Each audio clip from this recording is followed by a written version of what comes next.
So we're going to be starting a little bit earlier tonight than we normally do. Right now it's about almost 3 o'clock on Friday, September 12th, 2025.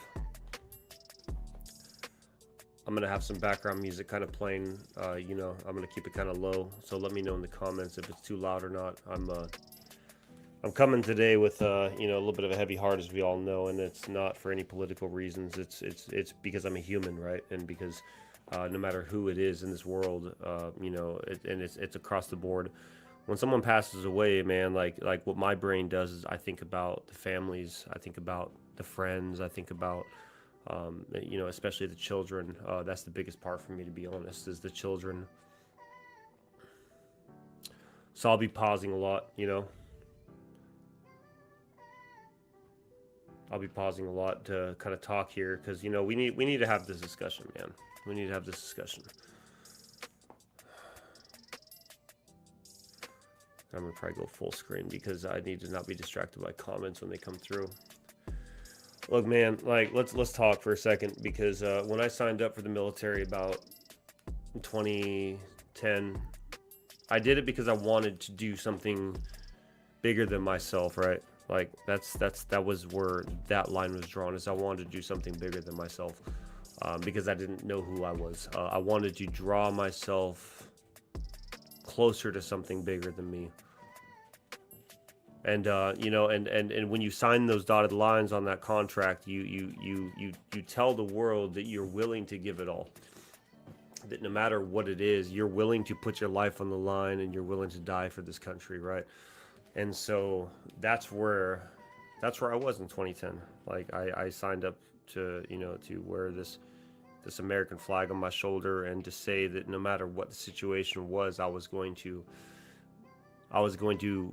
answer that call to duty if I had to, and I was going to be that man if I had to be. So what does sacrifice mean to you? That's the question I ask myself. What does sacrifice mean to you? Because the very real thought of, for this country, defending its rights, defending the Constitution, and understanding that no matter what, there might be a chance that I might not make it home, right? Like that's like one of those things you learn in the military, is that there's a chance that you might not make it home. So what do? They give you that chance, right? They tell you in that moment, right before you leave into basic training, everybody sitting on the duffel bags, A bags, and you get asked, everyone shut your eyes, look down, because this task that you're about to commit to, once you say yes, there's no going back until you fulfill those duties. And taking what I'm saying, because these were moments in my life when I asked myself, is it worth it? Is this really worth my life if I have to give it? Is it worth everything that I am if I go through with this, and if I end up not coming home, is it worth it?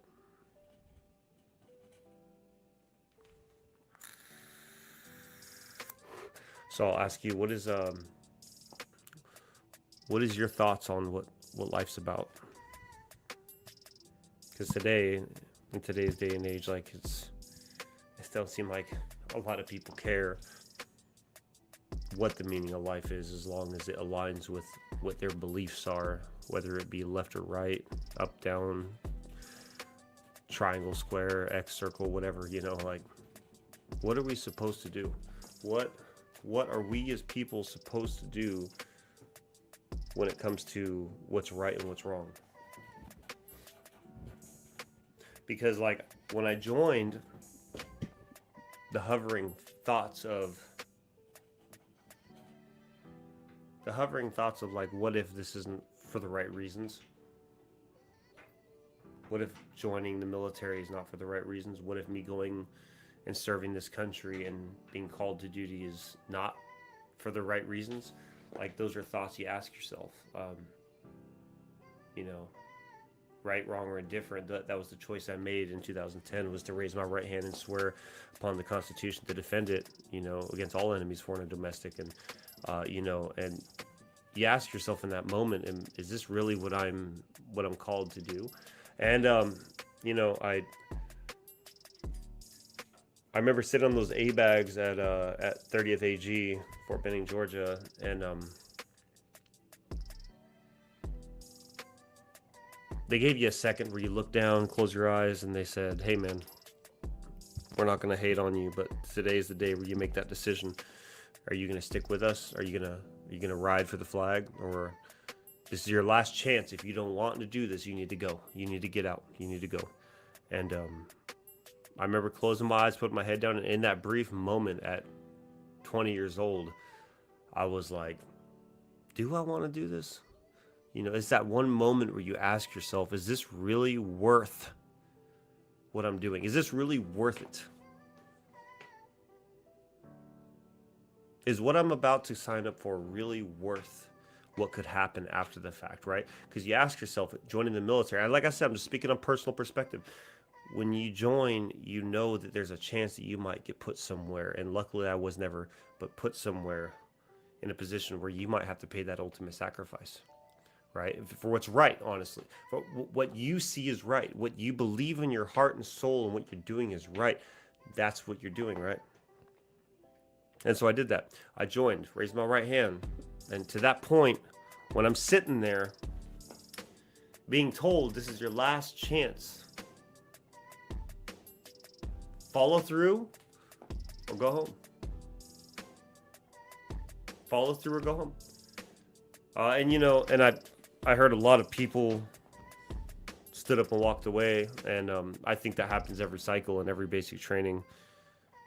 And, and I'm not gonna lie, there was moments where I questioned that. I questioned myself. I thought, is this really worth it? Is it really worth it to press forward through this difficult moment, knowing that we don't really know, but our heart says it's worth it. Our heart says that this is what we need to do, because there's such a small percentage of the population that goes and serves the country. I don't care how it is, but it serves the country. And at that young age of 20 years old, 15 years ago, believe it or not, I sat there and I asked myself, is this really worth it? Is me going, raising my right hand and going and fighting a war that I have no idea about, is this really worth it? But you're given a chance, you're given an opportunity to make that decision. And that's this country we live in, right? This country we live in, we have this opportunity to make a choice on whether or not we want to actually go through and say something or do something, because that's what freedom is, right? Freedom is the ability to be free. It's the ability to say what you want to say. It's to do what you want to do, within reason, obviously, because there's consequences for every action. And so, what I'm trying to get at here is that I chose this path that I chose in 2010 because I felt like what I was going to do was going to be for the better of the country, right? You couldn't know me from Tom, Linda, or any human being in the world, but the fact of the matter was that I knew what I was going to do was going to be possibly the last thing I do. And it was possible. Thank you, God, for it not being the last thing that I ever did. But at the same time, what does that mean? What does it mean, right? What does it mean to devote yourself to something bigger and greater than yourself? Because we can all hermit up. We can all just decide to sit behind our phones, sit at home, give our opinions on things. And you have the right to do that. You have the right to sit behind your phone. You have the right to have that conversation. You have that right to debate or deflect, or however you may see it possible. You really do. You have, as an American citizen, you have the right to do that. And this week's hard, for a lot of people. And I'm not ashamed to talk about this anymore, man, but what's right is right, what's wrong is wrong, and we all know that. At a young age, we were instilled something in our heart and our soul and our mind about the difference in what's right and what's wrong. And I know I'm jumping in pretty early on a Friday for my Mack's mind. But when that reaches that point where you just really feel like you got to talk about it, man, like today's that day. I feel like I have to talk about it. I feel like I have to, and I have to for me. I have to for people who are no longer here with us. And the saddest part about this whole thing that's kind of going on in the world today is that your views might get you killed. Your emotions towards what you believe is right or what's wrong, unfortunately, might end in a place that you don't come back from. And so when I take that, like I'm just rewinding back, that takes me back to that military day when I signed up, and they gave you that opportunity to say, if you did not want to go through with this is your very last chance in 30th AG, Fort Benning, Georgia, 2010, around April 26th. This is your last chance, because after this, you're going to go and you're going to commit to this, because this is going to be what your life is about. And whether you like it or not, this is what you've committed to. You need to stay committed. You need to stay pressed in. You need to believe in something. You need to believe in something, which was the reason why I did it. I joined because I believed. I believed in something. I wanted to be part of something. I didn't want to sit back and just be a face in a crowd. I didn't want to just sit back and be nobody. I wanted to honestly just be part of something. So that's why in 2010, April 26, 2010, I made that decision to say, yes, I do. Yes, I want to, because I believed in it, right? I believed in something more than myself. I believed that whether it be right, wrong, or indifferent to some people, when I joined the Army, that was what I wanted to do. That's what I felt like I needed to do for myself, for my country, whether it be right, wrong, or indifferent. Because I'll be honest, I don't believe in the wars. I don't agree with war. I don't agree with sending our troops off to go die. I've had too many of friends, man, that are never coming home because of this.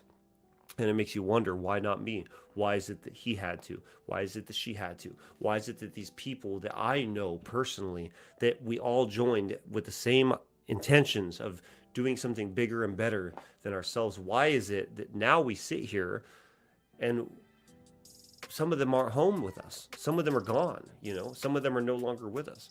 I don't care what your beliefs are on whether you think the military is good or not, because at the end of the day, there's people out there that truly believe with their heart, soul, that this is what is meant for them to do.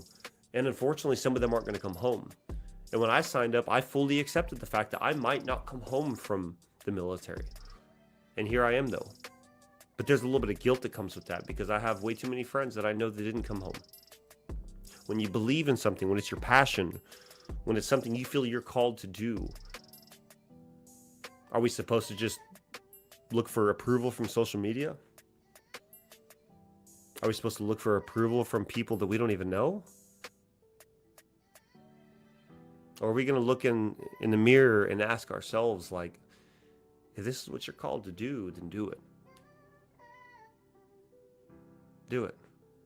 And don't hold back. Do not hesitate that whatever it is you're meant to do, because I thought the military was where I was supposed to go, and that's where I was supposed to end my. That's because honestly, I'm being completely transparent with y'all.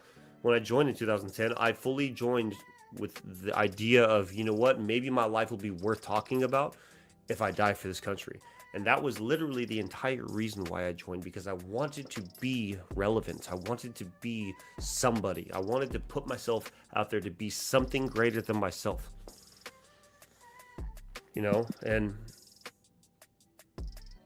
And that's what you believed in. You believe in yourself. You believe that this is something that you're meant to do, that you're meant to be in this role. And I was truly, truly encouraged that this was right. As hard as it got, as sad as things got, losing friends, rest in peace, Ronnie. There's just so many more others, man. There's just so many people that paid that sacrifice for what they believed in. And so back in the day, it used to be, when someone died for their country, or they died because they believed in something more.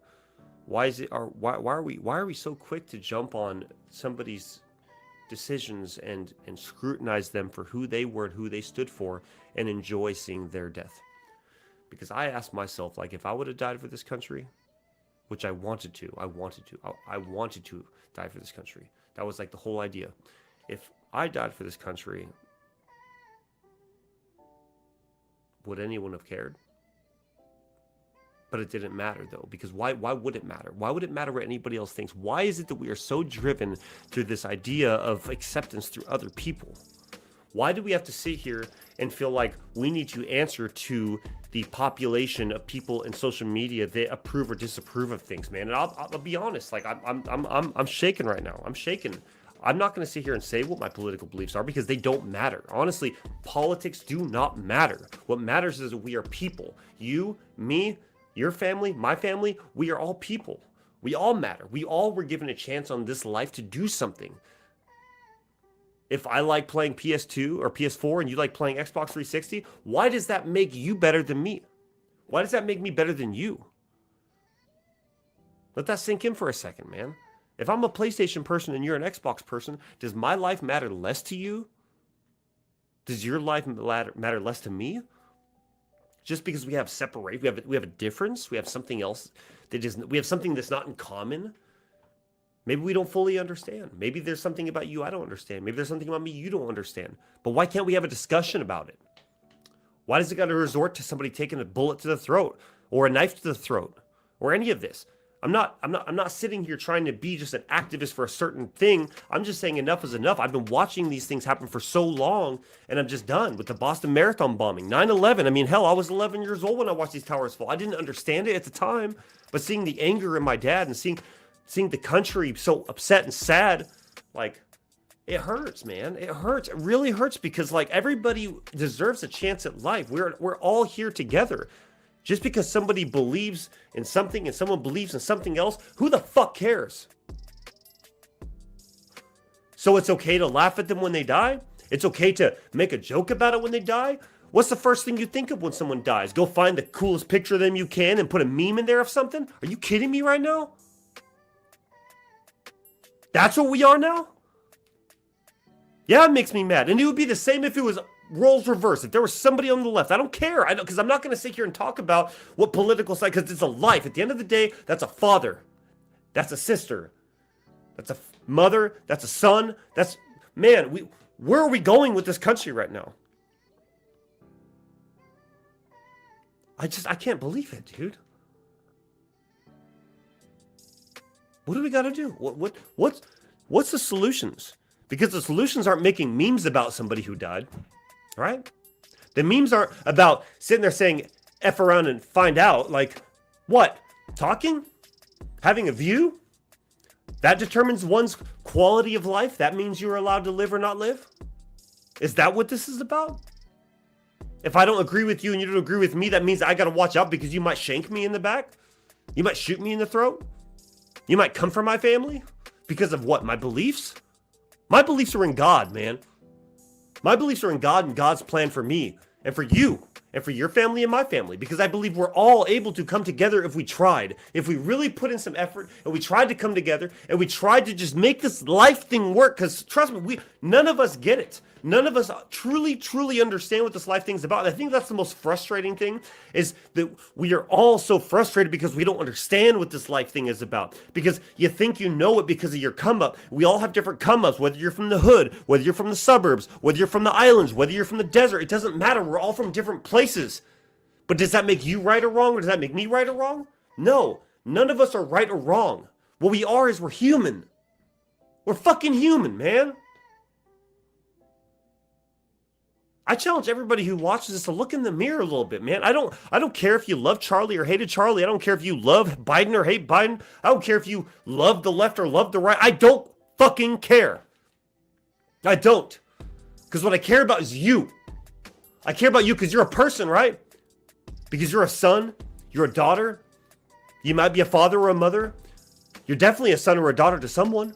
You're a brother or a sister, possibly. You have friends. You have an impact to make on this world. You have more to offer this world than to just sit there and type up all your hatred towards things that you see on social media. Are you kidding me? Something I came across not long ago was somebody sitting there talking about what they saw, and they asked themselves, so what is it when, what's the worst thing humans could have done? Well, the worst thing humans could have done was come up with social media. And the reason why is because we're not supposed to feel all those emotions at once. You see, for example, oh, the Chiefs won, or the Eagles won the Super Bowl. Oh, I'm happy, or oh, I'm mad, for example. You scroll down a little bit further. Oh, a friend of mine just got married. Oh, I'm happy. Or you scroll down a bit further. Oh, a friend of mine just got denied. So you have, within a matter of seconds, Your emotional train went from happy to sad to angry to what do we got to do? What do we have to do? Let's have this conversation. Let's have this conversation then. What do we have to do? Because anybody could sit here and say, oh, it's the left side, or oh, it's the right side, oh, it's liberals, oh, it's conservatives, oh, it's Democrats, it's Republicans. Is that what you were born with? Were you born with this? Were you born with a donkey or an elephant on your shoulder? Is this who you are? Why does that matter? None of that matters, dude. What matters is the fact that we're all human beings on this planet that deserve a chance at life, man. We all deserve a chance at life.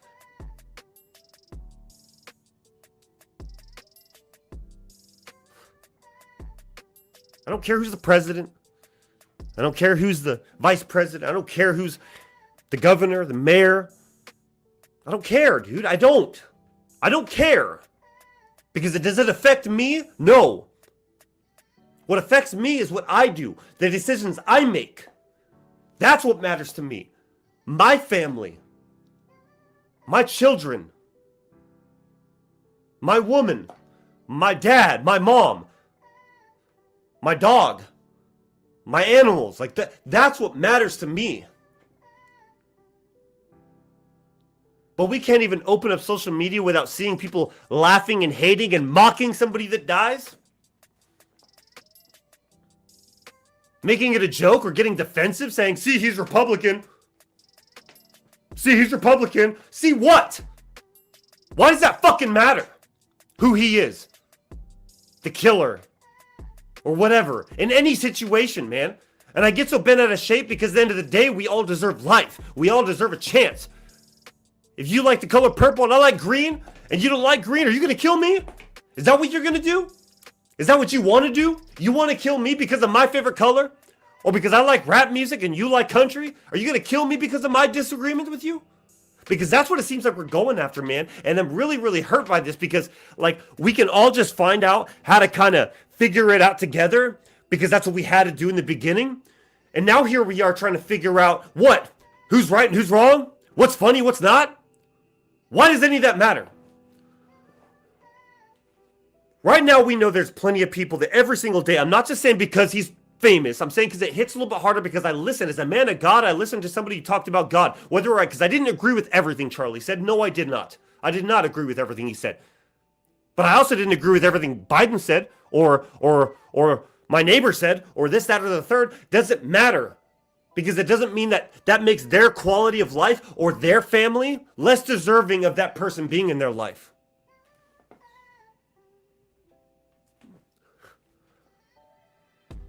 Like, it's funny, right? It's funny until it happens to you. It's funny until it happens to your son or your daughter. I'm not on any political affiliation, by the way. I'm about humanity. I'm about life. If you know me, if you have any idea who the hell I am, my name is Big Brother Mac. My handle is Big Brother because I care about you. Because I care about seeing people do better. Because I know what it's like to suffer. I know what it's like to be an outcast. I know what it's like to feel like you're not heard. Yet, that doesn't stop me from being who I am. It tried to. It put me in a position where I did have to choose between sobriety and death. Because that's where it was taking me, right? So anybody out there who disagrees with addiction, should we go shoot all the addicts out there? Is that something worth putting that laughing emoji at? Take a serious look in the mirror, man. I don't care. Like, I don't care about the hate anymore. I don't care about the hate anymore. I've never cared about the hate. I've only wanted to see good. I've only wanted to see happiness and love. I've only wanted to see the world a better place. I've only wanted to just kind of sit back and just show the world that it's okay sometimes to not be okay. But it's also okay to be human. You can believe in aliens. You can believe in Jesus. You can not believe in Jesus. Look, I have friends across all the boards, man.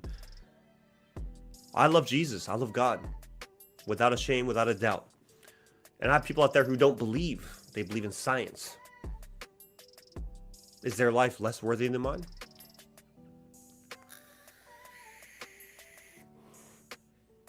for those people that agree or disagree with trans ideology or Republicans or liberals or gays or straights. Like, what? Why does that matter? You can agree to disagree on whatever you want, man.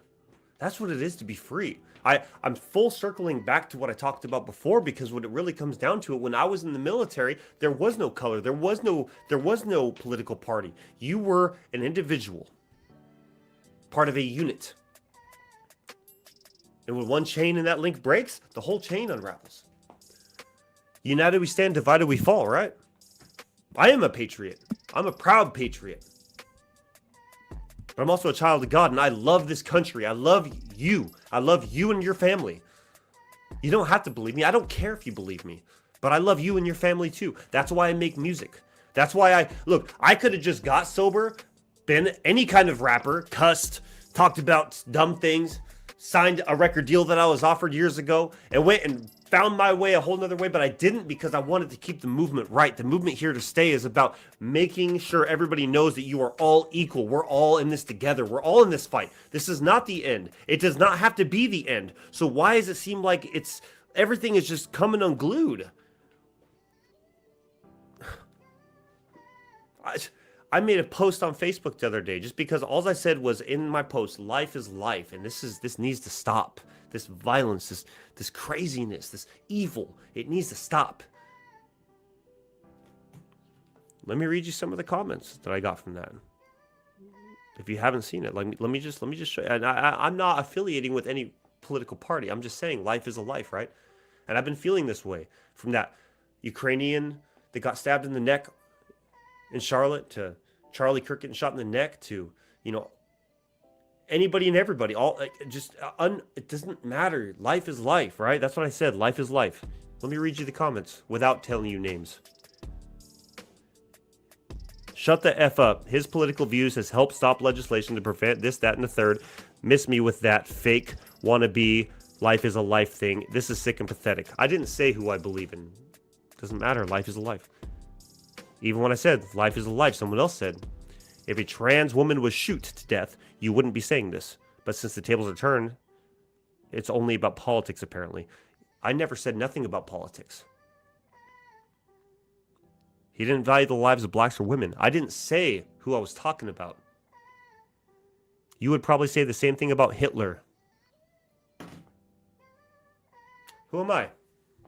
I'm a man just trying to say a life is a life. As a God-fearing man, I'm just trying to talk about how a life is a life. And I got people telling me that I'll probably say the same about Hitler. Are you kidding me? The most vile human being on the face of the planet that tried to exterminate an entire race because they weren't fitting to their... You're going to tell me that? Man, this world, dude. One more. Two kids got shot today in Evergreen, Colorado, but yeah, I'm sure that's what you're talking about. I did. I talked about that too. I did. Any school shooting is a tragedy. I remember I was 9 or 10 years old when Columbine happened. Probably the first school shooting I've ever heard about. Probably any of us have heard about was Columbine, right? And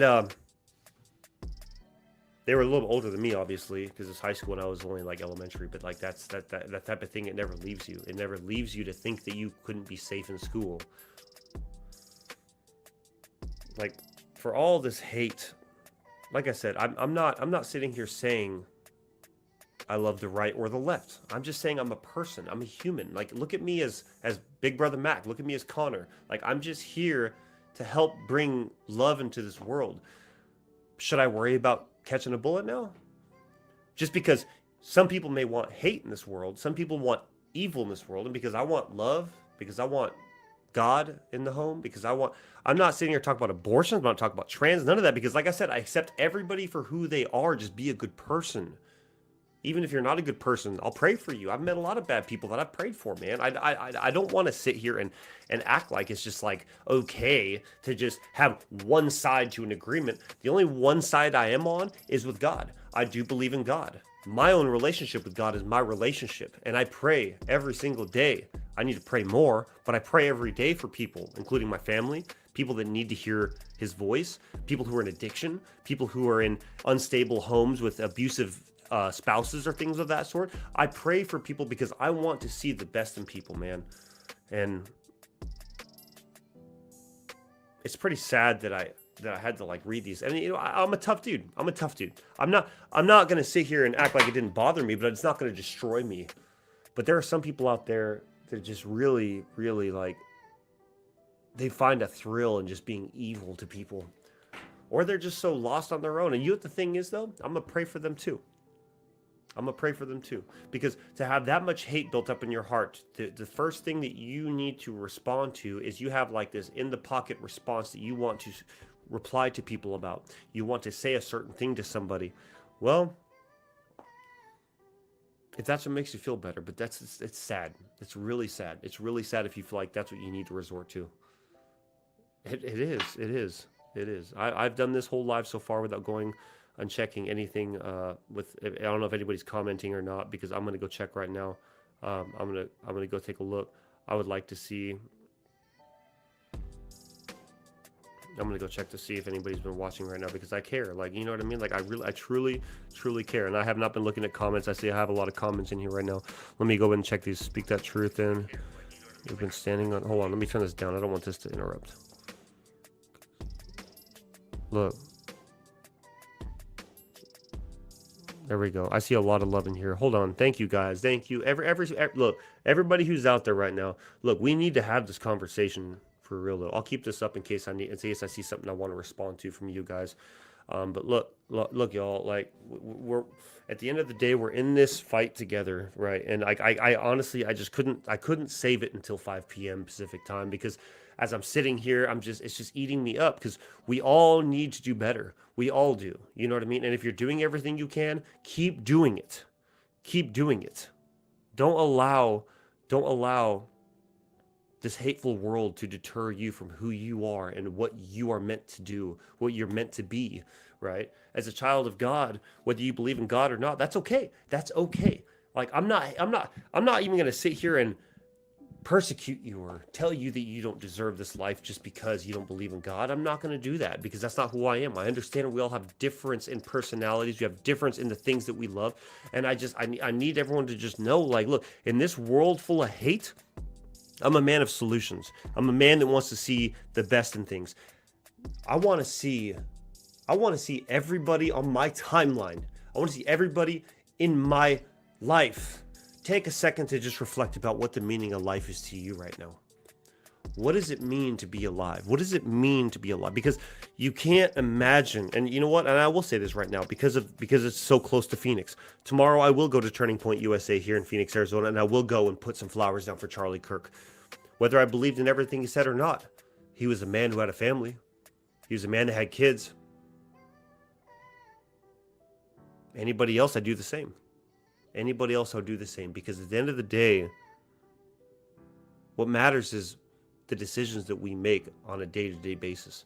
When you wake up, do you decide to be angry? When you wake up, do you decide to be upset? That's okay. You can be angry. You can be upset. You don't have to like our president. You don't have to like our governor. You don't have to like our mayor. You don't have to like our sheriff. You don't have to like people you see online. It's okay. It's fine. Look, don't feel like just because you have an emotion that doesn't make sense that it means that you got to resort to some sort of like anger or violence. Like, you can have your own opinion on things, but just remember, at the end of the day, they're a human being just like you and I are.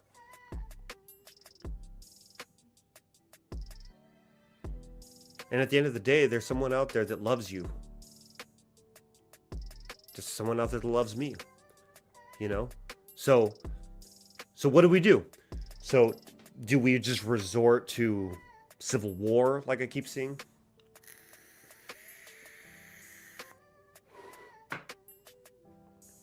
Because I don't think civil war is the answer. If I want anything to come away from all of this, I want the world to just understand. Because, I mean, there's a lot of people out there who don't even know who Charlie Kirk is. And the reason why, and I'll let's just put it on the table.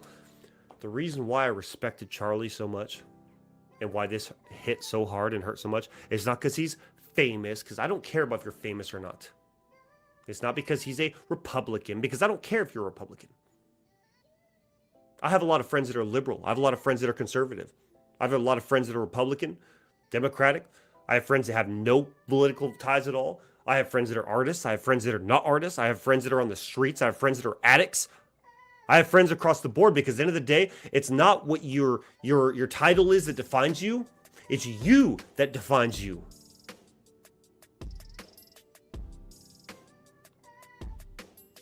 What I respected about Charlie was he gave you a chance to say you're wrong. And he wasn't afraid to admit if he was wrong. I've seen it. And that's what I respected about the man. And also because he loved God and he saw Jesus as his Savior. And I know for a fact, unfriend me now if you don't want to hear this, but for a fact that Jesus is holding Charlie in his arms right now. That's what hurts the most, is seeing somebody out there passionately. And I relate that to my own life, and I'll tell you why that hits so hard. Because this man came from nothing. I've watched this come up. And like I said, I don't agree with everything he said, but I respected his motivation and his drive and his will to do what he felt was necessary, what was best. So for him to go out there and chase his dream, and to be a voice for those people out there that needed to hear it, knowing dang well that that could be the last thing he does. The reason why it affects me so much, because as a man of God, as a brother in Christ,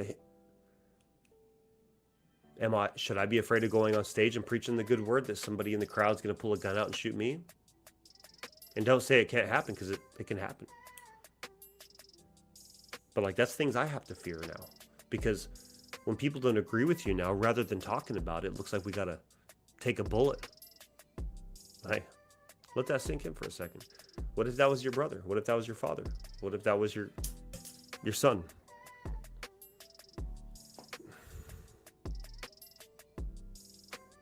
The beat that I have playing in the background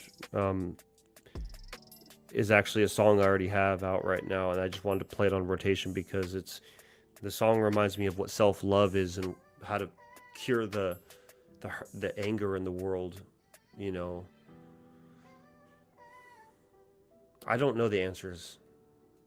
I'm not going to pretend to. I'm not some famous podcaster. I'm really just a nobody, to be honest. And that's okay with me. Because I am somebody to God. And I am somebody to some people out there that I know love me dearly. Just the same way Charlie was. Just the same way that Ukrainian immigrant was. Just the same way that Austin Metcalf was, just the same that Trayvon Martin was, just the same that, you know, anybody that's out there that suffered an unjustified death, you know, because there wasn't, I don't like it. I've never liked it. I've hated it my entire life, seeing death. And that's what makes me think that's why God kept me back from going overseas, because he didn't want to see me in that position. You know,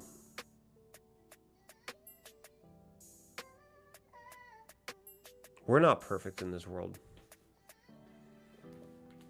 And I find it really sad that so many people hide behind their hatred.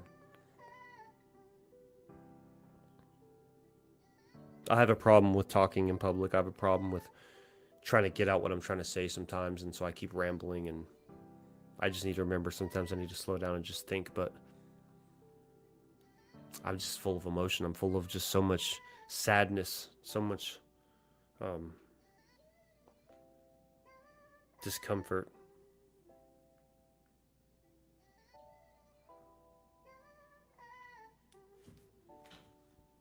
And you know, it doesn't mean that it's wrong. It just means that that's just what I'm going through right now. And we're all going to face adversity. We're all going to face things that hurt us really bad. Like, I think the first time I ever felt true pain was when my grandfather passed away. You know, when my grandpa Tom, when I got that call, he's no longer with us. Like, those are moments that you can't make sense of it. You can't put any sort of comfort in between the lines there to tell yourself that it's okay. even as much as you just want to move past it. Like it's hard, man. It's really hard because you just don't understand when it's lost like that. And it applies across the board. It applies across the board. No matter what, we're all in this together, whether we like it or not. We're all in this life together. There's going to be moments where you may or may not understand what's happening to you, and that's okay. Like it's that's like the definition of life in this journey, is to try to understand. And today I'm without my co-host David because I just felt I really needed to just talk to you guys one-on-one.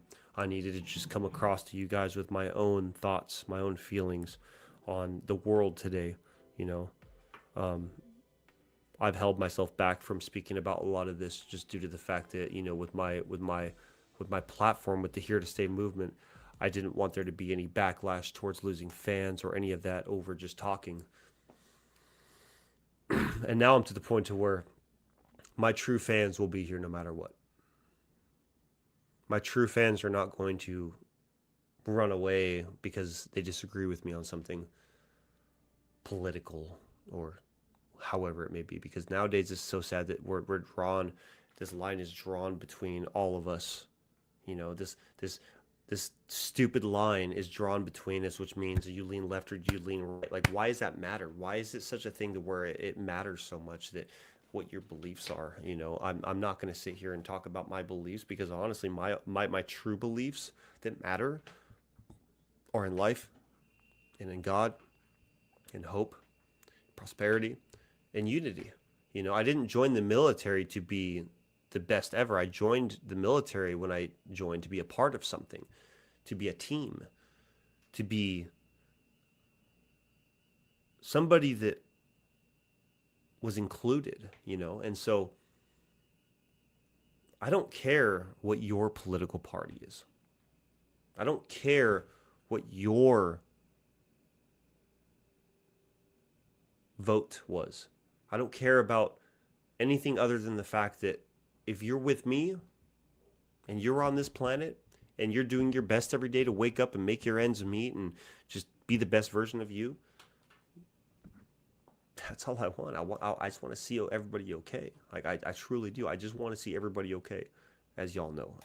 I truly do. I just want to see the world be a better place. And the scariest part about all that is apparently now you got to worry. You got to worry that might be the last thing you do. Whether it is or isn't, chase your dream. Be you. If you don't know who you are, search for him. Search for her. Whoever it is that you are. Whatever it is that you're trying to do with this life, don't let up. The world's crazy right now. The world's really crazy right now, as we all know. But that doesn't define who you are just because the world's crazy. What defines who you are is what you see in the mirror every day and how you make the necessary adjustments to be the better version of who you are. And I'm going to stand on that. That's what this movement is for. That's who I am. That's what my music is just standing above the doubt, standing above the hate, standing above the pain, standing above the losses, and just buckling down and being the best version of you, you know? And if you're out there right now and you're struggling, whether it's from a loss or if you're in addiction or you're on the streets or you're in between homes or in between jobs or your debt's piling up or there's just a lot going on right now and you just don't know what to do, but you're trying your best, just know that I'm proud of you. I'm proud of you. Like, if you're doing everything you can do, everything you can do to change your situation, just keep doing that. You know, it's a shame. It's a shame that we can't have more love in the world. It's a shame that we can't have more support for each other in the world. I think the last time I ever saw this country and people unified over anything, it was unfortunately when September 11th happened, is when you saw the world kind of come together more. Why does it got to take a tragedy to unite us? Do we know who we are? Like, do we know why we're here? Do you know why you're here? It's just, I'm I'm just at a loss for words, truly, when it comes to like what other solutions there are. Stand up, fight for what you believe in, but do not take someone's life because you think that that's the answer. Like I said, like I read you guys those comments, like this. Here I am, just being here, just trying to press on and say life is life, and I know the world's an ugly place. This is nothing new to me. This isn't my first time around the block. I'm humbled now. If you knew who I was before this music, it would blow your mind. I used to be a very angry and violent man. You couldn't get through to me to save your life. And here I am today being the best version of me because I want to be me. Because I want to be happy. Because I want to see the best in the world. I want to see everybody okay. You know?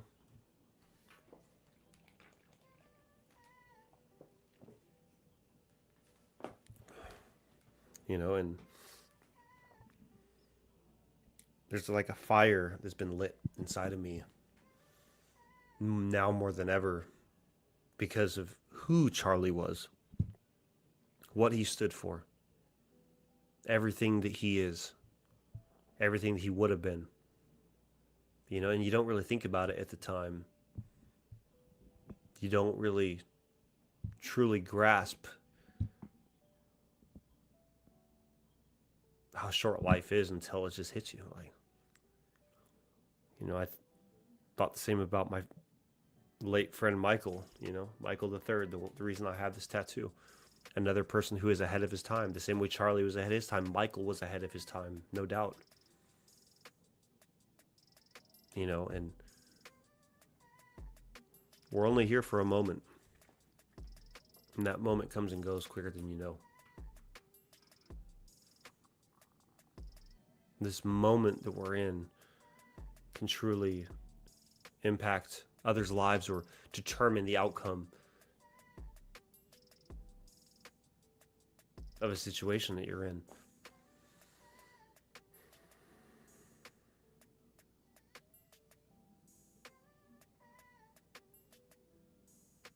So what is life then? What does life mean to you? What is I just want you to think about this. What is it about life that truly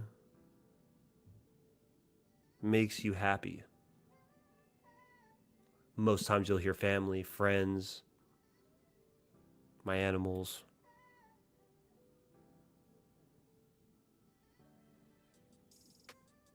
So how do we move past this? How do we get it together? Because I guess where my brain's at is I have a brain that likes to figure solutions out, right?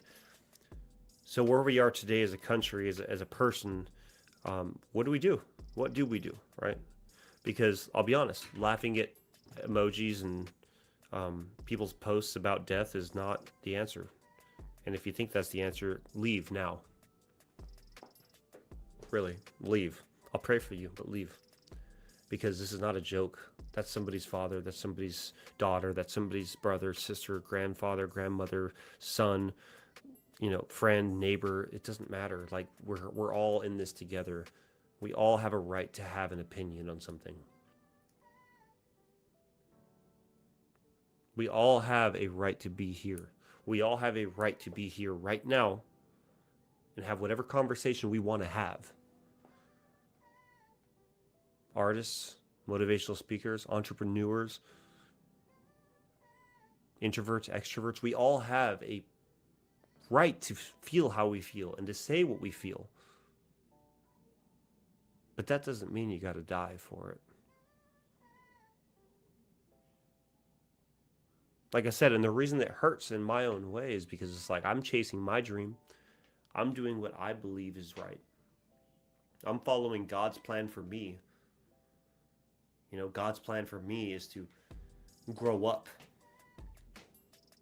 God's plan for me is to step away from who I used to be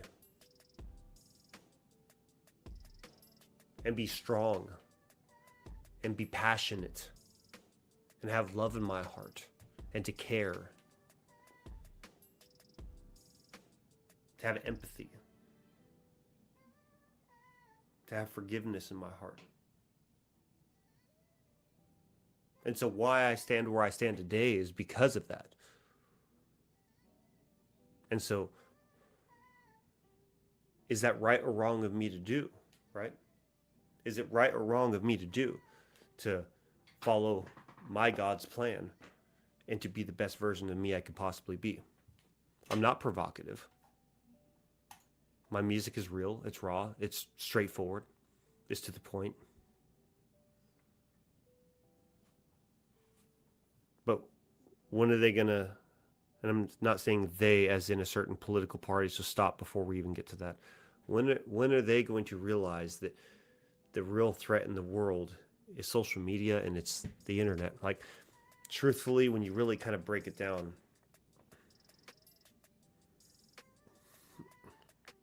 all this hate, all this bullshit, I'll say it, all this hate, all this bullshit, it comes from the lack in communication that we have as a people. You get hooked on something that you're obsessed with and you press into it passionately, and the minute somebody comes up with something that doesn't relate to your idea, you attack them because it's not right in your eyes, right?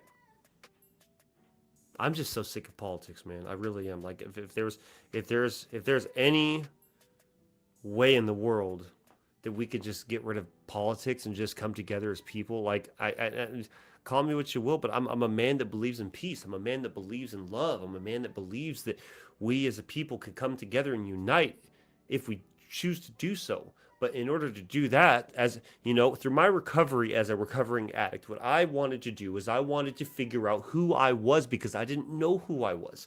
I had no idea who I was. So how is it that we come together as a people? How is it that we can come together and decide how to resolve this? And I'm open to suggestions too, because we all have our own version of what the right thing is. So what do we do? What exactly is it that we do? And I really want to know. I want to know. I want to know. If you know, tell me. We all need to, because this whole path of just devastation and hate, assassinations, murder, death, like, it's not the answer. It's not the answer. You don't get your way killing your way out of it, you know? And it's for everybody. This is not just for a specific situation. Unfortunately, this has become the norm. If you don't agree with somebody, what do? You off them, right? Is that what you do? You go and off them?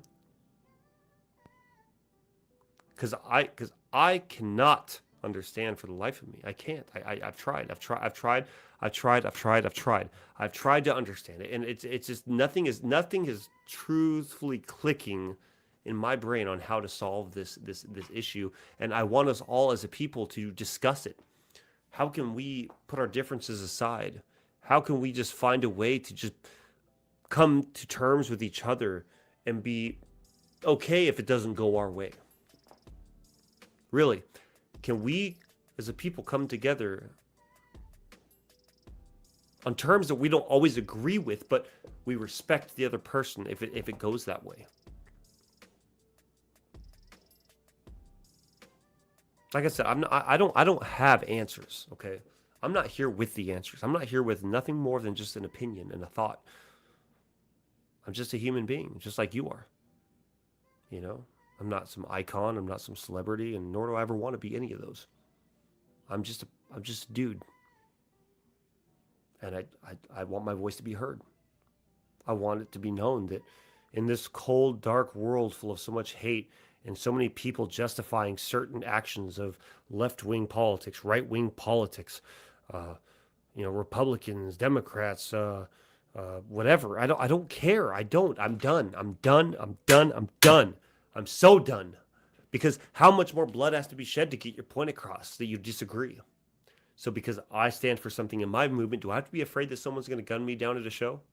I'm serious. Do I have to be afraid of that? Because that's what we're getting. Free speech is no longer free if you disagree with me, right?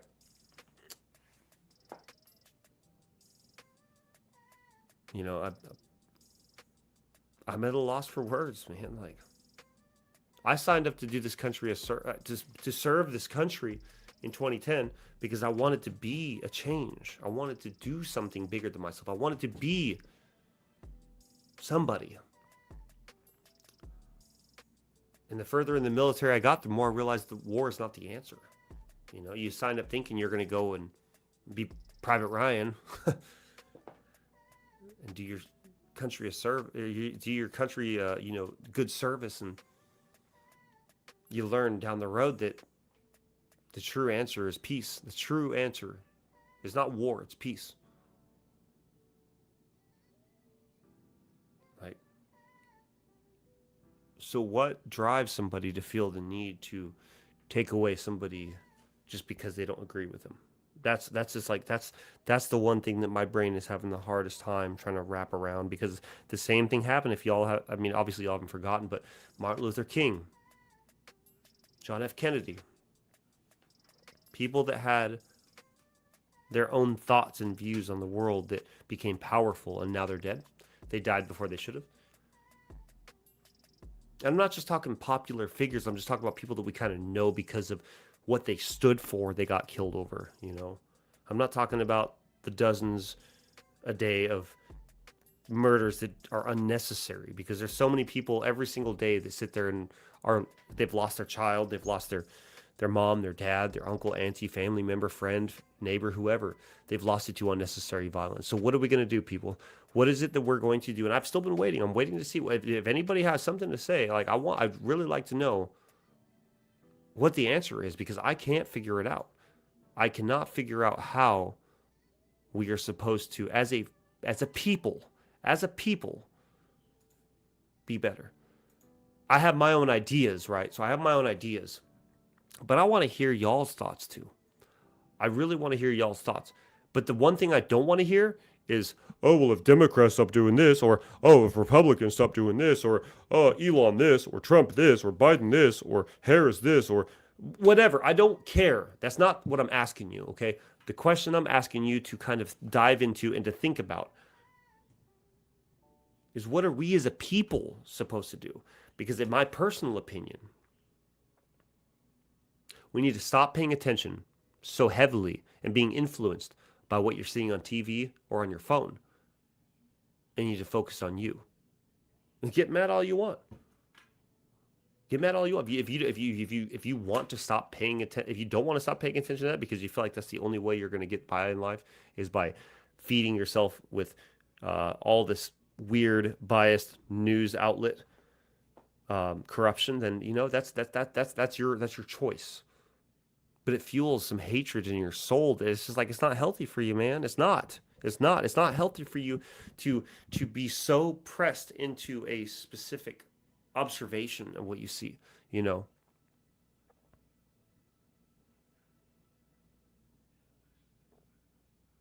We're all sinners in this world. I stopped the music because it's time to talk. We're all sinners in this world, and we all fall short of the glory of God. We all strive every day to be better than who we were before. We all want peace. We want prosperity, because you can't tell me there's nobody in the world that doesn't believe that it would be nice to be in a world of love and peace and prosperity, right? We all agree that that is something we want. I know I do. But what I want more than any of that is unity. Unity. Unity. Unity. For us to just find a way to be able to agree to disagree and be okay with that. Not go and jump online and share your political bias on something that just because you think it's... you have the right to do that, by the way. You do. You have a right to do that. But is that solving anything? Because all you're doing is if you're leaning left, you're leaning right. Like, all it is, there's no balance. left and right. It's just, it keeps teeter-tottering. The teeter-totter does not find balance. Balance is where we just put all that crap aside and we just come together and we understand that we are all, at the end of the day, when you break it down, because you have to break it down to the bare minimum, right? When you're looking for the solution to an issue, whether it's your sink is broken, toilet's broken, light's broken, however the case may be, you go to the root of the issue. So what is the root of the issue? How do we bounce back from this? How do we, because it's the clock's ticking, unfortunately, folks. Like we're really in a time where things are not going to get better unless we make them better. It doesn't just suddenly poof get better. It doesn't just happen overnight. It happens because we make it happen. You know, probably one of the worst things in American history is slavery. We ended it though. That's the absolute, when I look back, the worst thing that we as a country have ever done was had a slave trade and to own slaves. My family and my people have never owned slaves, and I definitely don't believe in that. I truly, truly, truly think this is the most disgusting thing in the world, because as people, we are all equal. We have all been put on this planet for a reason.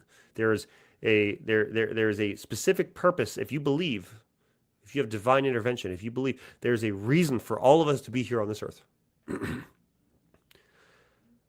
We all have a specific purpose for why we're here. We each, every one of us, all of us, deserve a chance to express who we are and to be who we are. So we need to bring the unity back into this country. We need to bring the love back into this country. We need to bring some sort of restoration in this peace, and just to be able to come together and shake hands and say, you know what?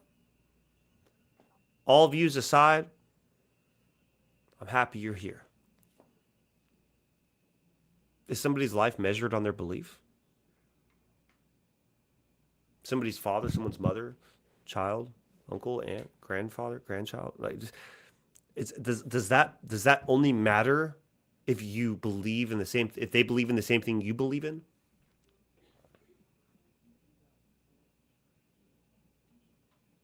It's disgusting. It's truly disgusting how as a country we have only, now we've gotten to the point now to where there's literally a north and a south again type thing. I mean, obviously not literally, but we're back at it again where it's a divide of who believes in what.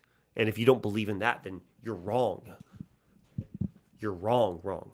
Now, it'd be a whole different story if we were talking about actual Nazi Germany, okay? And yes, I've been called Hitler just for talking about life, by the way. So, you know, I'm now a Nazi, apparently. I'm not, but, you know, just because I think that a life is a life, apparently I'm a Nazi now. So that goes to show you the amount of maturity that this world, people need to grow up. People really need to grow up. Because I would love to know how victims of the Holocaust would feel if they heard the type of talk people have nowadays. You know, I'm not pointing fingers. I'm just saying I've been called a Nazi just for, you know, mourning the death of an American. So many Americans, so many, but just this most recent one, like I said, the reason why I was so connected to this most recent one is because him and I shared the same faith base. I didn't agree on everything that he talked about. I don't. You know, and that's the beautiful part about being an American, is we don't have to agree on everything. You like Bud Light, I like Coors. You like vegetables, I like meat. You like MLB, I like NFL. Like, the thing is it's okay because we're allowed to have differences. But what hurts is the fact that somebody who gave other people a chance to disagree with him,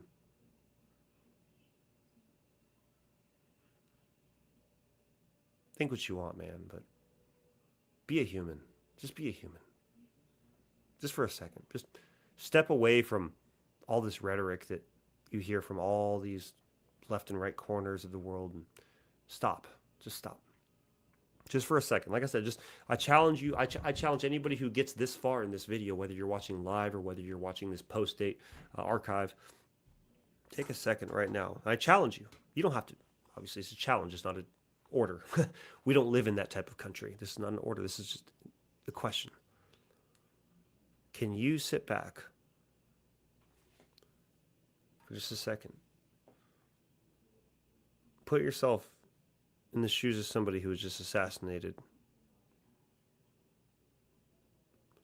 do you think your mom would miss you, your dad? If you have kids? Be it as it is, whatever your beliefs are. Like, at the end of the day, and the reason I say beliefs don't matter is because you're allowed to have them, but it doesn't matter. It doesn't justify your life. Your life is your life, and you deserve a life. But because that person doesn't agree with what you have to say, what if they take your life now? What if they take my life? Just because they don't agree with you. That's the part that has me the most messed up in the head about this whole situation with all of it, honestly. I'm not sitting here saying radical left. I'm not here saying radical right. I'm not saying nothing. Like, dude, like I'm just trying to say that I think that this world really needs to wake up. The hate is so real, dude. The hate is so real. And if you love hating, if that's like your thing, if being a mean, hateful person that just enjoys creating memes and gifs and whatever stirs the pot, so be it. Call me Hitler. Call me a transphobe. Because I never once said I'm against anything that you guys were trying to attack me for. And that's what's just the most disgusting is the minute that somebody talks about the importance of life after a tragedy is the minute that if it doesn't fit their description of what is right and what's wrong, immediately I am a Nazi.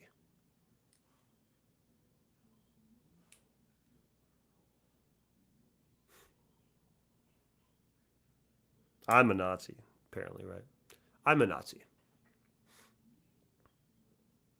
You're not allowed to say that a life is a life anymore. Only only when like, someone passes away that you don't like. If somebody immediately says a life is a life, then suddenly that makes me a Nazi. Makes me uh someone who hailed Hitler.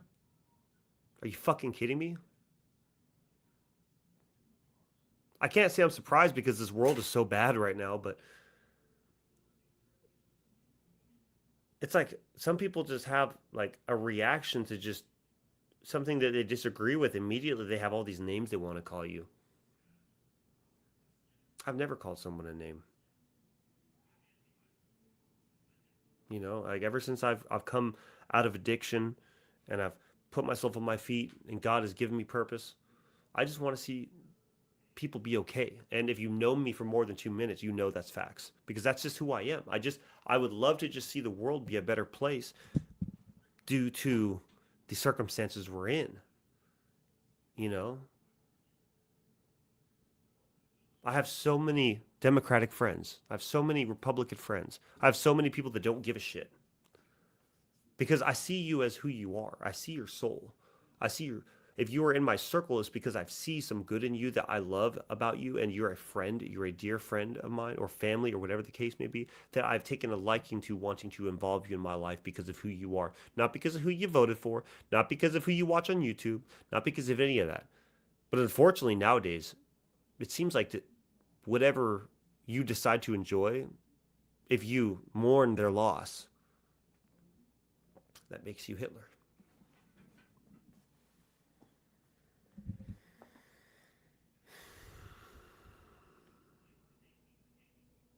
You see what I mean? Like I'm just trying to get to a point here so you guys can kind of understand like this whole saying sticks and stones may break my bones but words will never hurt me. Truth physically, right? Truth. Your words cannot physically hurt me. But it's bullying, man. It's bullying and bullying leads to some people who have low self-worth contemplating their existence. And I'm a person that was that person as a kid. I was that person as a kid. As a 12, 13-year-old boy, I used to punch myself in the face in the mirror because how much I hated myself because I didn't understand. And I didn't get nobody to kind of tell me it's okay. Nobody kind of reassured me that it's okay. I grew up in a place where I was the minority and nobody wanted to be around me because of my skin color. So I chose love. I chose acceptance over hatred and racism and anger and just the ability to, for those who think it's a skill to insult somebody, for those who think it's like cool, like, I don't know if you're still in ninth grade, but grow the fuck up.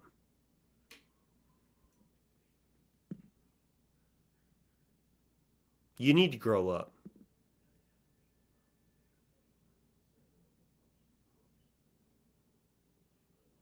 Every life in this world is worth living. Everybody deserves a chance at this life to be able to make the best of it. You don't have to like or love the person that gets killed. But if you're a human being and you have a soul, you can respect that what they did or what they stood for, unfortunately, even if it got them killed, is admirable that they stood their ground in their beliefs. And if you can't respect that, cool. I don't care. What I do care about is people. I care that people are so lost in this torn up world, man. Like this is sad. This is really sad, and I'm not going to put a time limit to how long we're going to talk today, but it's just there's just so much that I wanted to talk about and make clear to the world. I'm not no influence. I'm not no celebrity. I'm truthfully just a nobody, and I'm okay with that.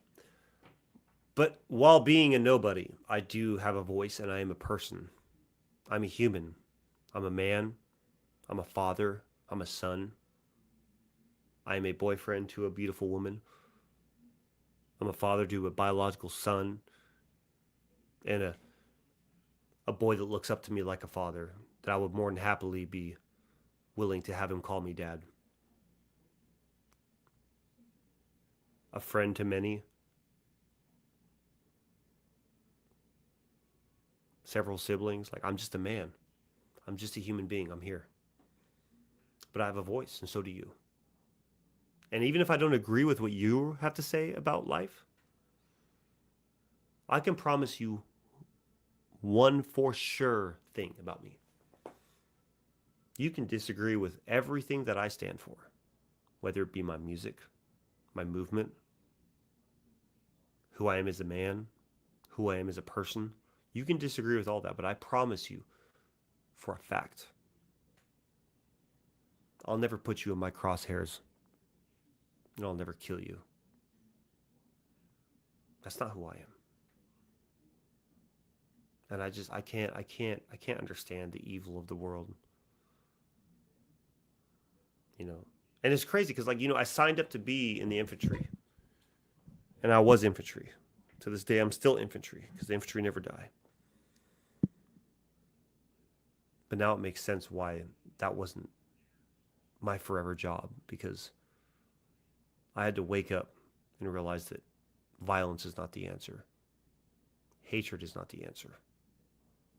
Murder is not the answer. Bullying is not the answer.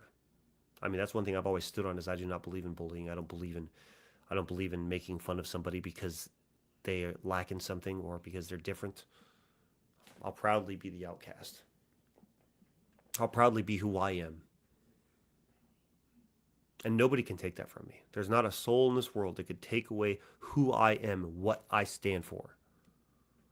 And it's just so sad when you see people that do lose their life over what they stand for. I'm sure I have a lot of enemies in the world. I can't say I have any enemies who want me dead. But if they do, why?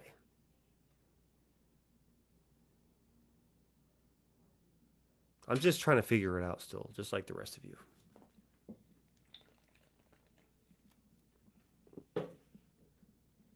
I'm really just trying to figure it out. As a kid growing up, the one thing that I really just wanted the most, and my dad even reminds me of it often, that as a kid, I was always just so willing to shake somebody's hand and say, "Hi, I'm Connor. Nice to meet you. I'm Bruce's son." Like, smile and everything.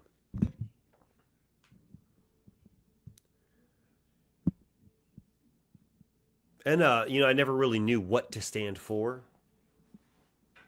I knew that when 9/11 happened, my dad was, and I'm sure everybody else's parents were pretty upset about that because it was a tragedy nonetheless. I had the honor 10 years after the 9/11 anniversary when I was stationed in Fort Myer, Virginia at the Old Guard 4th Infantry Echo Company, 1st Platoon, Honor Guard Platoon, to go and to lay a wreath on at the Pentagon. They have benches, right?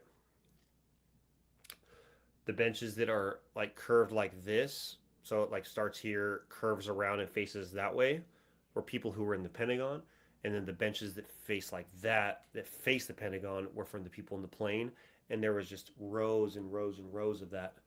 And I had the honor to go and lay a wreath on that bench for that person. And I'm proud to say that my first duty station in the military was me getting to go and honor the fallen. I did a lot of active duty transfers at Arlington Cemetery. We did a lot of foreign dignitary arrivals and ceremonies at the White House lawn at Sea Hall and all those places. And I learned truly, just in my own way, the sacrifice of what it is to be a great nation, from all the history I learned, and then also seeing rest in peace Ronald Wildrick. He Wild Rick. He left the old guard. Me and him used to smoke cigarettes out back when I used to smoke, obviously. We used to smoke cigarettes out back, about E3s, E4s. He was in a CCG and I was in Echo 1. And he'd meet out back every now and again and smoke cigarettes. We're like, man, I'm getting ready to go to Hawaii. And I'm like, oh, I can't wait. I want to go there too because obviously I'm from there. I want to go back because I want to have my son be around Hawaii and understand the culture because that's what I grew up around. And talked about, well, yeah, but what I really want to be is I want to be a drill sergeant. I want to train. Yeah, me too, bro. I think that'd be cool too. And he left and he went to Hawaii. They deployed pretty fast. And before you could even, truly even get your uniform ready for the next ceremony, we were doing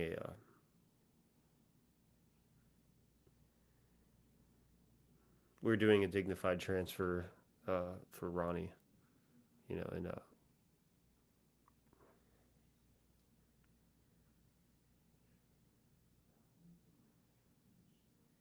December 11th, 2011. Um, he was hit with an IED in Kandahar province, and everybody knew him.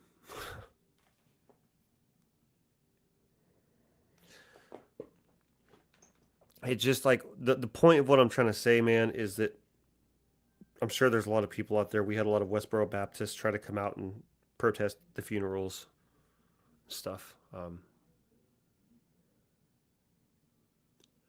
But that's what we believed was right. Like that's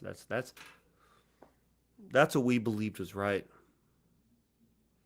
by being in the military, was fighting for our country. And too many have lost their lives defending our great nation. And I'm still to this day not ashamed to say it. We are a great nation. We just need to get it together. We truly do.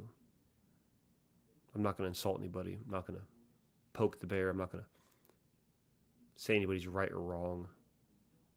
But I'm going to say that there's some people out there that need to grow up. Why is there even enemies? What do we even have enemies for here?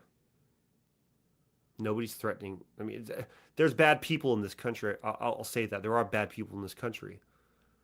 But who are the true villains? And how is it affecting your life? Did it make you lose your job? Did you lose your house over it? Did you lose your car over it? Did you lose your family over that person? I've lost everything. I did. I lost everything. I knew what it was like to go without. And I could point the finger in every direction at the time on why it was the way it was when I went from being a staff sergeant in the United States Army after just short of 10 years of service down to the streets, homeless, hopeless, susceptible to whatever life had coming. And and I became a drug addict. Without shame, I'll say it. Not the right answer. Never will be. But it was what it was, and it is what it is still. And what I believe from my experience being homeless and being lost is that there's nothing in this world that truly, truly, truly matters more than God. And I say that as a man who, for 27 years, didn't believe in God. I didn't come up in a Christian family. I didn't come up in a Christian household. I didn't come up in a godly household. I came up in a confused environment. God bless my family. We all had our own ways, but I didn't come up with any influence of spirituality of any type. And I was just, kind of given the opportunity to find it as I may, which I can honestly respect. I can honestly respect that because it wasn't forced down my throat. I later found out my dad believed in God, but that's about it. I know that my dad's side of the family all believed in God, but I didn't know, until after the fact. So coming out of the addiction was due to the reason that I was given another chance. I overdosed. There's a couple incidences, and and the reason why I'm reflecting back, just so y'all know, is because this is Mack's mind, and this is why I feel the way I feel today. If you've known me for more than 2 minutes, you know that I'll bounce from subject to subject, but I keep it direct. I keep it relative, and if it's all over the place, just do your best to keep it all tied together because it will make sense. It should make sense, and if it doesn't, talk to me. We'll talk. But after being on the streets and addiction, I fell out. And this is a great time in our lives to be able to talk about why we are who we are today, right? And so when I thought I had it all together, I was staff sergeant, like I said, E6, United States Army Infantry, weapons squad leader. I was part of the 49 Manchu Battalion, Apache Company, Comanche Company first, and Apache. But I really felt like I had it all together, but inside, I didn't even notice it, but I was so lost inside. I'd done so many years in the military, and I felt like this was just the way of life, and I just felt so kind of detached at the same time. And there's one night where I really just kind of fell apart, and my son had went with his mother to Texas, and I hadn't seen him in a while, and life had just kind of started to crumble around me, and I was doing my best to hold it together, and it was mainly for my soldiers, and just to pretend like everything was okay in my own head, because I felt like if I could pretend like it was okay, maybe I'll just ride this wave out, it'll just be a wave.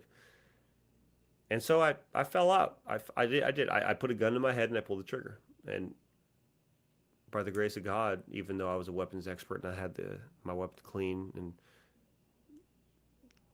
my gun jammed on me when I pulled the trigger.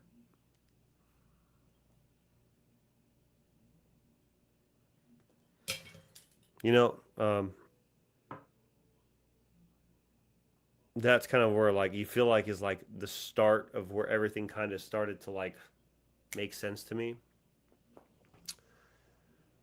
And it did for a brief second, but then the victim mentality of who I was started to come out more, and I started to become more like, oh my God, the whole world's against me, and my mom didn't love me, and my dad didn't love me, and la la la la, and the whole victim mentality really just poured out, which led my ignorance to getting medically chapped out of the military and falling down to the streets, where I became a slave to the substance of drug addiction and self-hate and all that.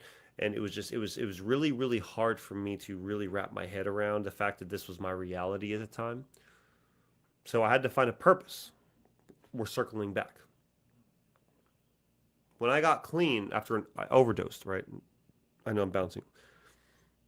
I overdosed in 2018.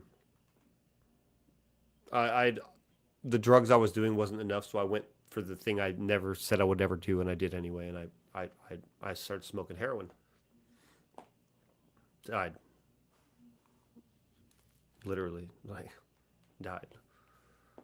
Um, I'll recap it the best I can for you. So while while I saw everything sort of fade out from this moment, because I'm not going to go into a lot of detail about my addiction, just like this moment, like I faded out, and when everything kind of came to close, where I watched, like, you ever watch like a TV show where it's like at the very end of it, it goes do do do do do do, and like the screen closes out like that, and it just like, and then it shuts off, right?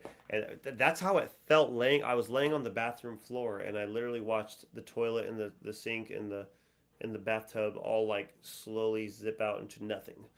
And like that was scary, dude. Like I'm not gonna lie, like and in that moment, I feel like that maybe my brain was doing its best to stay alive. Like try, like, you know what, you ever hear a car, if it's starting to die, you hear it put put put put put put. It's like it's trying its best and it's lurching for. I felt like that's what my brain was doing. It was lurching. It was like trying to jump. It's trying to keep going because it wasn't ready to die yet. And in that moment, I felt the most peace I ever felt in my life for a second. And I felt a hand on my shoulder, and I heard a voice that kind of, at the time, didn't make sense, but it felt comforting and it felt like a trip. But then suddenly I woke up, and I wasn't supposed to be alive. Like I literally, I overdosed. I died. I know for a fact I died. I know there's no other explanation for it. I was doing so many drugs back then. I was getting so messed up on everything I could get my hands on because I did not care. I did not care about nothing at all in my life. And suddenly here I am, right? Suddenly here I am, like, at what you think is your end goal, because like I said, in 2017 I tried shooting myself. Didn't work. 2018 I overdosed. And though I thought that worked, I was brought back. And then in 2019, this is what really wraps it up, because I started to try to take it serious, more for the law than anything else. I wanted to get off probation. But I was out in Wyoming, and I was riding around in my truck, went to Gillette. I was living in Sheridan. Leaving Gillette, it was icy, negative 20 degrees outside. And funny thing, I had a probation appointment that morning, and I had already relapsed and stuff, and I was pretty messed up, and I was on my way back. I was like, even though I'm messed up, like I still got to get back to Sheridan. I got to hit my probation meeting. You know what I mean? And the thing was, I didn't realize that that was a week ago, not that day, but a week prior to that. And so I'd already had a warrant out for my arrest. And I'm driving, and as I'm driving, the only thing I had in my truck, because I swear to God that I knew I had some drugs in the truck, but I let that sit in for a second. I knew I had drugs in the truck. I'm driving back to Sheridan. If you've been to Wyoming, you know that they have like the roads like this, and then there's like a big median in the middle that dips down, usually like that, for like snow and stuff, for like plows to push snow to. Negative 20 degrees, no snow on the ground, it's just ice. I'm driving, and as I get on the interstate, and I'm an idiot because I knew that it was really bad, my truck started to do this number right here, fishtail out. I hit the median, rolled my truck, broke my back in two places, and the sheriff stripped the truck and didn't find any drugs, nothing at all. And they searched the entire area because they swore up and down, because of my record, I had to have drugs on me. Well, there was no drugs. But that was the biggest wake up call, because at that point, I really feel like God was trying to say, look, you're not going to get in an accident and be able to run away and manipulate your way out of this one, because my entire life has been nothing but me trying to manipulate my way out of situations, not necessarily lying, but trying to just justify myself, you know. And that was the one moment where I realized it was time to wake the fuck up. It was time to stop. It was time to stop. Got myself back together, got to a sober home in Colorado. And then in that time, around that time, like I already knew these people, but these people became a bigger influence even during then. It's my boys Hayes, Bino, Nina, the late Michael the Third, rest in peace. Just really good people that believed in me. And when I came back sober, because I knew them from my past days, and when I came back, I was sober, and they were proud of me. But more importantly, I was proud of me, and I asked God for direction. I asked Him for purpose. I asked Him for a reason to keep pushing forward in this life. And look, like here we are now, because after I prayed about that, he gave me this ability to write music and to become a musician. And I promised him that I won't swear in my music. I will never talk about anything that is not, true. I won't glorify anything that is not good. I will only talk the truth in a clean, professional manner. Which is why you can go back. Literally, I'm not playing. Listen to all 116 songs I have out in the last 5 years. I have 116 songs out right now. You can listen to every single one. You will never hear me cuss, because I stuck to that code, because I needed to devote myself to a cause, and to give myself a purpose to where I would not stray away from that and stay in that. Which is why I am where I sit today.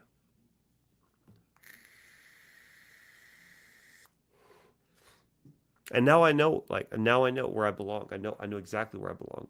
So that's, for the last 5 years, my focus has been just on my music, and it's been on me, and it's been on my development and who I am, and what my purpose is, and what my calling is, and what I believe is the best version of myself.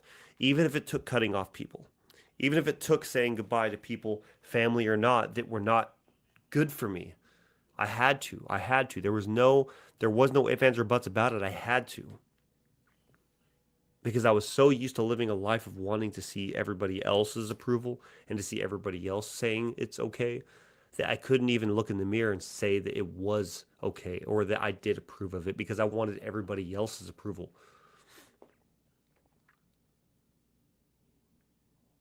And now where I stand today, man, it's like now I'm gonna, more than likely, I mean, I hate to do it, but I have to stop paying attention to the world around me and the issues around me, because it breaks my heart. That's what part of me wants, right? The other part of me wants to embrace the change. It wants to embrace that you need to stand for something.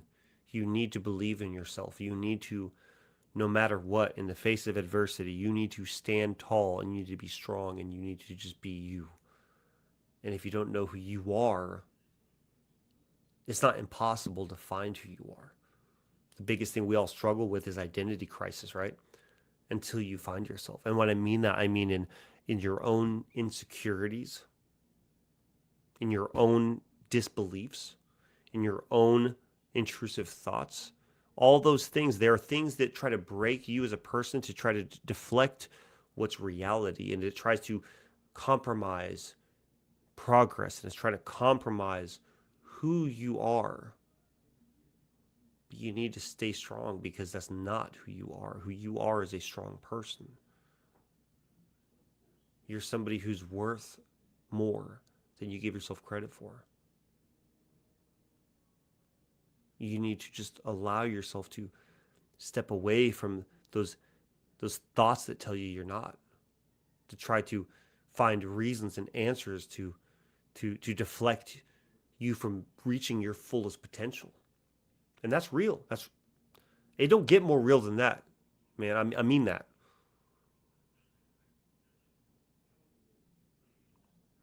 I'm not here for a fat wallet. I'm not here to be on TMZ or any of that. I'm here because I want you to know that it's going to be okay. I'm a messenger. I'm here to show you through my testimony that it's okay to be you. You're allowed to be you. And you shouldn't have to worry about your life on the line because of being yourself. We're all here together. The movement Here to Stay is not just a trend. It's not just something I throw on my social media to stamp myself, but it is a part of who I am, because I've embedded in my soul that Here to Stay means you have a reason to be here. And it's not just mine. It's not just for me. It's for you. You have a reason to be here. You have a reason to be proud of yourself. There's no corny statistics. But out of every single challenge that was meant to defeat you in your life, you want to know something crazy? You've beaten every single challenge. Give yourself a second to understand that. Give yourself a second to sit back and realize that you have beat every obstacle that has ever come your way. And what I mean beat by is when you talk about defeat, defeat means you're no more. It doesn't mean you learned a lesson. It doesn't mean you fell backwards. It doesn't mean you had to double back. It just means that you learned a lesson. Do not allow anything in this world, anything to take you away from your fullest potential. Be you. Pray.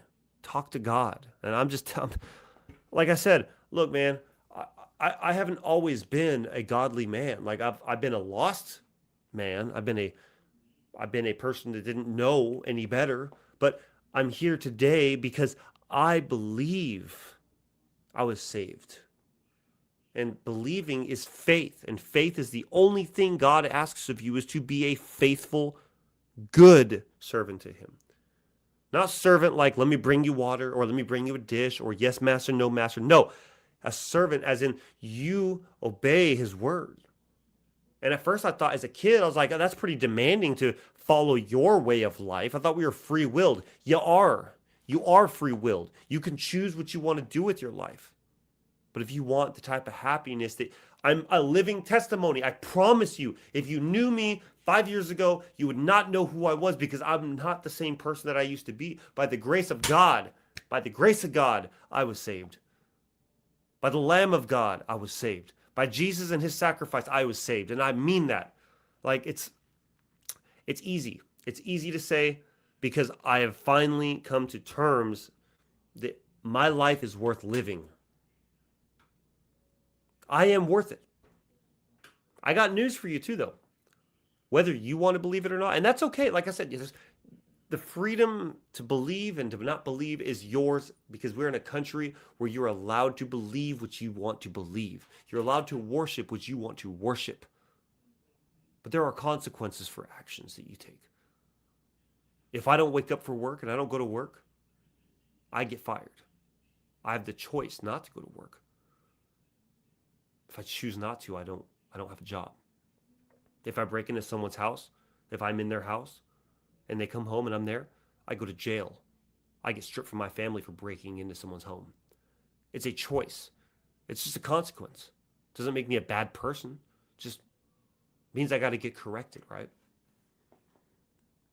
My felonies come from possession charges. I chose at the time to get high. I chose to be an addict at the time.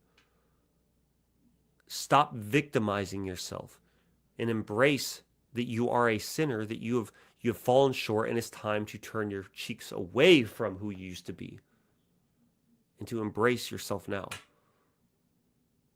Your choice. I'm not sitting here saying you need to do any of this. I'm encouraging you to pray.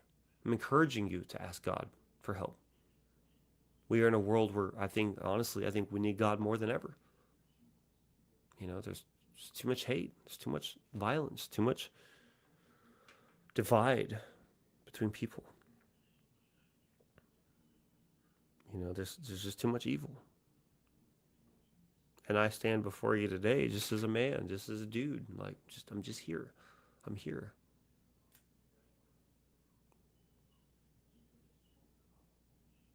But I'm here with a voice because I feel like right now everyone's too afraid to talk. And I don't mean because anybody can post on social media. Anybody can go and throw their 7 seconds of reels into a social media post, and in order to get enough clicks to monetize their rent for the month or whatever the case may be, or throw enough shade out there to get enough people to cause an uproar. You know what I mean? I guess call me old school, but this keyboard warrior stuff is just too much for me. It's not ever going to break me. I promise you that. It will not break me. But it is just so crazy, and I'm just doubling back again a little bit. suddenly I'm a Nazi, I guess, because my comment of a life is a life and it's a tragedy when somebody dies. That makes me a Nazi. It doesn't, but to some people, that's all it takes to be labeled something heinous like that, is to have an opinion. So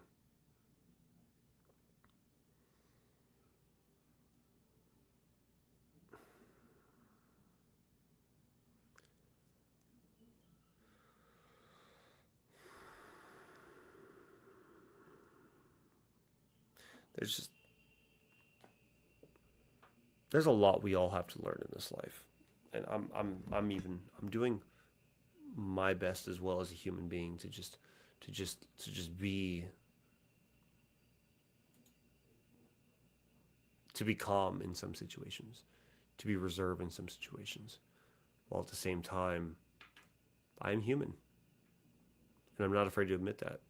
But I will never be filled with so much hate to where I tear somebody down due to the reason of their beliefs in something. I can't find myself to ever be that person. I can't. Um, and I'm not saying that I'm perfect, because I'm far from perfect. But I can proudly say that I am a man, and I'm an honest, truthful man who only wants to see the best in the world and wants to bring the light out where it seems to be darkness. And to be a voice for those who feel like they don't have one, and to stand up for what is good. Hence why, if you've heard my music or you've heard me talk, like I'm just here to have a conversation and just give a testament to my life, and let it inspire who it may, and let it help who it may. It's just crushing to know that people are getting murdered for their opinions now. Martin Luther King had a dream. He was murdered. Charlie Kirk told you to talk to him because he wanted you to give an opportunity to talk about why you don't agree with him in something. And he was murdered. Who's next? What's next? Like, when do we get it right? When do we, as people, find a solution to any of this?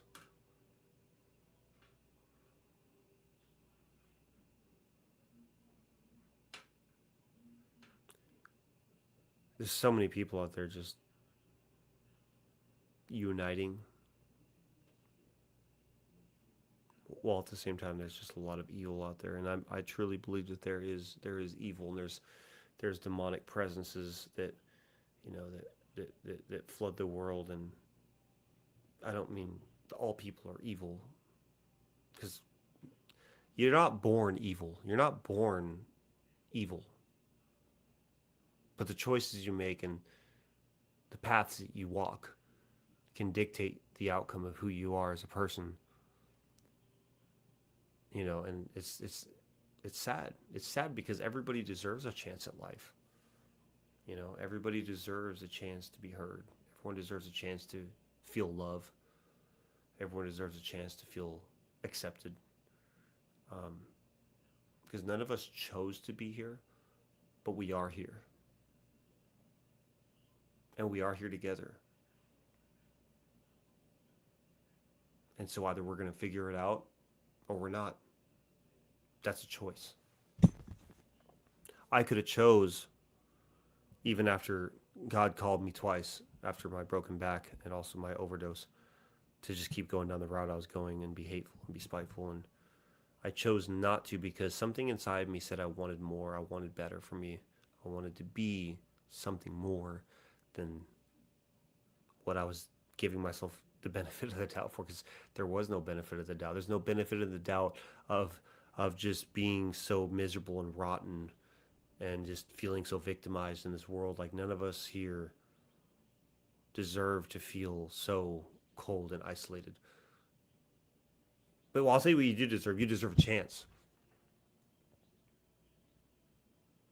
Just like, while you deserve a chance, we all deserve an opinion on what we feel is right and wrong as well. I will dedicate this podcast to Charlie Kirk.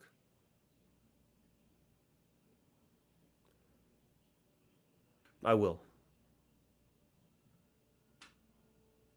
because as a fellow brother in Christ, though we may not have agreed on views of a lot of things, the one view that we shared in common that will resonate the most with me is his passion, his courage, and his faith. He'll forever be a martyr in my eyes. And I, from what I understand,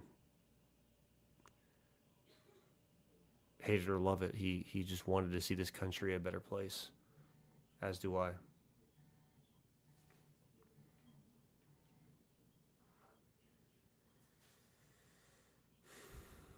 But just because you have an opinion on something, I don't think that warrants taking a bullet. So my heart hurts. It does, because that could be me. It could be you. It could be your mom, dad, sister, brother, friend, neighbor. At the end of the day, it's tragedy, and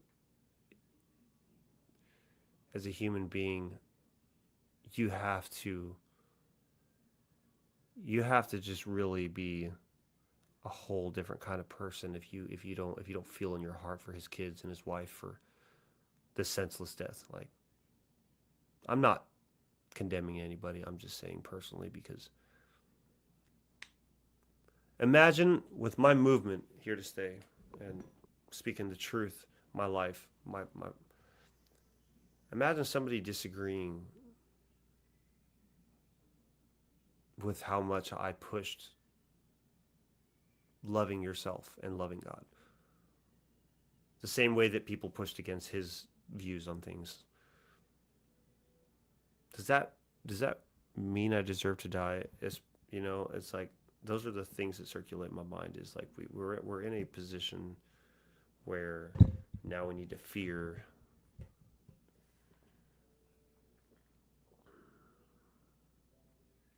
And I'll make this clear again in case you weren't part of this in the beginning. I'm not pushing left or right agendas. This is not political. This is just me talking. This is Mack's mind. This is not conservative news. This is not Democratic news. This is not anything more than me just telling you how I feel, because as an American, as a human, I have the right to talk about how I feel too.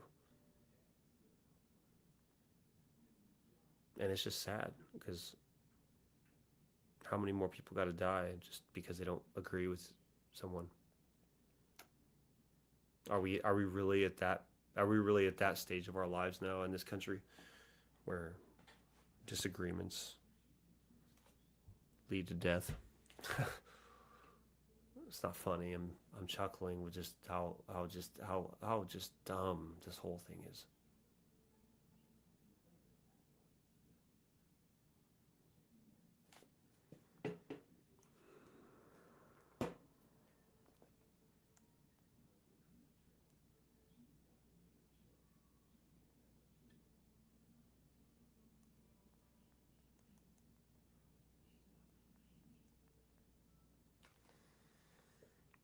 We'll see. Might be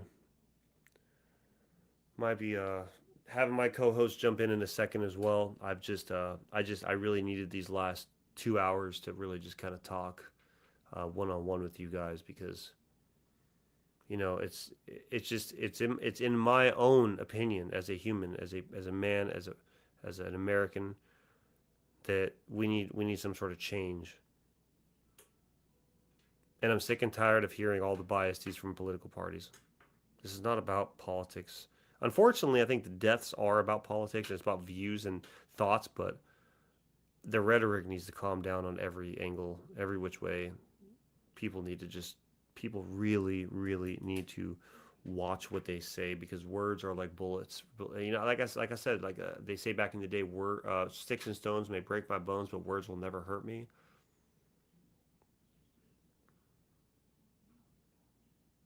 Nowadays, words will hurt you, apparently, because if you speak about what you believe in, whether someone agrees with it or not, apparently you better wear a bulletproof vest. And this is fucking ridiculous.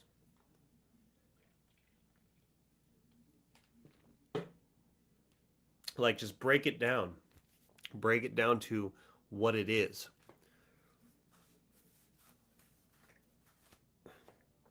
I'm here for the people. I'm here to help shed light on this world and the darkness that it has in my own way. I'm not saying I'm perfect. I'm not saying that I'm some saint. I'm just a man on this planet.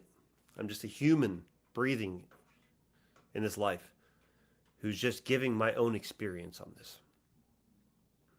But my home and my life has no room for hate. It has no room for petty, condescending attitudes.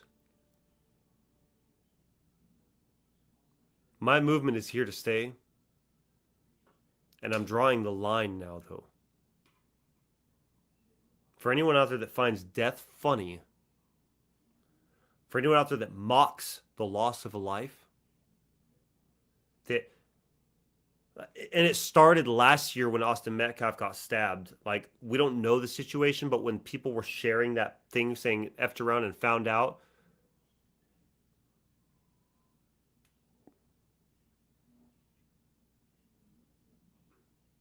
and then everyone acting like suddenly they were there and they knew everything that happened. Disgusting. And it had nothing to do with skin color. I don't care. It has nothing to do with skin color. None of this has anything to do with skin color. And that's exactly what I mean. It has nothing to do with skin color.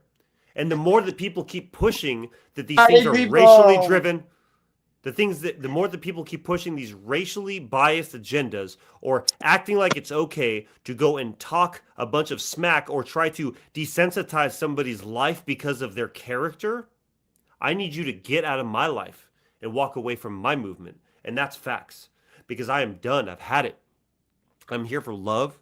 I'm here for respect. I'm here for genuine want to see better in the world.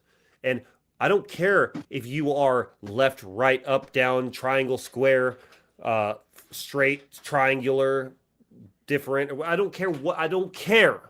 But what I do care about is if you sit there and you make a joke about somebody who died, or you sit there and you because you think it's a trend right now, because you think it'll get you clicks, because you think you'll monetize on trying to make fun of somebody who passed away, because you didn't agree with them. Cool. That's okay. You don't have to agree. But how low of a human being to completely take a dump on his life or her life or whoever it is. I'm not talking about a single person. I see it all the time. All the time. I saw people laughing at the post of that lady getting stabbed in the neck in Charlotte, South Carolina. Laughing at that. What? She's German. I'm done. She okay. moved here from work. When was At the end of the day, violence is not warranted. Whether you agree or disagree with somebody and what they stand for, whether they're from another country, whether they speak a belief that you do or don't believe in, and they die, just remember this. They have a family today that will not celebrate Christmas with them this year. They have kids that will never see their parent again. They have parents that will never see their kid again. And if you find that fucking funny, if this is something that's a joke to you, then you can go ahead and see the door, because I'm done. I've had it with the hate. I'm here for love and I'm here for respect. So if anybody has anything condescending to say about any life when it goes away, I don't care. I don't care. I would never in my wildest dreams imagine making a meme or a joke or a point because I disagreed with something that person did in their life.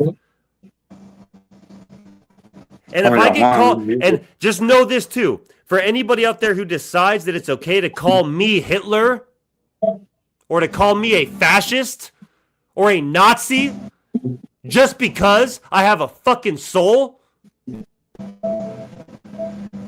I'll tell you what, I'll do you one better. I'll pray for you. Because you need it. Hey, you know what's, since you mentioned, you've been on for 2 hours already, bro. Holy snap. I've had a lot to talk about. I've had a lot to talk about because the world needs to hear it. The world needs to stop being petty and stop acting like it's okay to go and just bag on people that died, because those are people. They're humans. They woke up and not knowing that would be their last day. Could you imagine? Could you imagine your kids not ever seeing you again just because you like playing GTA and someone didn't like that you like GTA, or because you enjoy you like Dragon Ball Z and someone hates that you love Dragon Ball Z and they decide to kill you over it just because if it's an opinion of a thought or whatever it is because of certain things. Well, the example I made earlier was, if somebody likes Xbox and I like PlayStation, does that give them the right to take my life because of my opinion on what is the better console? No. So why is it funny to make fun of people after they die just because of the things that they may or may not have said? But, social media is so true.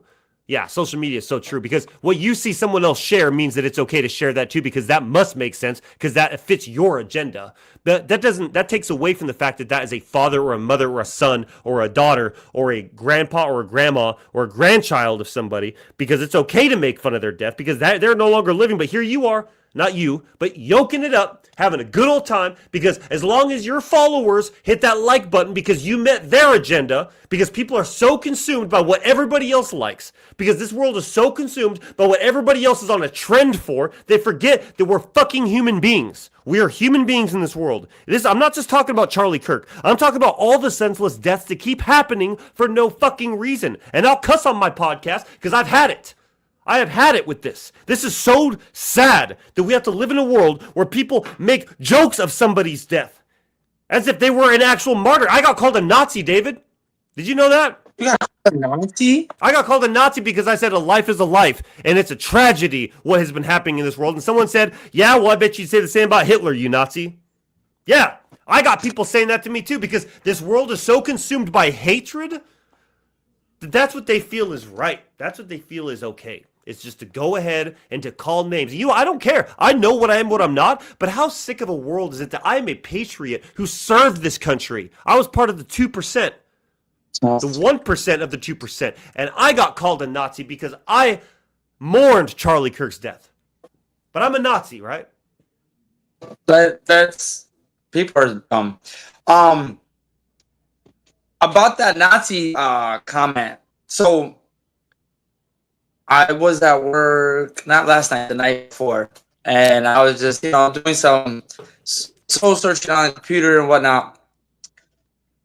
Guess what came to limelight? The translations of Hitler's actual, speeches. Because, when he did everything, it was in German, it was in, a different language. Your Wi-Fi is really bad. You're choppy. You're very choppy, by the way. You're very, very, very, very choppy. You're very choppy. I don't know if you got to close out apps in your phone or if you got to hop off PlayStation Online for a second. If you want to be on this, maybe that'll help you to hop off the internet or something. But go ahead. I want to hear what you have to say, though, because you are my brother. I want to hear what you have to say. So this translation from... Can you hear me? Yeah, better. Better? All right. So what came to limelight, right? The translations of Hitler's speeches were promoting Christianity, and if you listen to it, it's insane. He pretty much talks about God and preserving all that is right, and his words did not match his actions, but it actually does make sense for what he did. Right. But not saying it's right. But everybody, I've always wondered, let alone I could only imagine what other people wondered, why he did what he did, why he take it to the extreme. Right. He literally explains all of that in his speeches. Right. But it's So go ahead. I want you to finish before I type in on that, because there's a huge difference between exterminating people and then just having a belief in a certain party and then being called a Nazi. When Nazis actually killed people because of their skin color, they didn't deport them, or they didn't say that we don't want certain people. We want certain people to get help because they're. Yeah, I'm trying to just be level about this, because at the end of the day, I didn't believe in everything Charlie Kirk said. I didn't. I think that there's some things he was very extreme on, which is okay because you're an American. You're allowed to be. But did you kill anybody? Did you hurt anybody? Because I've seen people sit there and say that they are not going to celebrate the death of somebody who wanted to extinguish them and their friends. Extinguish. So by that you mean kill off. But yeah, it's not like he was promoting. I didn't hear nothing about nobody trying to promote being an American Hitler or nothing like that. Nobody's saying that, left or right. Nobody is saying that. Nobody's saying they want people dead. So I kind of take it, just kind of. It's crazy that you can't even say that a man of, because I looked up to Charlie for the reason being that he was a man of God, because he loved Jesus, and I do too. So my thing is I listened to his debates because I wanted to see, because I know that a lot of students that go to colleges get brainwashed by biased agendas by professors. And I'm not sitting here saying, like I said, I'm not saying Charlie was right about everything. We are all wrong about a lot of things, but we're also all right about a lot of things. But do you want to know the beautiful part is, and you know this as well as I do, brother, because you served and you wore that patch on your shoulder just like I did, and you had U.S. Army across your chest too, is you defended the freedom to have a conversation. My biggest problem is that a man that sat there and gave you an opportunity to have a conversation with him got shot in the throat because you couldn't be man enough to talk to him on the microphone. You felt the need to take his life because his freedom of speech was not allowed in your views. And that's what bothers me the most. Honestly, you don't have to agree with him. You can hate him all you want, but does that mean his daughter and his son didn't deserve a dad? No, I see your concept. He's gone because he's fucking gone. He's in his whole family, bro. Arizona, where I'm at, is where his turning point place is. This whole city is heavy right now. They brought him back yesterday. There were snipers on buildings at the airport because they were afraid someone was going to shoot it up. Wow, that's crazy. This is the fucking world we live in right now. Are you kidding me? We can't even have a conversation without someone getting fucking shot in the neck? Yeah, I'm mad. I'm really mad because I defended, and so did you. You defended, and so did I. The freedom of speech. So we can't talk now? So we can't have conversations without someone needing to die, and then following his death, everybody's celebrating and laughing on their TikToks? Man, this world really disgusts me at times. And it's sad because these people are so evil. They are evil. Because have you ever laughed at someone's death before, David? Ever? I can't.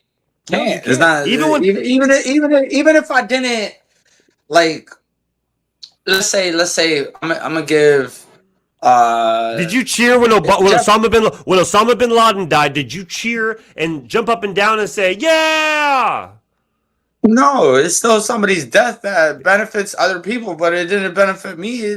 Not for nothing. I didn't cry. Death shouldn't benefit nobody. Death shouldn't benefit nobody. Let me make that clear. Let me make that clear. Death should never benefit anybody, and I don't want to make that as a view of mine. I will never benefit off of nobody dying. In fact, people actually are conflicted in their lives, are contested when somebody's dying, because that's a little bit of piece of pie that they got to take upon somebody else. But it's just sad, dude. It's sad. It's sad all across the board. I'm not blaming nobody. I'm not blaming the left.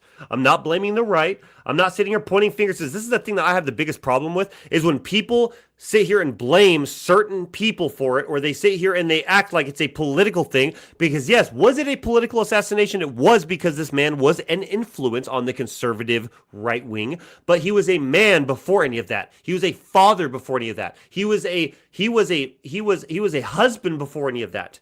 That's what I look at. I look at if you were a person, because I felt the same way when that Ukrainian lady got stabbed in the throat in Charlotte and died, and nobody did anything about it. She bled out on the fucking train, and nobody did anything about it. They watched as she died. They watched her bleed out. Nobody did anything about it. Same with Austin Metcalf getting stabbed in the heart at the track meet for no reason. That we don't know, at least. I'll be honest. We don't know the whole reason, but what is the whole idea of why I've been talking for the last 2 hours, David, is what is the measure to somebody's life? Why does somebody's life suddenly not matter? Why is it okay to celebrate and to laugh and to mock and to make jokes? The most disgusting thing I saw was when somebody posted a comment saying, it looks like Charlie is finally leaning left towards gun violence, and it showed his fucking blood spurting out of his neck as he got fucking murdered. That's funny? Wrong. And that's funny, right? That's wrong. Yeah, that's funny, right? Yeah, well, some people think that's funny, and I've had it, because if and I'm not saying you, this is for, if anybody finds that funny, that's the door, walk out of it, Because I don't got time for people who think that life is just a joke. Because you wouldn't be saying the same if it was your brother. You wouldn't be seeing the same if that was your dad. No, put themselves in his shoes. You know, His family that happened shoes. to you. Family shoes. Put yourself in his family shoes. Your world was taken away from you, or you were taken away from your world. You know what I'm saying? That's not okay. That's where I'm the most upset about this. Yeah, because you know what? There's literally, if you don't agree with someone, did you ever hear that saying as kids? Hey, sometimes the bigger man walks away. Right? Or if you have nothing nice to say, you know, stay quiet and turn away. But why is it that now you can't even have an opinion on something without getting killed? Oh, and I'm not going to sit here because most people are blaming media and this, that, and the third. While I have my own thoughts on all those things, that's not what this is about. Because at the end of the day, someone made a decision that ended the life of somebody's father, somebody's husband, somebody's son. Same with all these other senseless deaths that are happening. I'm not just saying Charlie. I'm saying all of the deaths. This one hit a little bit harder for me, like I said, because this is a man of God who preached the word of God. And though he had his beliefs, and we all have our own beliefs, at the end of the day, he had a family he went home to that he loved dearly, that he would put above anything else. And he's no longer here because someone didn't agree with something he said because they either were read the wrong information or because they just truly thought that he was a Nazi. Because I got called a Nazi, I told you. I got called a Nazi for mourning his life. Why are we at this point in America where we're being called Nazis? How do you think a Holocaust victim would feel if to hear that word so easily spread around that someone's a Nazi because they say things you don't agree with?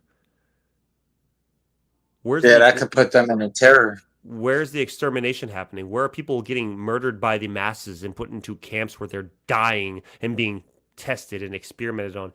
Because that's how loosely people are trying to throw this word Nazi around and all this kind of crap. And I'm not, like I said, I'm not pointing fingers because everyone on every side is saying something. I'm just saying I'm not going to say a victim, but I sat there and posted a life is a life and it's a tragedy. And I got called a Nazi for it. So, okay. Yeah, I'm a Nazi, I guess, right? Because I care about life. It's just, it's. Well, I was gonna make a slight joke just to try to make you laugh at that point with your comment that you made, but I don't think it would be appropriate. It's never appropriate because I'll even tell you right now, as much as I honestly didn't care about the last several administrations, I don't think Bush was a Nazi. I don't think Obama was a Nazi. I don't think that Trump is a Nazi. I don't think that Biden was a Nazi. I don't think any of their vice presidents were Nazis because you know what a Nazi was? A Nazi was somebody that went to your door, knocked on your door, told you need to leave if you look like a certain type of person, and they put you in a camp where they murdered you. They didn't deport you. They murdered you. They didn't. If anything, ICE is looking like the real Nazis right now. They're abducting people of origin descent to get them kicked out of the country. Disagree. They're not going as crazy as murdering people, but disagreed. You know, Disagreed. there was a story where somebody got deported and now they don't even know where the fuck that person is. This is not a political talk show, but what I will say is that from my understanding, because we all have understandings, my understanding is that the people that are on that list for ICE are people who have criminal records that are on deportation status, whether if you get caught in the crosshairs or not. If you're in this country illegally, it's like if I came to your house and sat in your house and you came home and you saw me there and I'm not supposed to be there and I'm over here eating all your food and hurting your people. Because the biggest thing was the reason why this is such a tragedy, in my opinion, is because how many people are being raped and murdered and killed. That's happened towards even kids out here in my state. They don't pick up whole families. You've seen kids that have nothing to do with any of that. You've seen it firsthand, and you saw them get taken to a camp and exterminated. No, not taken to an extermination camp, but whole families done been put in vans and been taken away. Okay, but where did they go to? I'm talking about whole families, bro. You saw the whole family. You saw the whole family. Whole family, bro. With your eyes. With your eyes. Mom. Okay. Yes, they're not playing. They're not playing. Okay, and can I ask you why do you think they're doing that though? Why do you think they're doing it? Do you have any idea? I don't have facts, so I could only give opinions. I don't have facts on anything. Can I give you facts because I've studied this and I've watched it? I'm not sitting here taking sides. I'm just saying what I know is true. I can name off several people who were raped, murdered, and killed by people who were in this country illegally. I know Colorado as well, where Tren de Arago went in and stormed an entire apartment complex in one of the buildings I used to run security on and cut off people's fingers and held them hostage who were not supposed to be in this country. But since the open border policies allowed them to be here, they came here, set up camp. And I'm not saying all of them. I'm literally not saying all of them. I do not think that everybody deserves to get deported. I'm not that type of person. I believe in people. But I'm saying that what ICE is doing, whether it be right, wrong, or indifferent, they're giving it an order because right now the country is so toxic with all of the illegal immigration and all the things that are going on around it that according to him, boss, and I got a boss. Yeah, we all have a boss. We all have a boss that tells us what to do. Now, if Trump was saying take them to a camp and then set them on fire, oh, dude, I'd be down there myself getting people out. But that's not what's happening. And people keep acting like that's what's happening. People keep acting like that is what's happening, and that's not happening. That's not. No, they're actually getting detained in airport. They're just cleaning up the streets, man. Way. Look, here's the thing. If you are in this country illegally, and I'm just going to say right now, I don't hate you. I need you to go and do it the right way. You can't just go to Germany and just walk into their country and say, I'm here. You need to do things the right way. You can't just walk onto a job at Costco and say, I am now the door greeter. You have to do things the right way. Do it the right way. Just do it. It's okay. If I were to have any influence on this administration, I would say this. If there's anybody who's here illegally right now that is not committing crimes, that is not doing anything but just trying to make an earnest living, they should have a 1-year amnesty period to submit their paperwork. And as long as their background comes back, that they're not murdering, raping, child trafficking, human trafficking, hurting people, then they are American citizens after a year, after they get vetted. And I expedite that process because the reason why it's a national emergency, and I'm only saying this because this is what I've seen. I'm not saying these are facts. I'm saying what I've seen on both sides of the ticket because I'm not saying Republican or Democrat. I'm just a man watching the news, watching my country that I served fall apart. An observationist. I see that there's a crisis. I've watched too many people go on stage saying their daughters were raped and murdered. Mothers were raped and murdered by these people. I'm not saying everybody. I'm not sitting here trying to say that certain people. I don't hate people by their skin color. And people need to stop thinking that's what it is because that's not the case. Because there were South Koreans in Georgia that just got their entire warehouse busted and they're being deported. There's Russians out in Maine that got deported as well. There's people of all nationalities all over the place. But that's not the problem. The problem stems down to the root because we're not going to get into this. I don't want to get into this because this is not a political show. What I'm trying to say is that we are people and we need to stop resorting to violence because I hate that people use that rhetoric of, oh, what about the immigrants? What does that have to do with Charlie Kirk getting shot in the throat? Or Yvonne or whatever that Ukrainian's lady name is. I'm sorry, it's a hard name to remember, but she got stabbed in the throat. What does that have to do with them? Because I care about my people first and foremost. I care about my citizens first and foremost. I'm not saying I hate illegals, but I'm saying that the people that I do care about are the people that are innocently killed without any reason. There's no justification for people dying right now. Hate me if you want to. No, it's not. Because people will hate. And at this point, I don't care. What's right is right, what's wrong is wrong. I'm not sitting here saying knock on every door and take away everybody, because what people are brainwashed into thinking is that people are knocking on doors and taking away anybody with brown skin, and that's fucking bullshit. That is absolute bullshit. That's not the case at all. ICE is going after high-profile targets right now. If you think that that's wrong, prove me wrong. Send me the message. Let me know. Show me the facts, because the facts that I know, and I'm not saying I'm right, the facts that I know are true, are that people who are being deported are people who are criminals, not just illegals. They are criminals. The people who are raping and murdering and hurting people. They're not even supposed to be here. If you want to be here, come the right way. The same way if I wanted to go to another country, I would do it the right way. I'm not hating people. I'm just saying there is a structure we need to follow. You need to do it the right way. Otherwise, there's consequences. Just like if I break into your house, David, and I sit on your couch and you come home and I'm not welcome there, the police are going to come and take me away. Or if I get a DUI, I'll be stripped from my family because I drove drunk. And I will go to jail for committing a crime. This is not as bad as people say it is. It's just accountability. Didn't you learn that in the military? Because I know I did. It's accountability. Doing what's right. I'm not sitting here saying integrity. That's all it is. I'm not trying to hate on people. I'm just saying that we all have to abide by the law and do what's right. And I'm sorry for the people who are stripped away from their families. I'm sorry for the people that have to watch their dad go away. My mom went away for 10 years of prison because she broke the law. Nobody sat there and protested for me when my mom went away. Nobody sat there and protested for me whenever I got the shit end of the stick when I was in Hawaii, being a white person in Hawaii, the only white person in my town at the time, or one of the only white people in my town at the time. I'm just saying, man, people are truly making things out to be worse than they are, when in reality, at the end of the day, we need to look in the mirror and focus on what we have in control. Not what everybody else has in control, but what we have in control.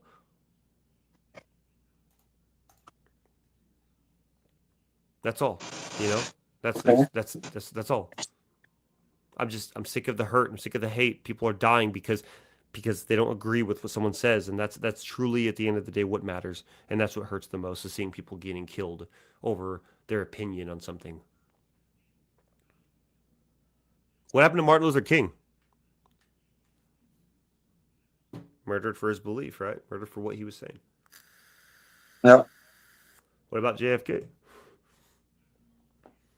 What about Abraham Lincoln? Bro, I keep hearing and like seeing stories that JFK was murdered and assassinated by his driver. No, that's the CIA. The CIA did that. The government did it. The government had, and just I can't speak on facts because I don't know for a fact, but from what I have done my research on and listened to so many different times, because nobody here knows facts. Nobody can sit here and say 1000% sure this is what happened because you weren't there. You can have your opinion on something. So I'm not going to sit here. I'm going to make that disclaimer right now. I don't know for a fact, but what I do know from what I understand, is the government is completely corrupt, both left and right, Democrat and Republican. Yeah, they are. And so that doesn't mean just because you could be in uniform with them and they're still corrupted. The guy in Minnesota that went and killed the Democrat lady that said that she wanted to end the transgenderism sports in Minnesota, who was murdered by Vance Bolter. Everybody tried saying was Republican, but he had a manifesto written that basically it said, now whether it's true or not, because like I said, we don't know facts, we just know what we know, and that's it. So we can't call them facts.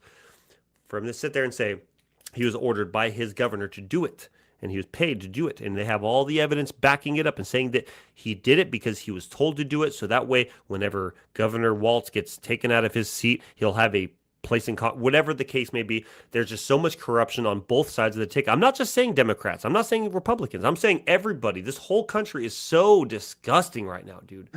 It's so disgusting. Like I said, I'm not taking sides. So don't take whatever I'm saying as I'm taking sides. I just follow what's right and what's wrong. What's just and what's not just. You know what I mean? Does that make sense? I'm just trying to follow what's just and what's not just, because I'm just a human being like you are, like everybody else is. And I like the people that commented saying like, oh, well, if it's a transgender person getting shot, you wouldn't say the same. Actually, I would. Actually, for a fact, I would. Just so you know. Did I hear? It's still a life. It's still a human being. I didn't read these, and this was early in my segment. You have to watch this thing before you hopped on. I have to read you these comments real quick. I commented on my buddy's post saying the comments I have been seeing, which are disgusting. I said are disgusting. Regardless of what your political views are, a life is a life. That's what I said, correct? Let me read you the comments. You ready? He told us not to have empathy. Now y'all mad? ? Well, that was the misconstrue of words. That was because he didn't say that we shouldn't have empathy.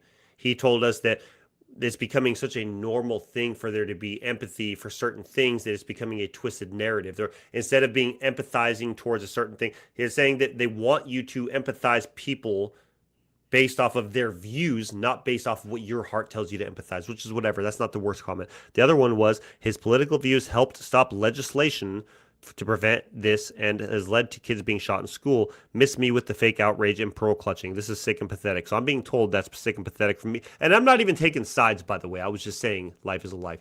And then this one says, you probably said the same thing about Hitler. And you're a Nazi. So this is the type of world that we live in right now, where people are literally just they're just angry, trying to get their names out there. That's it. They're just angry, trying to think that they're the little slick comments are gonna be posted for something enormous.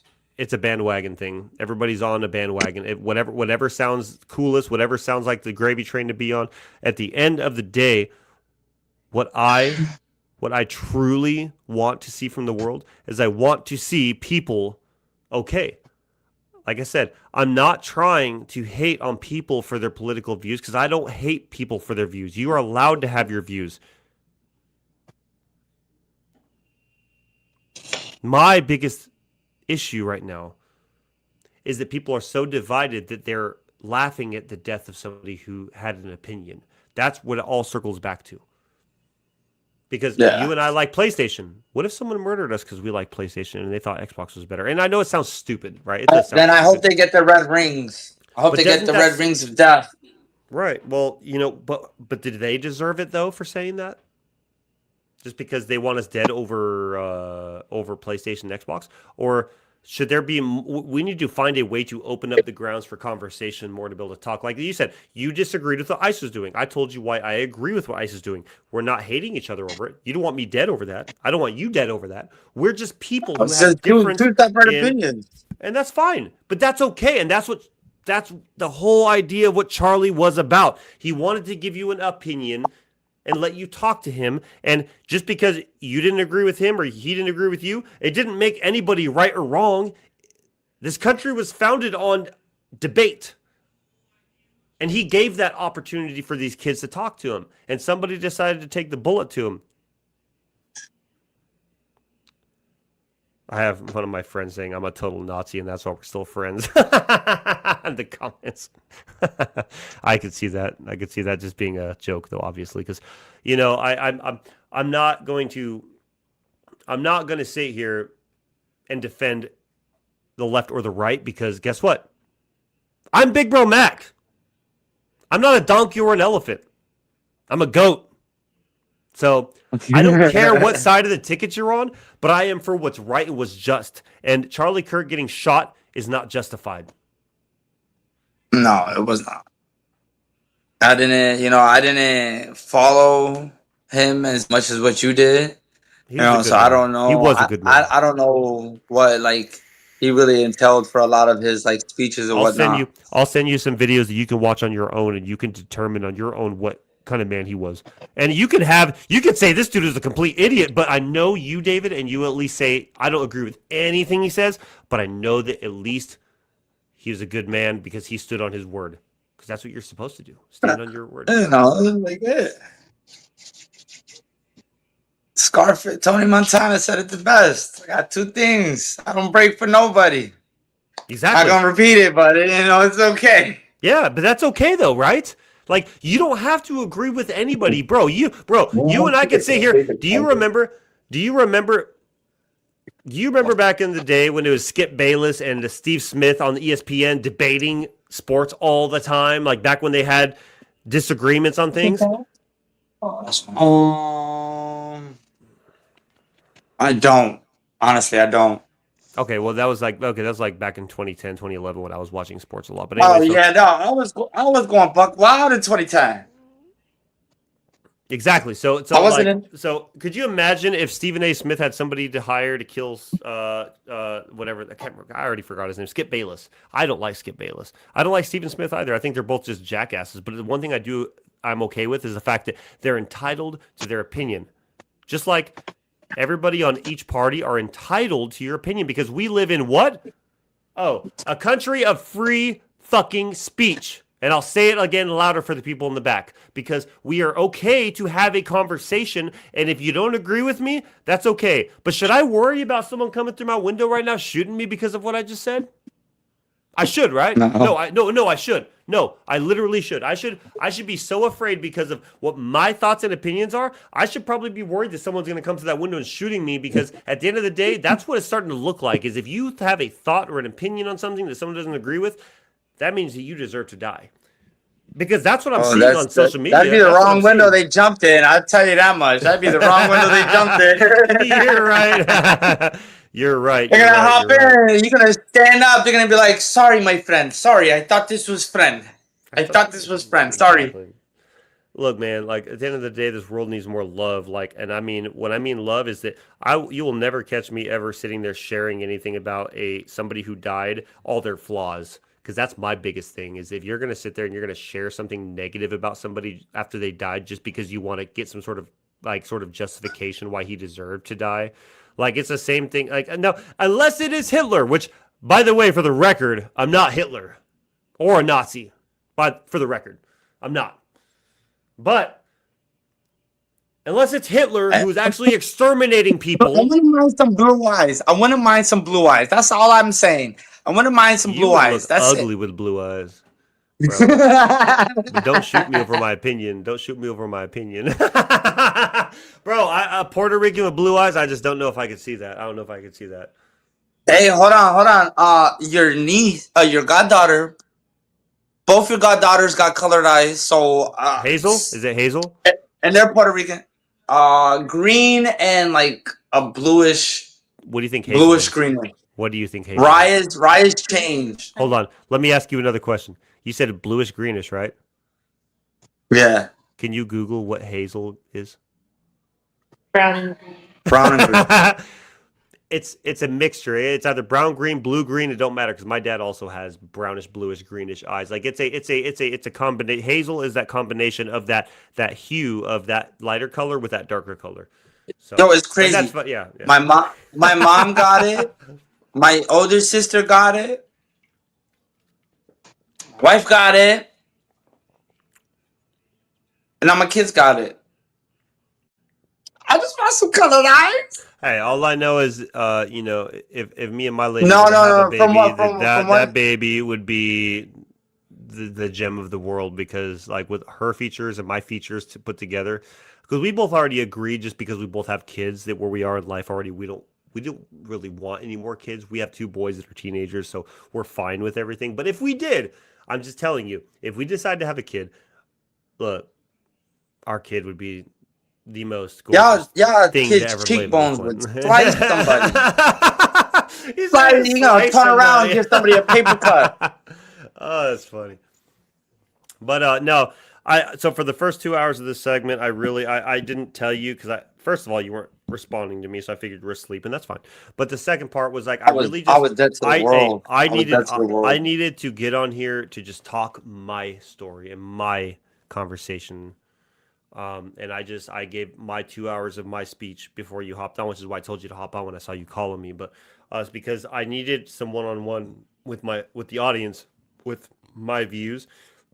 And like I said, nothing in which I say is politically biased just because I have opinions. So if somebody wants to like go throughout the entire 2 hours and 28 minutes worth of my live feed and cut out the one part where I talked about how I think ICE is doing their job, and they want to use that as rhetoric against me and say that I'm some conservative, biased, donkey-loving MAGA piece of crap, then you know what? You have the right to do that.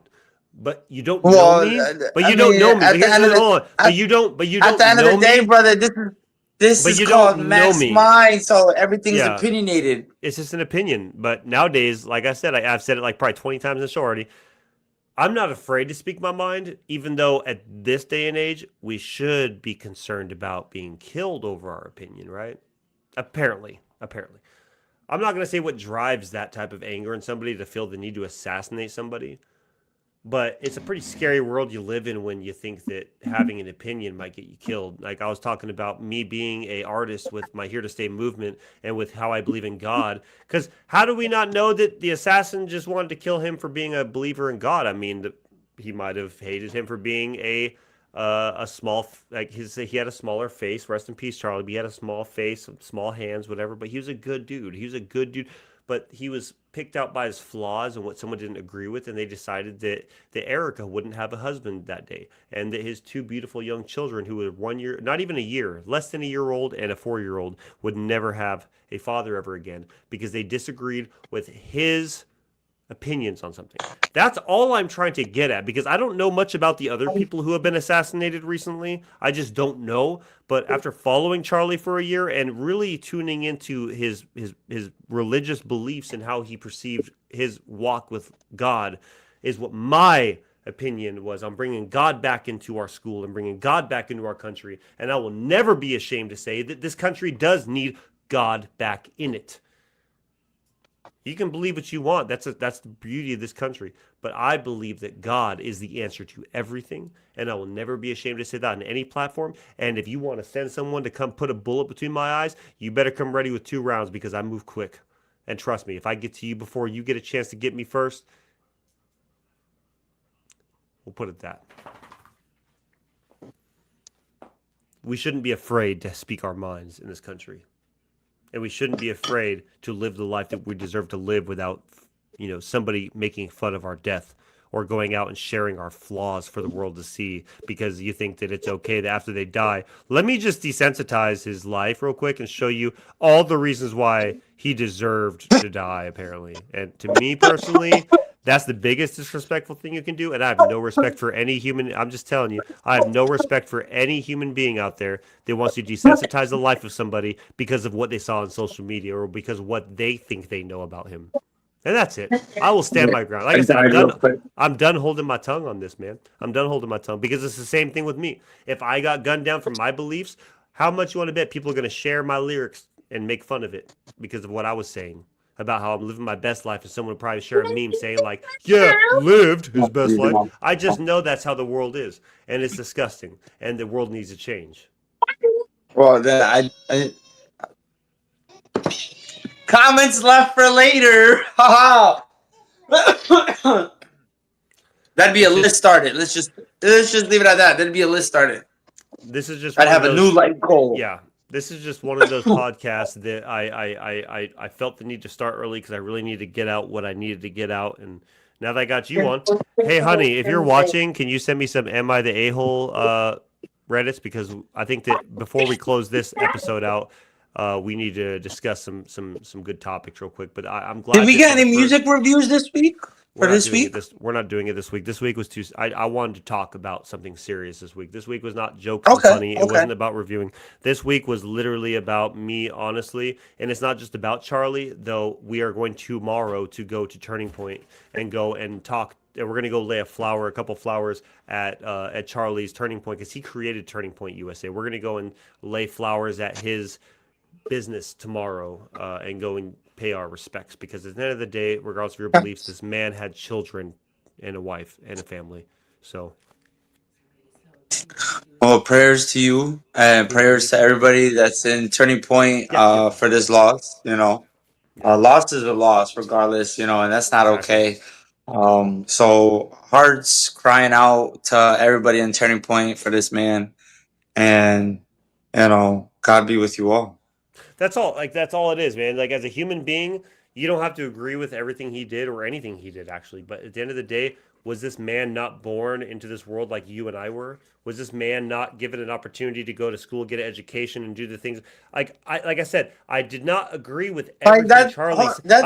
I did not agree with everything that Charlie said, but I am saying that he was a man like you are and like I am, and he got a bullet to the throat because of his beliefs. Whether you agreed with him or not, he still had a family, and he still stood and he for something. Followed his beliefs and he followed his passion. That's like somebody wanted to. That's like, all right. So when we were, back when we were once upon a time in that land, the belief that we had upon ourselves to get out, to get away. You know what I'm saying? Me wanting to move down this route, you wanting to move down that route as an artistry of a poet and putting music out there. That's like somebody trying to take us out for believing and doing what we believed in. Exactly. Come on now, we're just everyday people. Everybody is an impact to the world, no matter what. It's when they find their impact to bring to the light, that's what makes them a dangerous force of reckoning. Now, the world is definitely filled with hate if somebody couldn't let this man shine with his passion. Exactly. That's all, and that's all it was, man. Like, you know what I mean? Like, and look, we'd be talking a different story if it actually was Hitler, or if it was Stalin, or if it was people who were actual pieces of garbage that They were so corrupted that they created a platform to So, extinguish people's lives because of something they didn't agree with. But people got it so twisted with the way that the media is spinning everything. I'm not just saying one way, I'm saying every way. But everything all is right. being So, spun. can I give you some homework on that then? You want to give me homework on what? Yeah, I'll give you some homework. All right. So, on next week's episode, right? You keep and Bro, I'm you gonna cut use me this off in the Hitler middle of rep. my jam, though. And you can get me going. Tell me what you're gonna say afterwards. Let me finish what I was gonna say first, because All right, go ahead. Go ahead. unless you are Hitler or Stalin or any of these people that were these people, just remember it. They were at one point a child that grew up and they got influenced the wrong way and they decided to be evil, corrupt people. And I do believe there are angels and demons in this world. And I believe some people are corrupted by demonic presence and they do end up doing some pretty bad things. You know what I mean? They do. I'm not condoning what they do ever, but I want to tell you something that I read when I was in jail, real quick, and then I want you to tell me what you're going to say because I'm not going to forget about you. You had something you want to say. Hold on to it, please. But there was this thing that I read when I was in jail because I started feeling like I wasn't worthy of being saved because I was just a dipshit victim in my life who felt like my life was worth nothing and I was just a low life. And I read in this book, I can't remember. I got to remember who it was by. It was one of those jail books. You know what I mean? That was like it had religion in it and it had God in it and stuff. And I was still seeking God out before my overdose. And I read this one thing that said, I have a question for you. It's like a chapter. It's like one of those workbooks, like a Christian workbook. Do you think that Jeffrey Dahmer deserves to sit in heaven with God? And of course, everyone's answering. He says, I know what your answer is going to be. It's going to be no, right? It's going to be no, because you're going to say he's done so much evil in this world. How could he ever deserve a position with God? If you're faith based, how can you not sit here and say that did you know that 24 hours before Jeffrey Dahmer was murdered, and I'm not condoning what he did because what he did was horrific and disgusting and horrendous, but 24 hours before he was murdered, he went to the chapel and he said, look, I've never spoken to anybody in the church before because I feel like I'm disgusting, I'm evil, I'm wretched. But do you think God will forgive me? And they have accounts from this pastor sitting there saying how uncomfortable they were that he walked in, but they had to remember with their faith and who God is and how God and Jesus forgive everybody as long as they came forth with a full heart and asked for forgiveness. He had to be patient with Jeffrey. And he said he sat there and he says, I believe God forgives anybody as long as you come to him with a true heart and actually feel that you want to be forgiven for something that you truly feel that you did wrong in this life, right? And so he says, I did so many wrongs. I don't think he will ever forgive me. And he says, I don't. Maybe he will. Do you believe he would forgive you? And he says, I don't think he would. And in that moment, that pastor or that jail minister, the chaplain, had to find something in his heart to say, you know what, God wants me to forgive him. And so he says, you know what, if you believe in your heart and soul that Jesus Christ is Lord and that what you have done is sinned amongst the world of men, that you want repentance and forgiveness for what you've done, you will be set free. And he says, yes. And he says, I believe that I've sinned and I've done wrong to this world and I have done so many bad things and I want to be forgiven. And he says, you're forgiven. And the next day, while cleaning weights in the gym, he was bashed in the head several times by one of the inmates and killed. Now, that can be looked at like he was relieved of his sentence on earth. It's a perspective thing, brother. So I don't condone anything Jeffrey Dahmer did because I've watched the videos, or I've watched the documentary on him. I've watched that portrayal of him. I've heard the stories of, and it's terrible. He was a sick human being, but he at his last moments of life sought out the Word of God, and he said, "I want to be forgiven because I realized that what I did was bad. It was really bad." And I think when you're nearing that sentence where you know that your life is about to be done, you have a come into Jesus moment, whether you accept it or you don't. And like I said, I'm not sitting here, so don't call me Dahmer lovers, y'all. So please, for the love of God, do not see her. I'm just talking a story that I read in a book. But he asked for forgiveness. And the guy who wrote the book said, do you think that in that moment when Jeffrey Dahmer was beaten to death by a dumbbell in prison, that he is in heaven with God?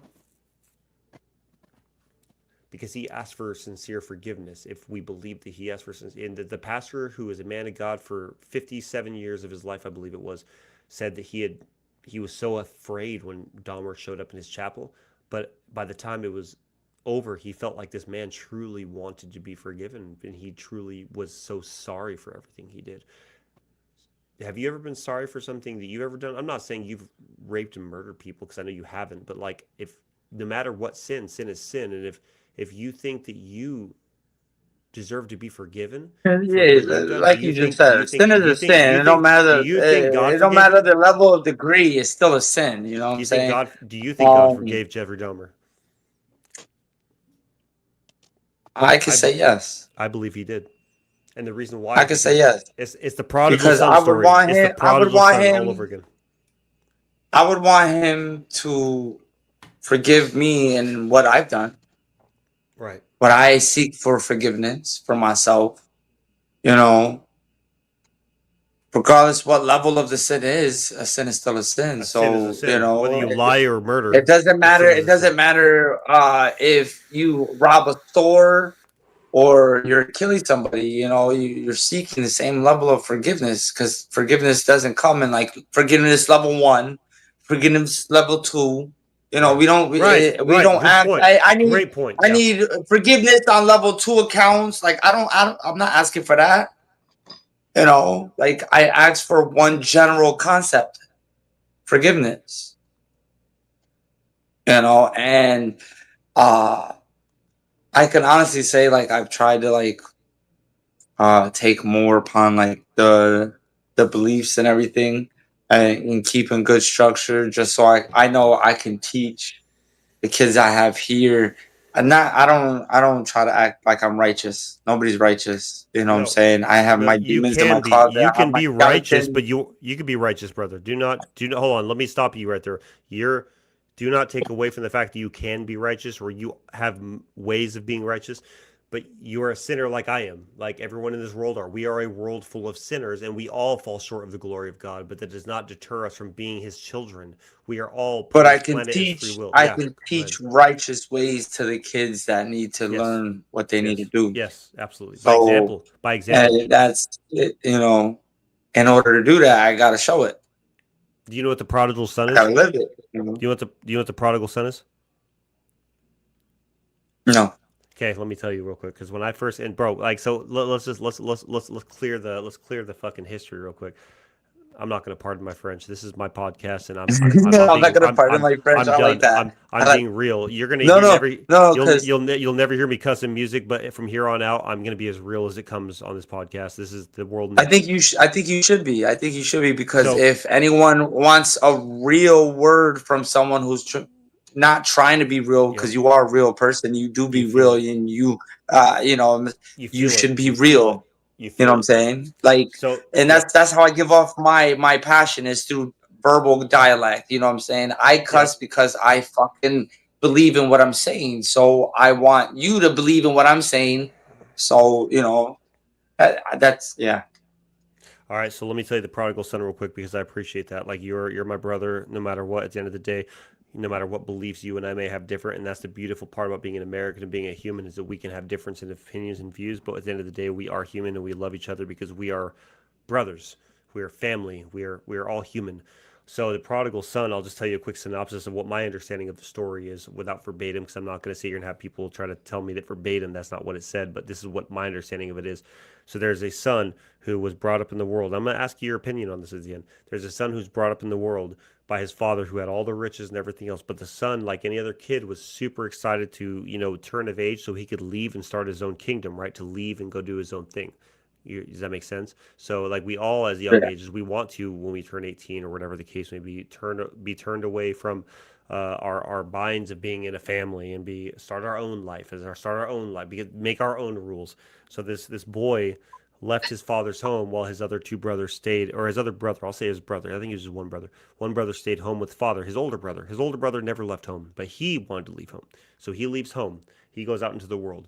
He has everything he ever wanted. He has the money, he has the food, he has the home, he has everything he has ever wanted in the whole world. Now, by the time all those things sort of ran out, right? And this is where you start to think about famous people because there's a lot of famous people who commit suicide, even though they have what we consider everything, right? The materialistic parts of the world. He had everything. Now, what he did, this is like a Bible study in the middle of all this, but what he did was he had a choice. Do I go home to my dad and say, hey, you know what? You told me I didn't have to leave home, but I did. You gave me the choice to leave home, and I did. You gave me everything as a free-willed child to get to my disposal, and I did. But I'm coming home today to say, please, Dad, would you let me come home? Because I was wrong to thinking I could do this without you. I was wrong to thinking I could go into the world without you and do everything I wanted to do and have whatever I wanted to have. But nothing feels more fulfilling than the love of my dad, my father, my family.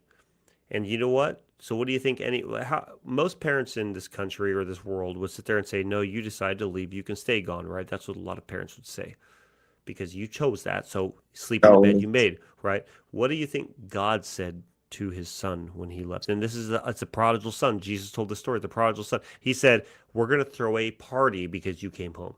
Why? Why are you throwing a party for me? I left. I disobeyed you. I did my own thing. I went out into the world and I did my own thing. And I sinned against you. I did all these things and I didn't even care, but I did it and I'm sorry. And he says, that's why.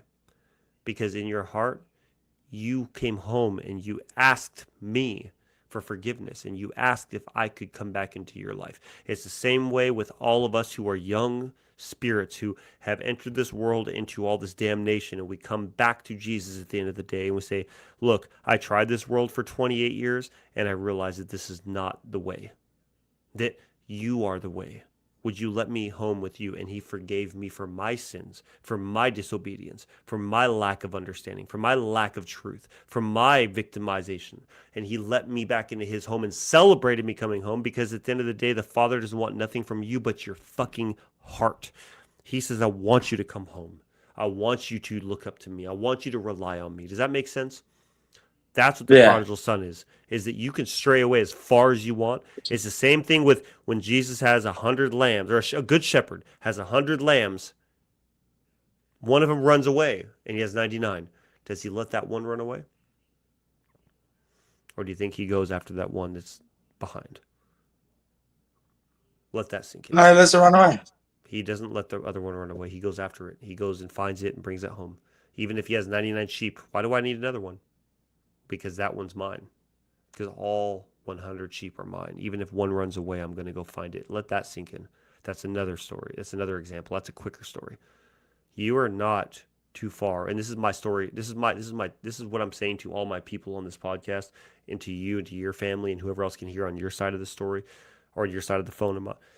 It's never too late for God to seriously put his arms around you if you just don't, if you want to turn around and say that, look, I have been so kind of lost in this life and I just kind of think I just need a little guidance for God to say, let's throw a party, come home. You're welcome here, always. You're my child. You, Mina, Mateo, Anais, Raya, Connor, Kaylin, Jackson, Colt, all your family, all my family, and everyone in between. Because you're on the East Coast, I'm on the West Coast. Everyone in between is my children. But you have to want to go home to him. You have to want to be in his life for him to give you what you need.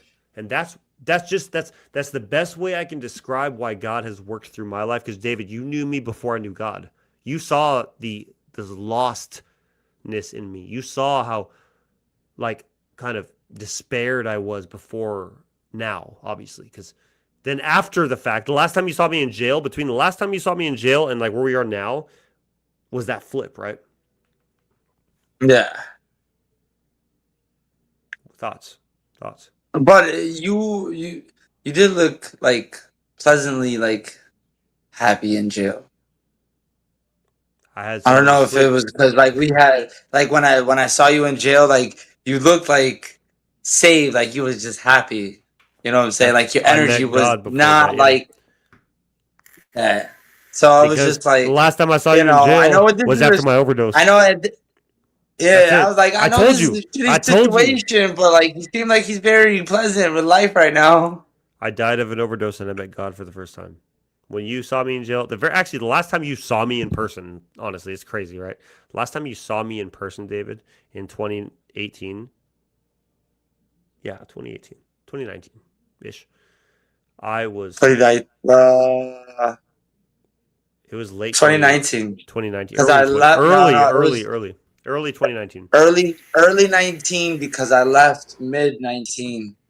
Yeah. So you saw me. The last time you went to jail, basically. When was the last time you went to jail? Early 2019. That was right before I went to Sheridan. That was literally right before I went to Yeah, Sheridan.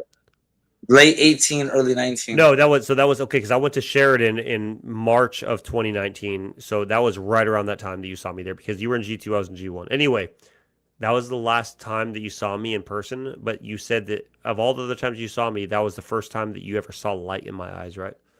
Because I died of an Yeah. overdose before that. In early 2019 is when I died of an overdose, a heroin overdose, and I I I went to jail because I turned myself in.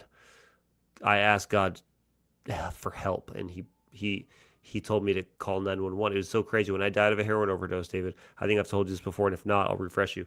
When I was so lost and I was like, the meth wasn't doing enough, so I switched to heroin. Never shooting it, but just smoking it. But all these drugs in my system.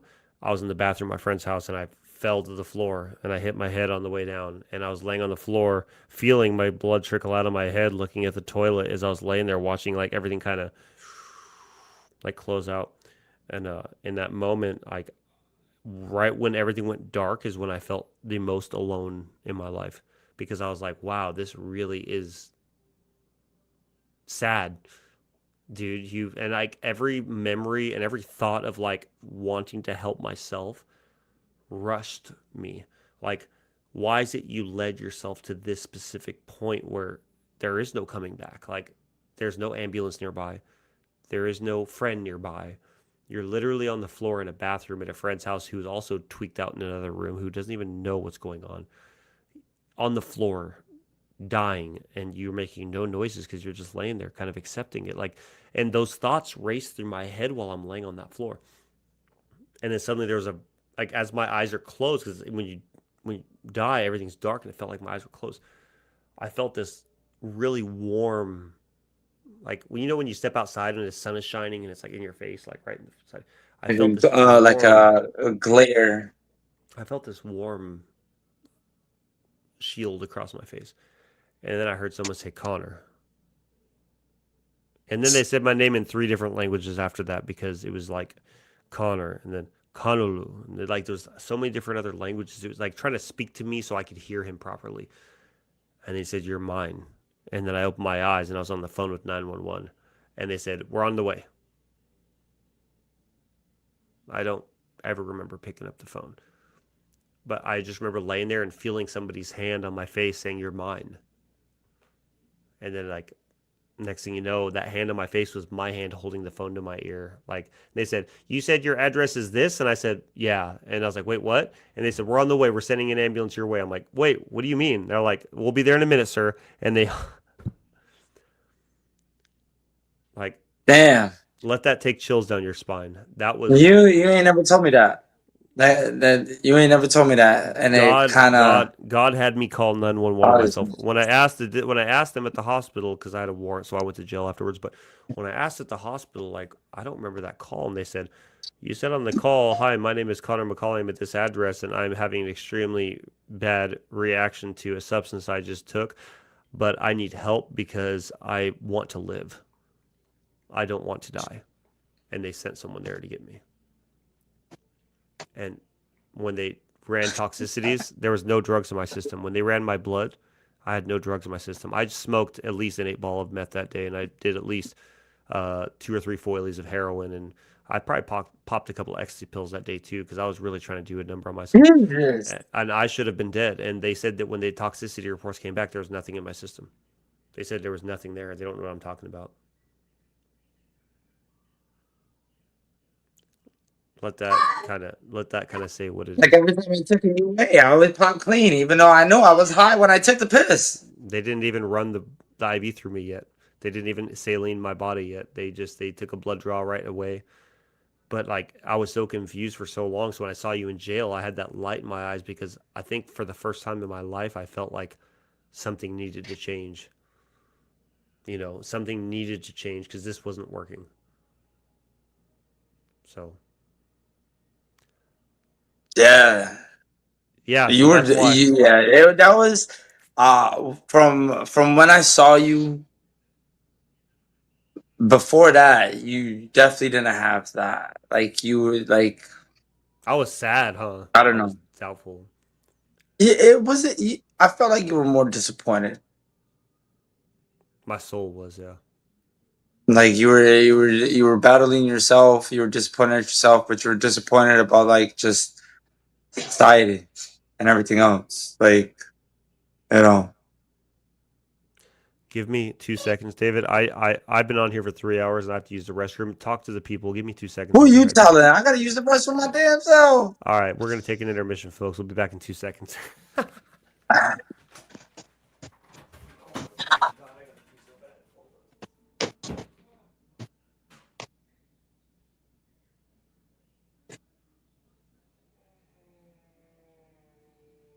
got to the bathroom. Let me go first.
Oh God, listen to go.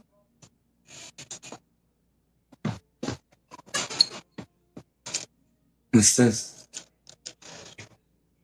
For what? That's you.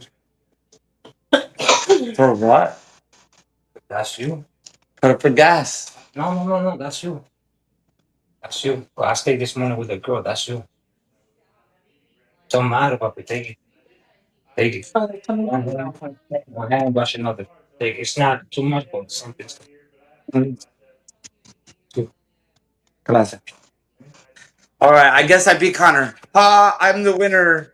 Yeah, I don't know why it was a contest, but anyways, yeah, no. So in the beginning, I take it he was talking a lot about how he has been affected by this Charlie Kirk situation.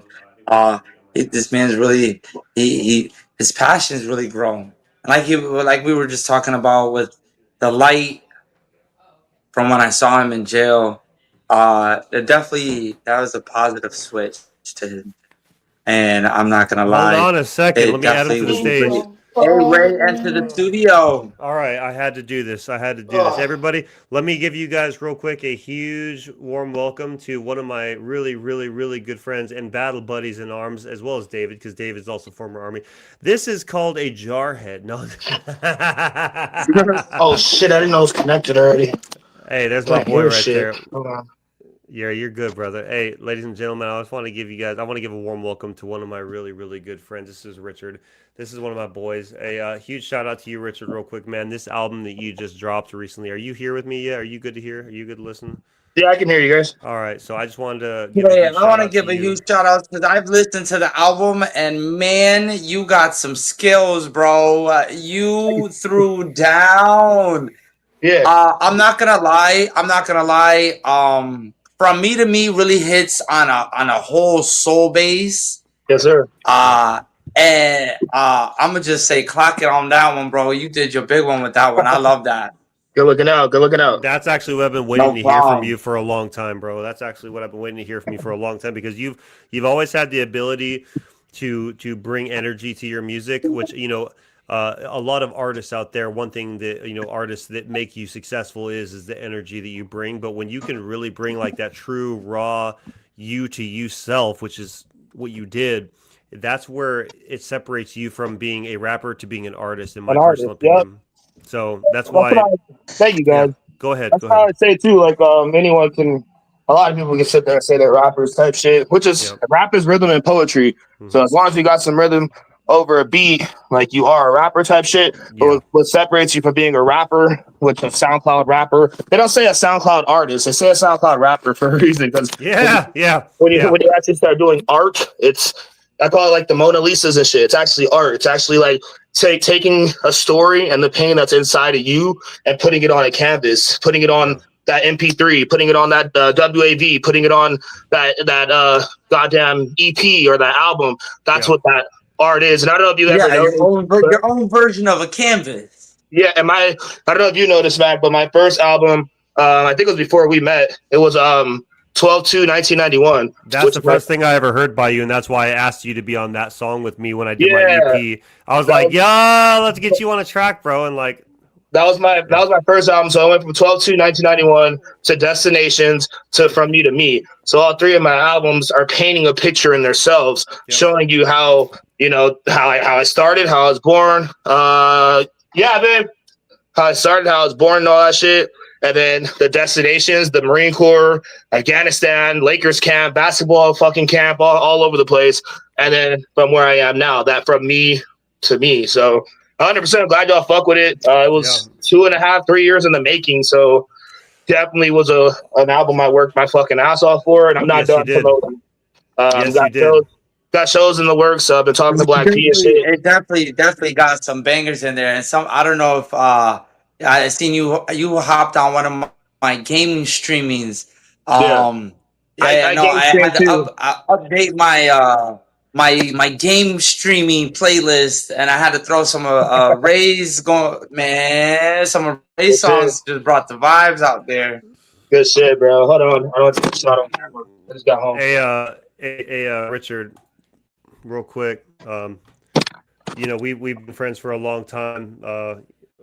The one thing that I think that we've really held close to each other is not just our brotherhood from the military, but also the fact that the love that we share for being a voice to people, right? So one of the biggest things that I have to give you a shout out on is the fact that you've stuck true to yourself and you've been you, and that's one thing that like in today's day and age, you really find that there's not a lot of people out there to do that, right? A lot of people, they switch up whenever they feel like what the trend is or what people are supposed to do. That's the one thing you never strayed to, and that's the one thing I know you've seen with me is I've only stayed in my path as well, and I've always loved and respected you and your craft, your art, because you're real. You're honest. You have integrity, and you're not afraid to say what's on your mind, no matter how vulnerable it makes you feel. And so, because I checked out remind me, I have really bad dislikes. From Me to Me, right? Was that what it was? Yeah. Right, Yeah. right. So since we listened to From Me to Me, where you were really dissecting yourself to yourself, so that way you could understand yourself better. It reminds me of a song I did not too long ago. I was 2023 is when I did this song, and this was completely mixed and mastered by me because I just finished school at Full Sail University. And when I graduated, I wanted to put out my first track. Can I ask you, would you give me a review on something? Would you Oh, be of able to course. give me a review? Because I did this song. It's already been out. You might have already heard it. And this is the one song I will review tonight, unless you want to send me something else that you haven't given us yet, Richard. I'd like to show the world that. By the way, y'all, for y'all tuning in, this is my boy Radio Ray. You can stream him on all platforms. This is my boy. You definitely need to check him out. This dude is an absolute phenomenal artist. I'm not going to say rapper because anyone can rap, but not everybody can be an artist. This is my boy Radio. So please check him out on all streaming platforms. I'm going to give y'all one song of mine, and then we're just going to kind of move on from there because I wanted to, and I'm glad because I want to see your reaction, both of your reactions. This is my song, You and Me. I'm not on the hook. It's a preset Van hook, but hearing this really brought out everything in me. Tell me what you think at the end of this. Would you guys give me a review on my music real quick? Yeah, go ahead. Yeah, I give you a review.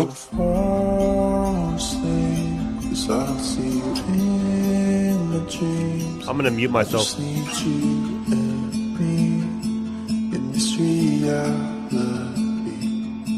Every night I close my eyes, wish I could see you one last time. I just need you and me in this reality. There's too many the times that I left you behind, and I wish I could go back, you know that I wouldn't. It's been a long ride when I look in your eyes and I see so much hurt, and I wish that I took a little more care of us, a little more time to be there for us. But I was so scared and I always compared, and it wasn't fair, so let's clear the air with us. Never thought it'd be this way, but then again, I never thought about the consequences of my actions till the after action. It was too late facing the aftermath. It. Now I got a couple new scars. Don't we all try to hide it getting too hard? Now I wish if I had one wish, I'd get it together for the better part. One day we'll go far. Long as I keep on going, long as I keep on showing up, nothing gonna stop us from doing what we gotta do. Taking our time with every rhyme is how we gonna find out. I don't wanna sit here and wonder what could have been. Don't wanna listen to all that I should have did. Ready to stand up and making a difference. I'm sending a message to anyone listen. I know that you're hurting, I know you're in pain. I've been there with you, so I'm feeling the same. I'm sorry I left you, I'm sorry we faced so many of the nights you were stuck in the rain. The times you were crying, I was striking the vein. The times we was fighting, I was running away. You're all that I got because you are me at the end of the day. I'm sorry. Won't stay, 'cause I don't see you in my dreams. I just need you and me in this reality. Every night I close my eyes, wish I could see you one last time. I just need you and me in this reality. Just look at the platform we're taking, the moves we've been making together forever. I'll never be trading the fame for the message that we have created. From all the times that I thought about caving in, I'm glad that we didn't. Just look at us now, we're taking the stage and we're moving the crowd. We're making them changes, we're righting our wrongs. Now look at their faces, they feeling our songs. It's crazy, I'm ready to hand you that mic. You're ready to show them some light. I'm ready to make them this right. You're ready to fly, alright, wheels up, it's time to take flight, yeah. Feeling that change, you know you deserve it. From a life full of pain to a life filled with purpose. You know that I got you, don't question your worth. And it's all about love, and to me you are perfect. To me we are perfect. To me we are perfect. To me you are perfect. To me we are perfect. To me we are perfect. Yeah, perfect. To me we are perfect. To me we are perfect. To me we are perfect. I mean, we're perfect. To me we are perfect. All right. So,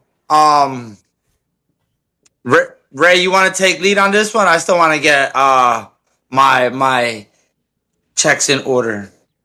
Yeah, the way I feel about that track is the reason why I started fucking with you in the first place. Like you said, from my 12/2/1991, that one was more like hits, but I did have like emotional tracks in there that literally talk to the people. And it was just like how David's reaction was when he heard From You to Me the first time. I was watching it when you guys are on live, and you could see that emotion. Like you could see him feeling the emotion. Like, we'll get to that later, but the word empathy, the word empathy, yeah. you could see that, he had that, you could feel that pain too. So when you are rapping, I don't know if anyone's ever told you, but it does always, it reminds me of NF a lot, just because it's more of that raw, like NF loves to give his feeling, his emotion, his passion, his anger, his hurt. And you're in the song, you weren't really blaming, you were more accepting your own responsibility for what happened. That's the first. That's a first. Thank you. That's a crazy, I've never heard that I'm accepting my own flaws, responsibilities, and I'm acknowledging that. Go ahead. Sorry. That's what I do in music too. I mean, obviously from you to me, that's what I do too. I basically, you accept that your life is where it's at, no matter, regardless of if you got yourself there, if you got kicked out the military, if you got a flat tire, you're where you're at. Sometimes you have to accept that shit, accept your own responsibility for it. And instead of why me, why this, why that, why didn't we work out, why did you cheat on me, you accept where you're at and you accept your piece of that cake. And from what I heard from that song, you definitely are sitting there like, damn, I wish that I did a lot better. I wish that we were still together, but honestly, I'm learning to let grow and let go because of the situation that we have at hand. So I give the song a solid like 9 out of 10, just because I would have rather liked to hear you on the hook. I like to hear that emotion. I agree. And that was a song From Me to Me. I know that. So the funny thing is, when I first showed my my current girlfriend right now the song, when I first met her, literally the night I met her, I was like, hey, nice to meet you. Let me show you this song. And she's like, and I think that her thoughts were like, oh, this is a song about an ex, right? No, the song is about me to me. Like, it was me writing, because at the end of that first verse, it says, because you are me at the end of the day, I'm sorry, before it goes into the hook again. So, but she loved it. It became her favorite song, and she actually made me one of those cool Spotify clear placard things that you look like a little award thing that I have for that has that. Nice. But it's just, at the end of the day, like, I mean, that just goes to show too, like, like a don't ever judge a book by its cover.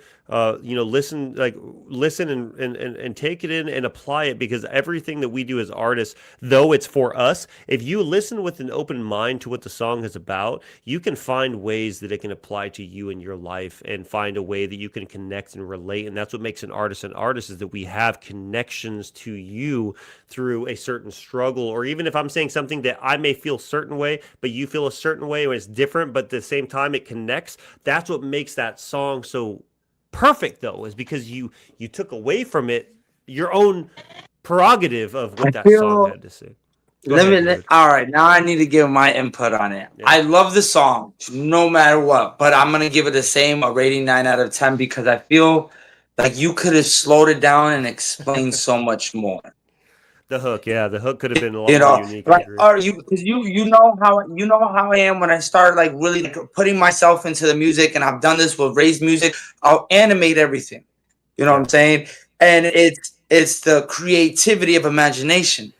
You know, especially as artists, you guys want your listeners to create the relation, create the imaginary reality of relation to your music.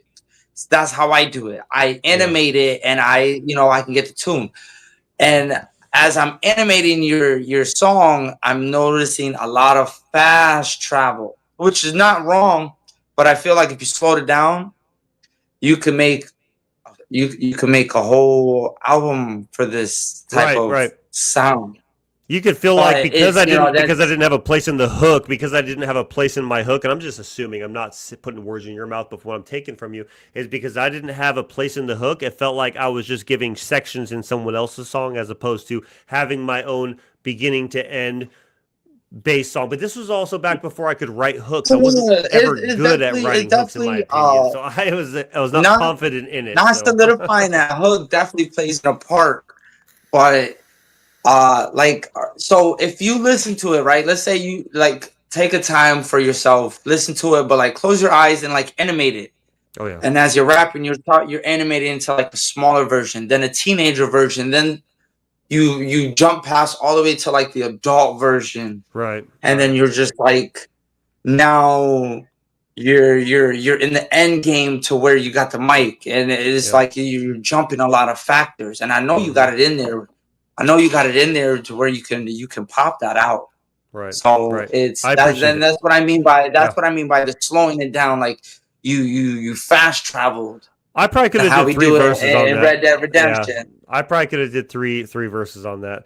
Well, to play on that though, what I do like though, as we were talking about at the beginning, I hear what you're saying, David. What I do like about that, about the way he did it, is the listener can put themselves in the shoes, instead of like him putting his story on verse 1, 2, 3, all him. He's speaking as, yes, it's my story, but it's our story. Like everyone's been here. Like from fucking Let It Go, or goddamn whatever my other song is, Let It Go type shit. How everyone can feel all 3 of those verses, because we all have been in a situation where we're like, I just gotta let it go. I gotta let it fucking be. Like, yes, it was my hook, but we all have been like, damn, I gotta let it go. I gotta let it be. I gave you all of my energy. What more can I fucking do? And everyone just like has said those words. Just like Letters, our first song. And honestly, that's the same energy, and that's the same type of creativity I try to like help him with in his mind, because losing my mind. That was the other one. Yeah, that one. that was fun. I did one called Losing My Mind too, but I liked yours. I really loved yours. Just like he got that mind bug in him, and I'm just like, bro, let it go. Like, and like he did his little work thing, and now I'm gonna say I'm still happy using my ideas for the hook. Yeah, hey, you know what? We're all here together, man. Even though because I know you've already heard for the last couple episodes, Ray, that my boy David, me and him were in addiction together. Like we were homeless together, like on the streets, like in that darkness of Colorado Springs at the time, like. So we've been through the ringer together, from being in the cold on the streets, eating Little Caesars pizza, like trying to stay alive, to being where we are today with him, with 2 beautiful young girls that has in his new lifestyle. And of course me with, the lifestyle I have now out here in Arizona. the coming from the military and being kind of cast out, because I've never asked yours, and it's not relevant to my judgment, David, but your fallout and my fallout were like, mine was a suicide attempt, medical discharge, but we were all military, all three of us. We could have one thing in common: we all swore our right hand to defend the Constitution against all enemies. We raised our right hand to defend the Constitution against all enemies, foreign and domestic, so help us God. And here we are today, outside of all that, talking about life. And Richard, I want to hear what you had to say, because you had texted me earlier today saying that you wanted to know if we were going to do our podcast tonight, until you saw I was live and you said you had something to talk about. Richard, the floor is yours. I wanted to hear what you have to say, because I know you have something to say and I want to hear it.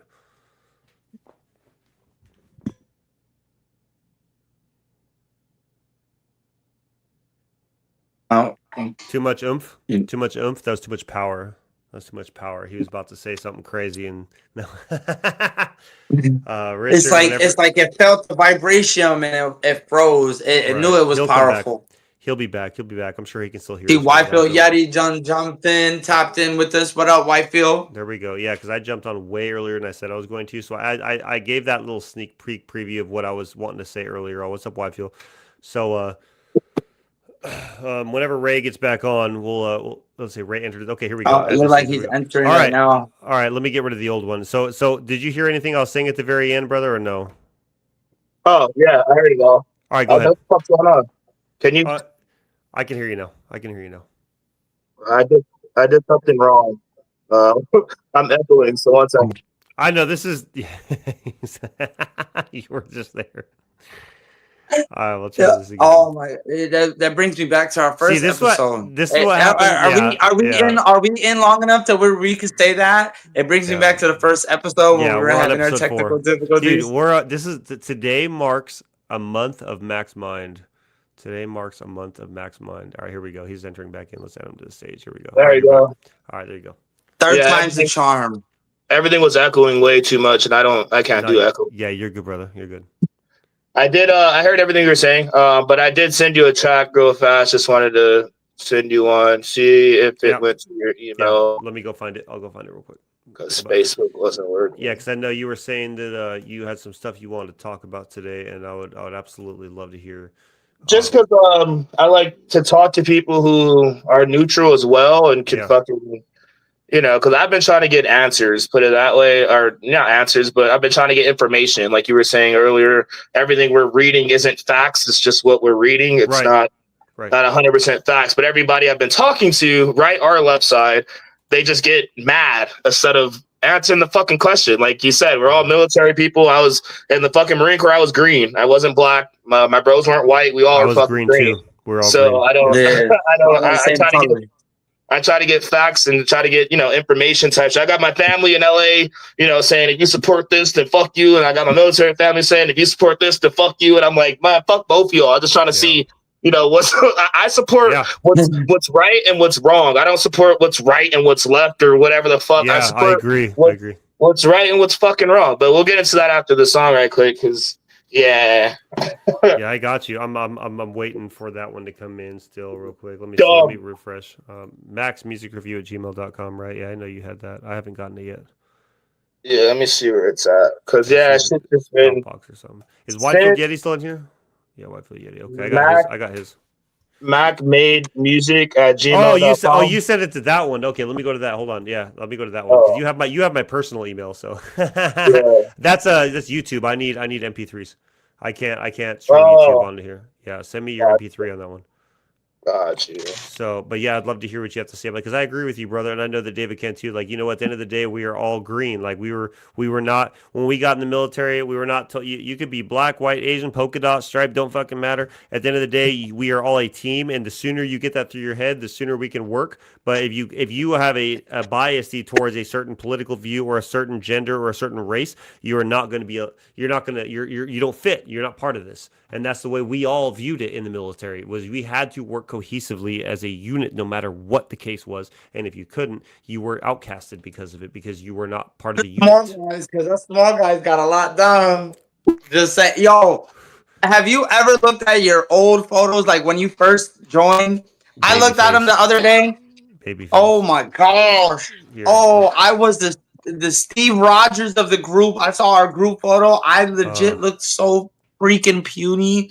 I was like, oh my god. Yeah, I gotta find. And then I saw my after training photos, and I was just like, yeah, I definitely became that Captain America like output input compared to what it was. Yeah. What about you? Yeah, Hey, no, it was hey, it was Richard. funny. It was Richard, funny. did you are you official now? Are you official now? Ray, are you official now? No, hold on. I say, are you official now? Did you make it through all your testing? All right, what'd you say? I said, are you official now? Did you make it through all your testing? Are you Yeah, technically I got one more test. The hazmat operations to pass. okay? Man, I get my badge October 18th. Woo, man, I'm so And proud what of are you you. going for? He's a firefighter now. Firefighter, bro. Yeah. Oh, Amazing. congrats. That's amazing. I'm so happy for you, bro. That's you went from one sacrifice to another, bro. And like I just have to say, be safe out there, and I'll keep you and your family in my thoughts and prayers every single night. With Can I ask an honest with this new question? endeavor. If all right, so I do warehouse work and all that. If somebody like me wanted to like change careers and all that, and I wanted to like pursue being a firefighter, what would you give an insight to me for? My first question would be why. Because that would let me know how I give you an answer. So why would be my first question. Like, why would I want to be a firefighter? Why would you want? Yeah, that's the way. Why would you want to be a firefighter? Well, a firefighter is a great job. I can go back to helping people. I can go back to helping the community. It's got a similar structure towards the military, which is where I'm trying to find to. But if somebody like myself or whatever, I want to give back, but I also want to help, and I feel like, it's either that or a police officer. And nowadays, people are shooting back at police officers. Ain't nobody shooting at a firefighter. So, I want to come back home to my family. Unless you're in Idaho. Unfortunately. So, basically, with that answer, the first reason why I ask why is because as soon as we got in the academy, they asked, "What's your why?" And that's something you tell yourself every goddamn day. And I've used that in my own life now. But what's your why? Like, what's your reason for you? Like, what's your reason for being you? So when you're going to be a firefighter or going to follow a career or a dream or anything like that, it's technically you're doing it for more than yourself. Your why isn't for you anymore. Your why is technically for your kids. I definitely get that structure. That's definitely why I signed up to be a soldier, because my why is definitely bigger than me. And I feel like every day it expands just with like meeting an everyday person out on the street, or even just somebody at work. Like it's just somebody else. I know, like, all right, hey, regardless what their background is, I signed up because I wanted to defend my country. I wanted to be able to, like, all right, cool. I'm a part of the protection. Like, I can help protect. Right. I can help bring safety. I can help, give back. You want a purpose. More than myself. You want a reason. You want a reason to feel like that your life is worth giving. No, but I feel like that is my purpose. Yeah, I feel like that is my purpose. It's not looking for a purpose, but that is my purpose, to protect, to serve. Like to be that soldier, like to be that person that knows that, like, my household is set, my household is safe, the environment is safe, the environment and the community I live in, which I raise my family, is safe and all set. And it is definitely more than just myself. I love that. Yeah. No, I do love That's that. why I get in these large distribution warehouses, because like I serve a vast majority of like the community of like their everyday needs, paper, food, it don't matter. Like it's just, I've never been about myself. And I feel like you remember what yesterday was, right? Like it's called the one thing that like I was in the Marine Corps, bro. I went to a Marine Corps high school. I don't even know what a fucking regular high school is. I didn't have dances and shit like that. We had rifles and swords and a uniform. The military school. Yeah, military high school. I didn't go to regular high school. Yeah. But one thing the fire service taught me is 343 people went up into a tower, into a building, knowing that they weren't coming out. Like 343 people knew when I put this uniform on and I walk in that building, I'm not seeing my daughter tonight. I'm not seeing my mom tomorrow. They made what is called the ultimate sacrifice. And in this service, you kind of have to, like, you got to, every day when you kiss your kids goodbye, you have to know it could be, that's my last kiss. So it's a lot different from when we were in the military, because when I was in Afghanistan, driving second vehicle, shooting and all, I didn't give a fuck. I didn't have nobody to worry about back home. Like, if I died, my parents were going to be fine. They were going to get their 20,000 and a fucking folded flag and, you know, good to go. But now I do have my son, I have my lady, I have a lot of stuff more to think about, but I still have to go into that. I have to go into that every single day, knowing that I may not be able to come back. But the one thing they teach you is be the firefighter that you want saving your family. So you can't go in that shit just lackadaisical. You can't like, oh, I'm just doing it because I want to be something more. Like, no, you have to go into it and knowing that every day those 343 and countless others have gave their life so that you can wear this fucking uniform. So it's just when you do go in to join, they're gonna ask what's your why, and if you can like get that answer down of like, you know what, it's the sacrifice for the ones that came before me and the generation that I can lead after me, and that's a solid fucking answer. That's just what they want to hear, my guy. One of my biggest respects for you. One of my biggest respects for what you're doing, Richard, and why I'm always obviously supportive of you because you're my brother, no matter what. But my blood brother Devin out here, he's a hotshot firefighter out here in Phoenix, Mesa area. But he's hotshot. He went to the hotshot crew. One thing that they talk about too for their why as well was I can't remember what the movie was. I saw it and it was really hard to watch, but there's a movie about out here in Prescott. There's a fire that all these firefighters went out to, to draw the line, and unfortunately they all met their death out here trying to stop that fire. And so my brother joined for that reason, because he wanted to know that if he had to put his life, because when he was proud of me when I joined the Army, he lived in Colorado Springs with me for a bit when I was out there, when I was a staff sergeant in Fort Carson.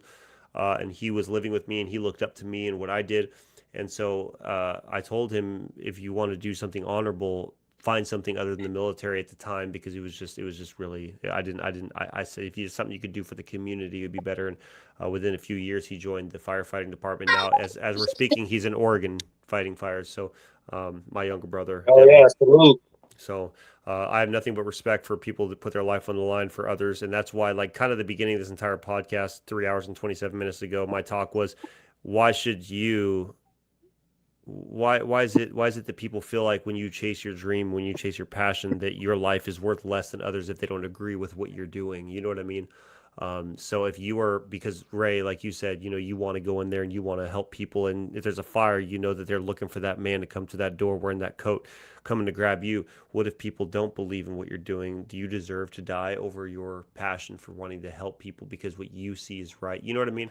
So I got your email, brother. I'm going to go ahead. We're going to run Dreams. It's number 14 off of his album. We're going to run we're going to run Ray's song Dream, and then we're going to get to you, Widefield. That's how you sent a song in as well, and we're just going to keep the conversation going. And then we're going to have some Am I the, I'd love for Ray, for you to give me your opinion too. We have some Am I the A-holes for the end of the segment. I'd like for you to give opinions on too.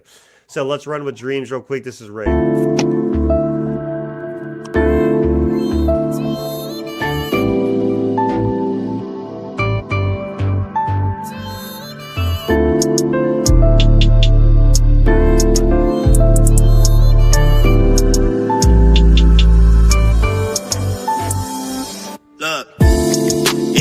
Keep your eyes closed, not in the position to start guessing where you might go. It's like life is like a cycle, trying to stay sane, but every day I'm going psycho. I know that the past is the past. I wanna laugh, but I'm wondering if the past ever passed. I'm smoking gas and I put my foot on the gas and I dash. I crack a smile cause deep down I knew that was never gonna last. But my bad, that's just the way it is. You probably hate the shit, said that I was nothing, now you see that I am making it. I got dreams, you just probably lying bucket naked with all these random niggas that you trying to have a baby with. But let me quit, let me focus on my destination. Prove the patience, use the demons day to day as motivation. While you hating, I'ma show you how you make it to the top. If you got a dream, chase it, never let them tell you stop. If you dream and keep your eyes closed, gotta stay focused on the vision through your blindfold. Hey, don't rush it, take your time, bro. Patience, dedication, that's the way you let your mind go. Yo. If you dream and keep your eyes closed, gotta stay focused on your vision through the blindfold. And don't rush it, take your time, bro. Patience, dedication, that's the way you let your mind go. So go on and let your mind flow. Open up, show them love, and tell them it's your time, bro.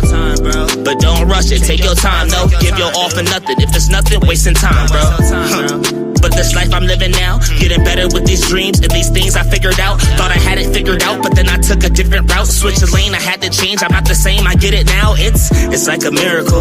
I hope you hear it though. And I ain't spiritual, but in my spirit, yo, I feel it to my core. Depression was a sore, healed the damages with bandages. Don't feel it anymore. This life we live it once. Don't think it is a game. If you have a dream, fly it like it is a plane. Don't let them say you can't, and if they do, then prove I'm wrong. And if you ever doubt yourself, I need you to play this song. Love that. If you dream and keep your eyes closed, gotta stay focused on the vision through your blindfold. Hey, don't rush it, take your time, bro. Patience, dedication, that's the way you let your mind go.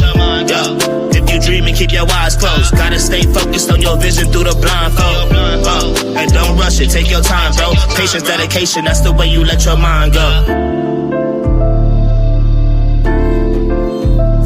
That's my boy Radio Ray here on the chat with us right now, live stream, y'all. This is my boy Ray over here. That was Dreams.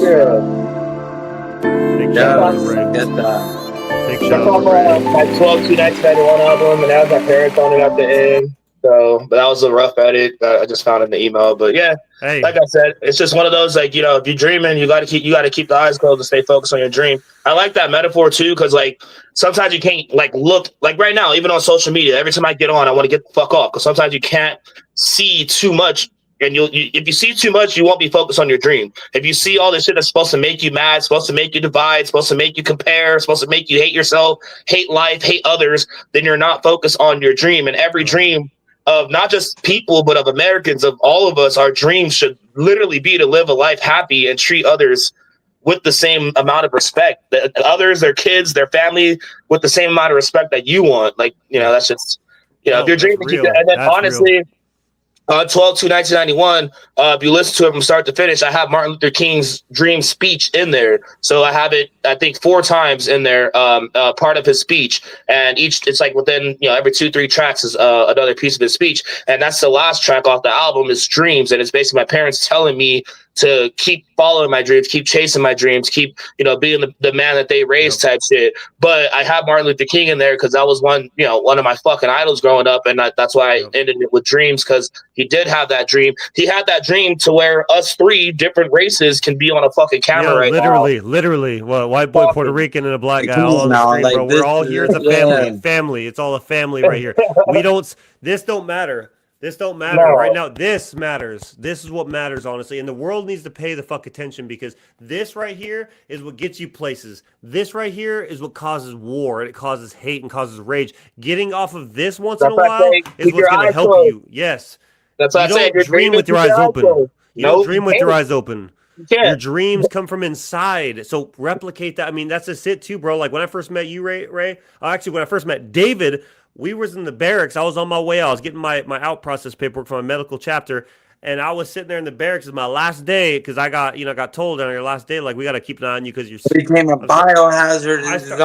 I started writing, bro, and like I wrote my first song around him, and I heard a beat, and I just wanted to write to, and I read it off to him. He's like, bro, you might actually be able to do this rap thing, and like here we are. Look, was this like 9 years later? Like 9 years later, after that song I wrote.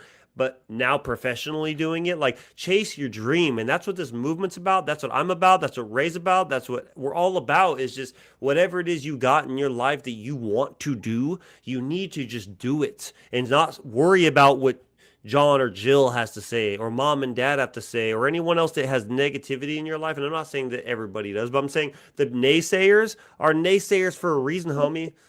Be you. Be the best you. That's the fuel. Love that song. That should drive you to be against that song, bro. That song definitely gave the delivery of what the title is for. You know what I'm saying? Yeah.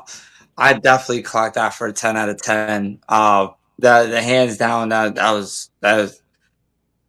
yeah. I could feel the personal in that, especially when you're talking about. I think you're talking about baby mama or something in the beginning.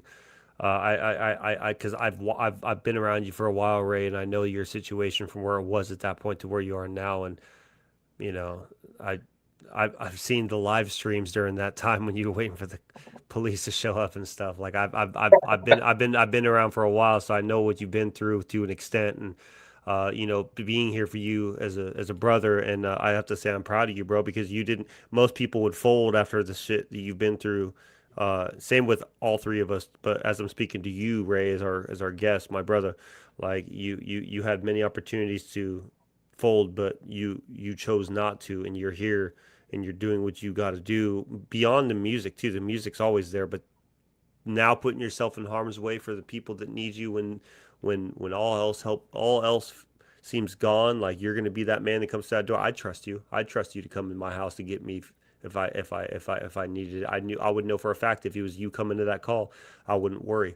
And that's real. And I'm fighting back my own tear. I'm fighting back my own tears saying that, because there's a lot of people in the world I could trust and say it, but like truthfully, there's few people in this world I could trust, but I know that you would. I know you would save me and my boy David if we was in the fire together. Which I know we probably I know we'd be able to get off our own, but at the end of the day, if you were the one calling that 911, you showed up, as soon as you walked that door, I would know. I was just gonna say to add to that, I'm like, listen, just with me personally, can you just have a trampoline on the standby? Like, I'm gonna jump out the motherfucker. I just want to jump on it. I just want the old cartoons of them jumping out and like all the firefighters holding the trampoline and stuff. Jesus. Yeah.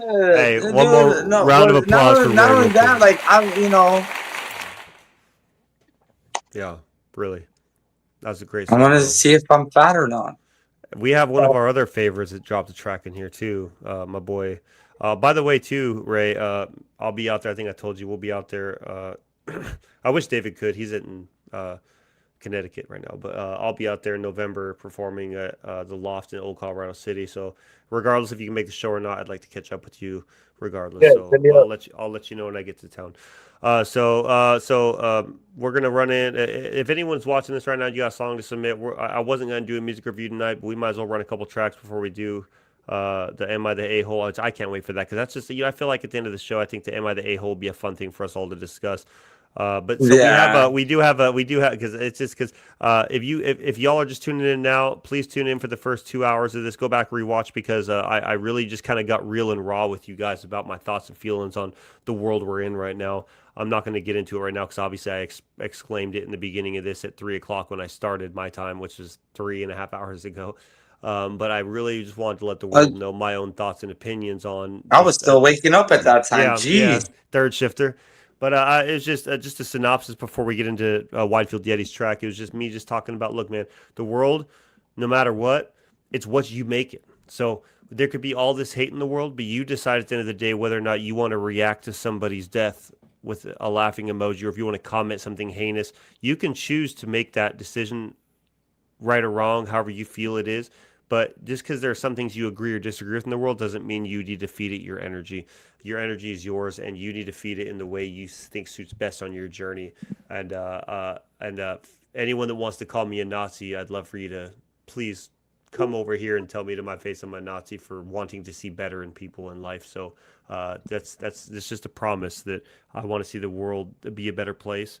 But we need to watch what we say to people, because some things cause other people to die because of the rhetoric. So that being said, you can watch the first 2 hours of what I had to say. We're going to move forward. This is Widefield Yeti, making my mark. I gotta go make a baby water real quick. I'll be right back. You're good. Widefield Yeti.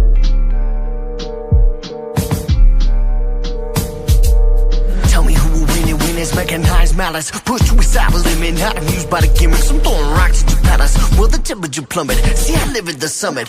Strangling the stragglers, haggling, bout battling fast as a muscle twitch. I hear the switch in your pitch. Keep that he say, she say, stuck in your neck. Too much talking tough, you'll end up bouncing your check. Now on to making my mark. On a journey to eternity, I'm soon to embark. See, I've seen in the dark, and now I shine in the sun. Now I'm on one home run, walking the park. I'm the batter up, better get a DJ on deck. I know what's up, I stay connecting the dots. More than two can play when it comes to chords. calling the shots. Plots intertwined, and that's fine by design. You falling to the end of the line before I'm counting mine. Winning in a back nine, stuck on the fault line, waiting for it to snap. It's a rap when they cap. Pack it up and send it back. Truth is in it in that. Spitting bad facts. Won't you pitting it back? I bet you feel it in fact. Keep your feelings intact, but watch the way you react. Be it love, like, share, y'all can keep all of that. Keep respect right there, and I'm gonna be right back. It's complicated, thoughts dated, they liquidated the mainframe. It's not a game, they delegated the meltdown. Vision for the vision is winning, the room is spinning now. Better find the right words before you spit them out. When in doubt, preparation is paramount. Gratefully indebted just to edit your credit. I don't know where I'm headed, I know that I'm hard-headed. My sanity is shredded, it's threaded in every line. But pay me no mind, you don't need to know mine. It's on a need to know basis, I'm trying to build an oasis. So take your back 10 spaces. If you can hear me, you can fear me. Man, I'd rather be faceless.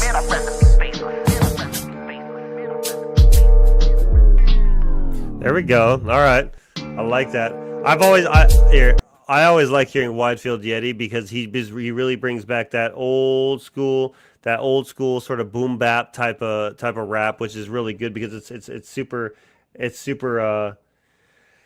it's super nostalgic in a way, you know what I mean? Because that's what the boom bap rap used to be about. And I'm thinking like, what was it? The Wu-Tang Clan is, I think, what kind of reminds me the most of what I feel from Widefield's like spit is it has that old school like classic.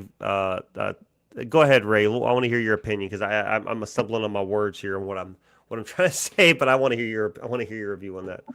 No, that's the same thing. It sounds like definitely like the boom bap type rap. Like I said, the more the artist that likes to, I don't use big words or syllables in my shit just because I feel like when you do try to use a big word, you try to rhyme too much with that word. For instance, right. I would say intergalactical, interfactual, like it's just sometimes it's a bunch of words and it takes away from, imagine, like we always say, the painting. So if you have a big ass painting and you have a beautiful picture there and then you splash a bunch of other colors on top, it takes away from the beautiful meaning there. So again, solid track, definitely solid track. Yeah. I love hearing a lot of different diversities in music. But it's like if you have like that's not comparing me and him, but like J. Cole and Tekashi 6ix9ine, both of them are rappers, both of them are artists, but you're going to want to listen to it more because you can connect to it. When you can't connect to just a bunch of words, it's hard to, want to, replay it or listen to it a lot more. But I fuck with Widefield. He's been out here as long as I've been out here, so definitely good track. Yeah, absolutely. I agree with that. I know you missed a lot of it, David, but you can only imagine what Widefield just brought to the table. He really brought that boom bap. I'll send you the track as long as Widefield's okay with that. You can listen to it on your time. It's a really, really good track. I definitely give that. I give it a 9 out of 10. The only reason why I'll give it a 9 out of 10 is the other part of that 1% was I feel like the beat was a little bit too heavy. It's not anything to do with the lyricism as much, which I agree with Ray as well. That when you're punching on those when you're punching on the rhyme scheme, sometimes less is more. So that means that if you threw a non-rhyming word in there and then bounce that next verse off of that, which when you're expecting something to come out, you double down on that beat drop with a whole different change to your delivery. I don't know, and that's just my own thoughts on that. An amazing track, regardless. But I think if I were to challenge you, Widefield, at all, I'd love to hear as you're going with your flow. Punch something that this doesn't even you don't even see, because art is art at the end of the day. Not everything has to rhyme. Not everything has to have that. But when you can no, never less, is what he said. Yeah, you're right though. Yeah. Well, you know what? Your more can be more, but a little less can be more. But end of the day, amazing track for you there, brother. If you're just tuning in, you want to put your tracks out there, it's macksmusicreview@gmail.com, MACKKS musicreview@gmail.com. Anyway, kind of going forward from here, if you got something, make sure you throw me a message so I know you sent it in. This has been kind of an emotional podcast from the beginning. I got a lot out there that I wanted to talk about, and I know that we had a few conversations as well. And now we got Ray in here. I know you said you had some stuff you wanted to say, man. The floor is open to you, Ray, as our special guest tonight. I want you to kind of talk about what's going on with you, man. What's going on with life? What's your advice to the world right now with what we're going through in this life? That's why I sent dreams, because I wanted basically the intro with that. Sometimes it is better to keep your eyes closed. Like, not saying turn a blind eye towards it, because even when like turning a blind eye towards it means, in my eyes, like you don't see it or you don't hear it, you don't have any input, you don't have anything to help. I don't mean turn a blind eye towards that. I mean like keep your eyes closed. You can still hear it, still take it in, but you're not seeing so much of the hate. You Obsessing can on it, right? You're not feel like obsessing on it. at that point, I feel like that point you're going off a natural instinct. You gotta feel out what direction you want to make. You know, like I mean, how does and Goku, keeping a Vegeta?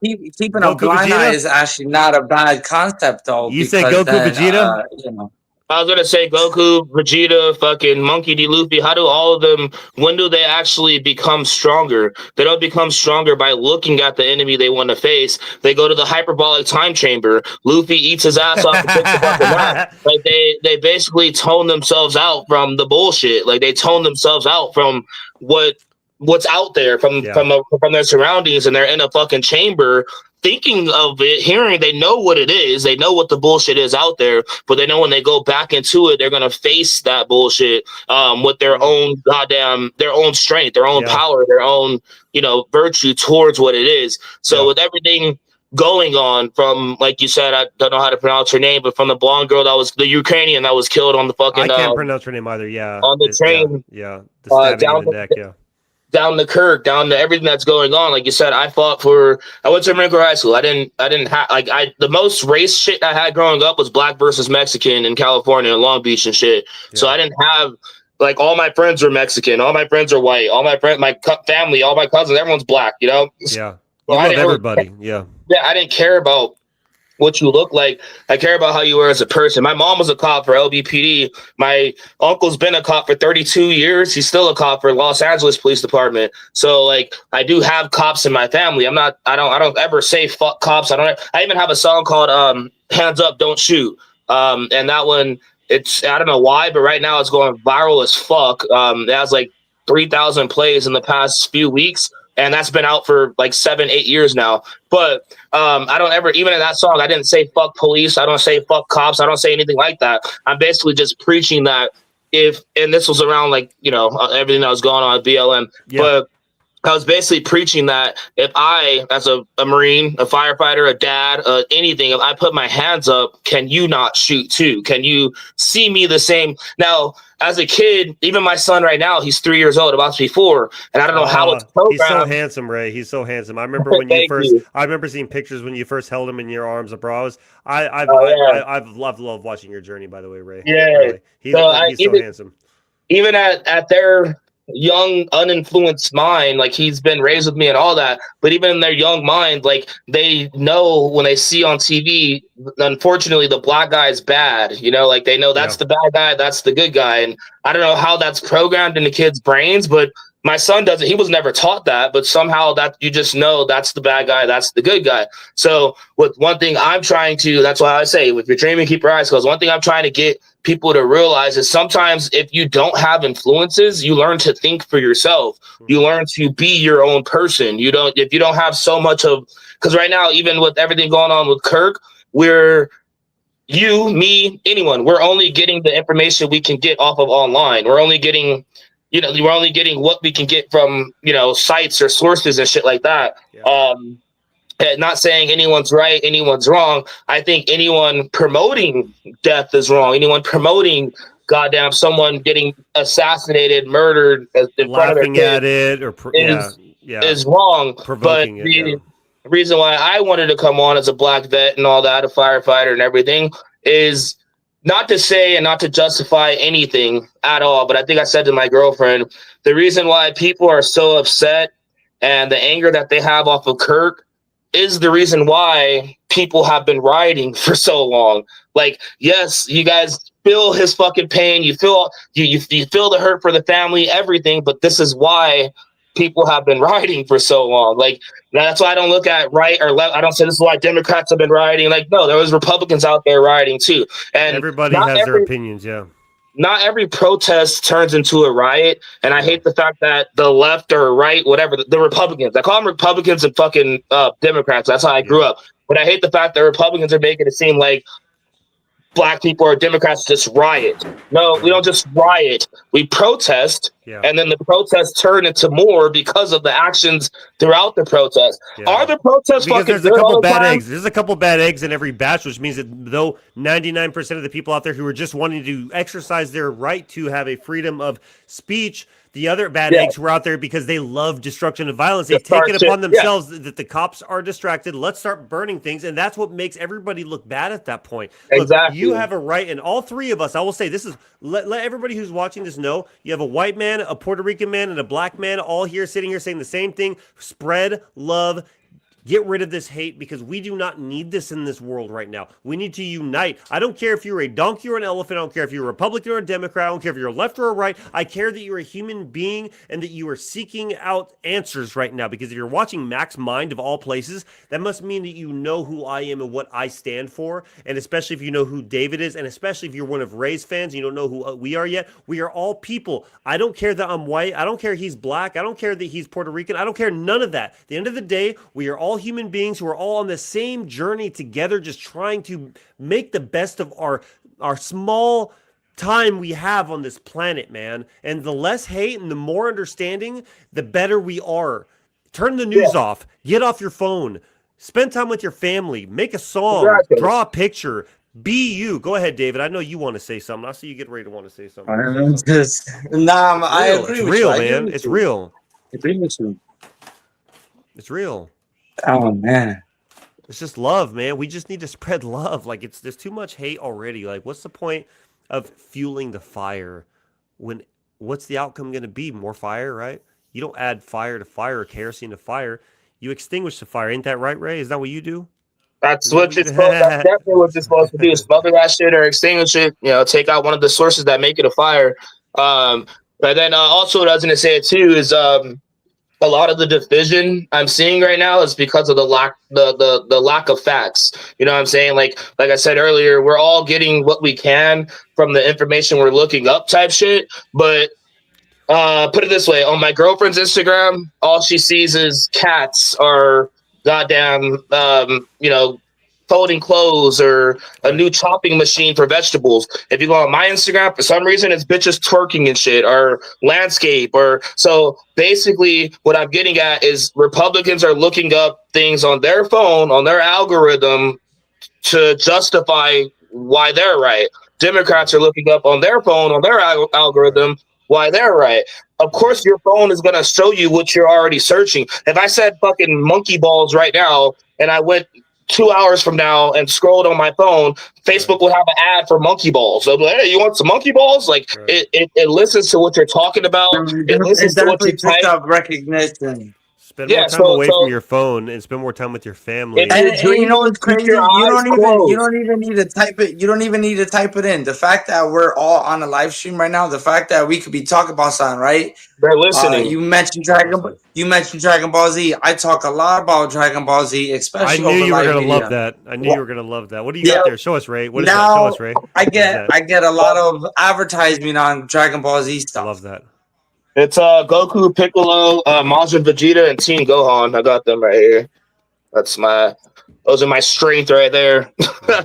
See, David and I. See, this is where I was gonna say one thing I really love about. I'm planning on getting a whole. We are all Dragon Ball Z nothing fans. but the Z fighters. Yo, do you remember in my song Avalanche where I in my hook I said something about like I it's been so long I have to go back and revisit, but I said something about like call me Goku, call me Super Saiyan like I'm Goku or something. Or I'm just Super Saiyan, call me Goku, because I was talking, so I'm like, call me Super Saiyan like I'm Goku. I just think it's funny because you could tell all of us who are 90s, late 80s, mid 90s babies, because we all have that one thing that kind of bound us together at the time. And like back then, Dragon Ball Z was what you watched as a boy. You loved. Hold on. I got one question. One question. How much thrill did you guys get into when you would see somebody running like a Naruto character, and you just like, man, I just wanted to fucking punch you right in the face, and I'm just gonna hold it out and let you run head first into it. I beat your ass. Why do you look like a fucking broken flamingo? Like I would beat your ass. You look weird. Did you guys have people in school that were like the nerdy type that would run with their arms backwards like this, like whenever? But I can't talk shit. I can't talk shit because in like fifth grade, I was that nigga like. Yeah, Try to speak the same, Kamehameha! Like- Yeah, I was like that in the mall with the hurricane machine. I had long hair, so I'd act like I'm charging up and all that shit. Yeah. Oh, that's funny. Hey, real quick, guys. I want to take just a quick second. I see Janine Ferguson's in here in the chat on Facebook. So y'all know who Michael the Third is. If you don't, Michael the Third, really, really good friend of mine who unfortunately is no longer with us in the physical, but spiritually we know he is here. His mom's in the chat showing love. His dad was in the chat showing some love a while back too. 3 up. Always keeping 3 to the sky for Michael. You're never gone, brother, and your family. I love your family because, like, at the end of the day, when we're talking about loss, like, we can only imagine what a parent feels or what a family member feels when they lose someone to a senseless death. And you know, and Michael will always live on. I put him. The only face tattoo I have is the third because our vision was the same: to help people, to make the world a better place. And I wanted to look forward to down the road whenever the music starts becoming more of a platform than it is now. I would like to reignite the Look Up Festival. What Michael did, and I'm pretty sure he did have it take place, is 2022, um, before he passed, a Look Up Festival in Colorado Springs. And what he did was his vision was to have everybody show up to the concert and look up, put your phones down. Give your attention to the artist and give your attention to the people around you and be away from the social medias and all of the dumb things that everybody's so uh, taken over by, you know, in this world. Now his late widow is in the chat too. Aubrey is in the chat as well. We have all Michael's with us right now, and I want to give a huge shout out to Michael and his family, his late wife, or his widowed wife, his mom, dad, brothers, sisters, everybody who out there who knew him and all that. Like, you know, we all are at a loss for words for why life is the way it is and why things have to happen the way they happen. But we can only take away from the lessons we learned from these people who came before us, who left behind a legacy and left behind something more than that. And so there's nothing but love coming from this side of the ticket, and I know from you guys as well. I love every single one of you who are in the chat, and I love every single one of you who follow the movement and the music. And I love my people here, David and Ray as well. Like, these are human beings that genuinely want to see good in the world, and we're all here to make it a better place. So huge shout out to Michael and his family. You know what I mean? There's not a day that goes by that we don't think of him as you guys. So keep it free always. Rest in peace, Michael. I second that because you know, I may not have known him the way you've known him, but you know, to a sense, I still listen to your song. I still, you know, I listen to everything that he got out there, and Yep. you know, it's like I hear his journey, I hear his story, so like I feel like I know him. So like, you know, it does bother me. Like you know, this is a soul I wish I could have met, you know, because I know like I meet a lot of the people you meet down in your journey and all that, just because you know, like we still stay in contact, and it's just, you know, it's just, it gets to the times You feel like sometimes you I know listen him, to huh? You feel like you misunderstood. know him. Yeah, you know, and it's like, man, like I wish he was still around. Like I would love to really We all have do. met him, We all do. just to like know, like meet him in person. Like, all right, I, you know, like I heard some of your story. I can hear some of everything. Like, you know, Ray, did like you ever know? this sounded like he was a great man. Ray, did you ever know Michael? Did you ever meet Michael? I knew him before you, bro. Yeah. So this is when I met Michael. It was in 2019. No, 2017 when I was heavy into my addiction, and I met him, and he was a light in my life where he would really.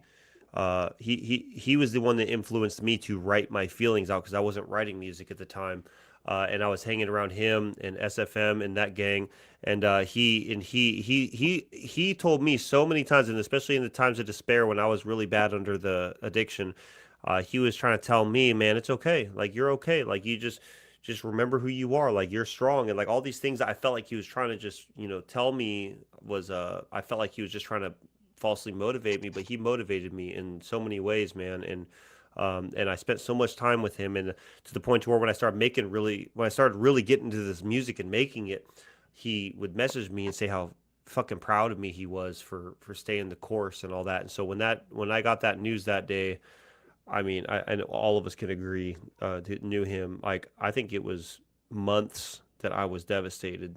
Like, could not have a dry eye for months, man. Some rest in peace to Michael, Janine, Aubrey, Mike, all you guys coming in the chat. I appreciate you guys and your love, and keep staying strong. And we all love you. We all love you. And Michael will never be forgotten. I promise you that. That's exactly why I got the 3 on my face. I mean, it's just like he had a vision. He was way ahead of his time. You know what I mean? And I know, Ray, you said you've known him for a long time too. I know you can agree. He was ahead of his time for who he was as a person. That man was ahead of his time. Like, his soul was something you don't find very often in people, you know? No. So, rest in peace, Michael. We know you're watching over us, and we know you're with us every day. Just wanted to kind of, it's just like the whole purpose of this topic today was about what the value of life is and what we as people have to do to appreciate each other in life more. You know what I mean? That being said, because it's hard, we all deal with it in our own ways, and I really love his family. His family is really just, they're just amazing people all around the board. You know what I mean? We're all people in this life, and they're amazing in every way, shape, and form as well. And his mom said he just wanted to be heard, and he wrote from the heart, and we all know that. That's why last week we played Light Work, which is one of my favorite songs by him, because I really feel like he did it better than Kodak Black, I'll be honest. Like, he really did it better than Kodak Black on that. That's real. Did you ever hear that one, Ray? I know you heard that one, right? Yeah. Yep, You know what I'm talking about. I know it's hard for some of us to talk about, but I promise I'll never be afraid to say his name out loud and make sure everyone knows who Michael III is, and we're always going to keep moving with his vision. So that's just a lot of emotions at once. But hey, you know what? Love to the family, love to you guys. Let's jump into our Am I the A-hole segment. I think we're gonna have fun with this one. I know for a fact. I'm actually excited to hear Ray. I'm excited to hear your takes on these two. Let's see what we got here. I want to. Those takes are gonna be insane. We have 3 of them. So I'm about to read them out loud. Were you with us on the last? You watched the last time, right, Ray? So you know how this. All right, here we go. All right. We'll get going now. I'm going to get a special sound in here for that. All right, let's go into this. What is it? The gong. The gong. Doesn't even make sense. It doesn't even make sense, but let's go ahead and use the gong. Okay. Oh, did you see my message last time where I told you to get one of these? I got mine. I need one. I do need one. How much is that? Yes, that's what he needs. It was like $80 type shit. But let's go ahead and use the gong. Hold on. Okay. Oh, did you see my message last time where I told you to get one of these? I think we're echoing. Yeah, I forgot it's gonna echo because it's late up there. But yeah, it comes with like cheering, yelling, ding, laughter, gunshots, a kiss sound. Awesome, and then like you can record your own shit on here too. It was $80, bro. It came send me the Amazon to that so I can send me the Amazon link to that. I'm gonna buy that because I think that'd be perfect for this show. Yeah, right. He's gonna have way too much fun with that. Oh, it says that this one. Hold on, this one was deleted by the person who originally posted it. Honey, if you're watching, the one you sent me was deleted. Am I the a-hole for setting a boundary for not wanting my girlfriend drinking with her ex? I'm assuming that his girlfriend saw the message or something because it says it got deleted. Sorry, this post was deleted by the person who originally posted it. What was it? It says, am I the asshole for setting a boundary and not wanting my girlfriend drinking with her ex? And then it says the post was deleted. Honey, I don't know if you can hear me or not, but I think I'm gonna say yes because he crossed the boundary right now. That's probably why it got deleted. She texted me. She said, "Damn it, that was a good one too." She did read that one to me the other day. So I'm assuming, real quick, the girlfriend saw the post and said, "You better take that down." So stupid. All right, let's do this. All right, let's try this one. All right, and then so the way we're gonna, let's go with this. Am I the jackass? Is this one? I guess the same thing, right? For refusing to split my bonus with my girlfriend. Y'all ready? Here we go. Okay. Let's hear the story. I 27 male, work in sales, and got a decent year-end bonus, about $5,000. And I was really proud. My first thought was to throw most of it at my student loans, which I've been chipping away at aggressively.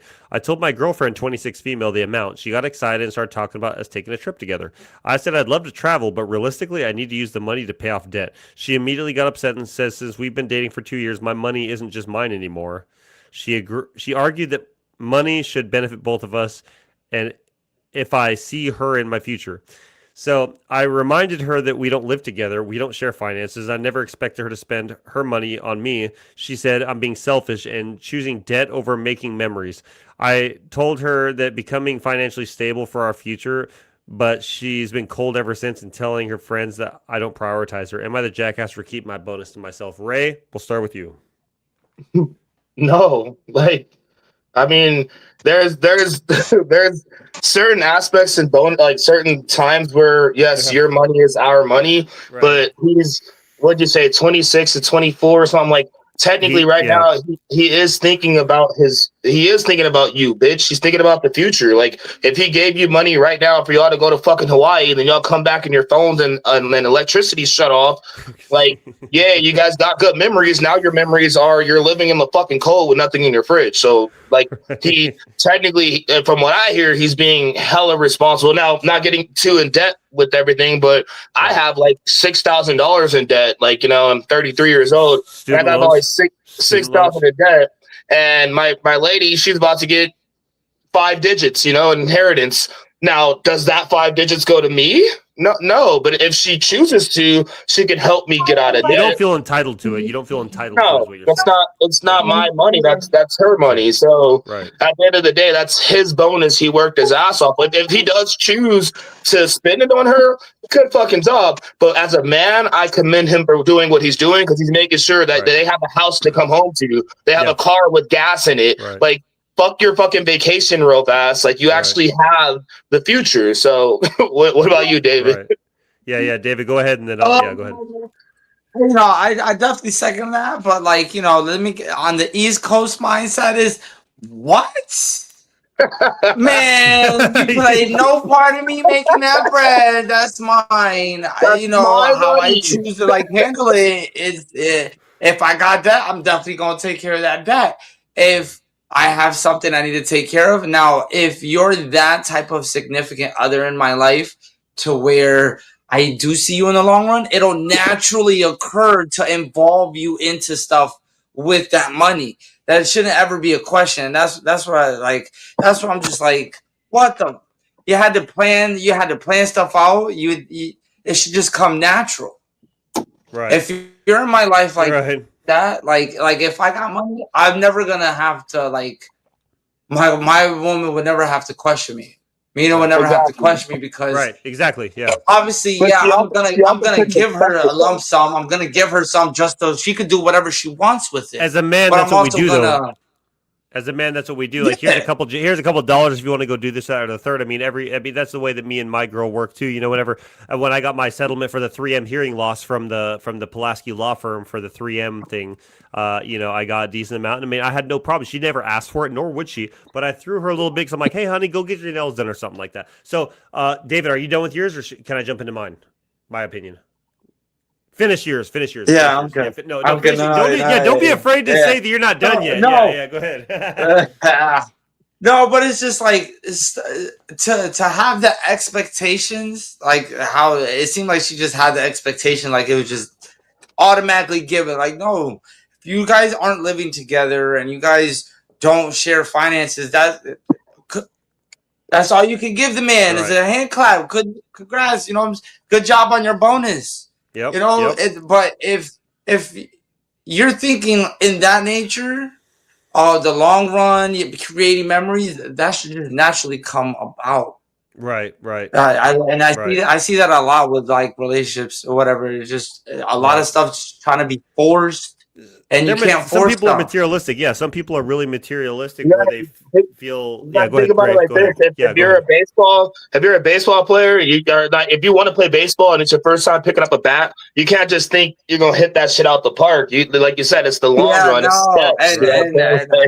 and I played baseball, and I never expected that because I knew realistically, was as scrawny as I was as a little kid, I was never gonna happen. But I kept it realistic terms. I kept it realistic goals, and I had a hell of an eye.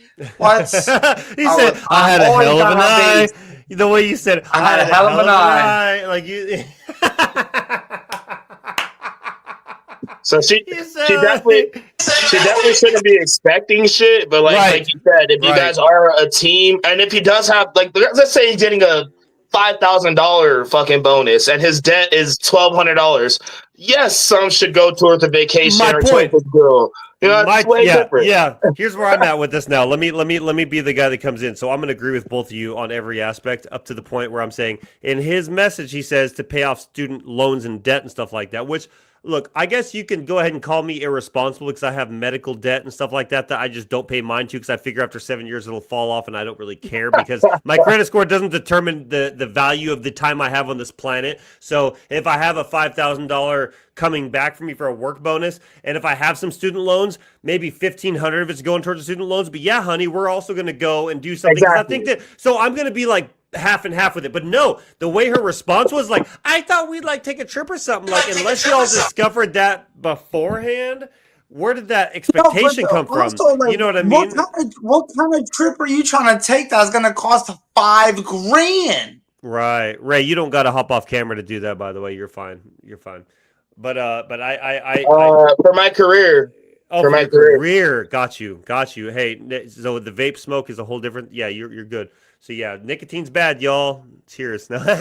So anyway, I do not agree with the entitlement part of it. And I even see Miss Mack in here putting her comment in there saying, I would never feel entitled to your money even when we get married. And that's true because you know what? At the end of the day, what you make is what you make. What I make is what I make. And what we decide mutually what we're going to do, we're going to do together because that's what a team does is you don't expect something from somebody, but you appreciate it when it does come forth. Because like I said, when I got that settlement, I threw a couple $100 her way for when I got my settlement. We went and did some things together. We had fun. Anytime I get paid, she's taken care of. When she gets paid, I'm taken care of. Because at the end of the day, you have to see your relationship as a team. It's not a breadwinner and servant. That's not how that works ever. So never view your relationship like even if she makes more, you make more, you should never look down on the person that makes less. You all should come together and say, hey, honey, I know you got that $5,000, but do you think maybe we can come together and go and do a trip together? Maybe like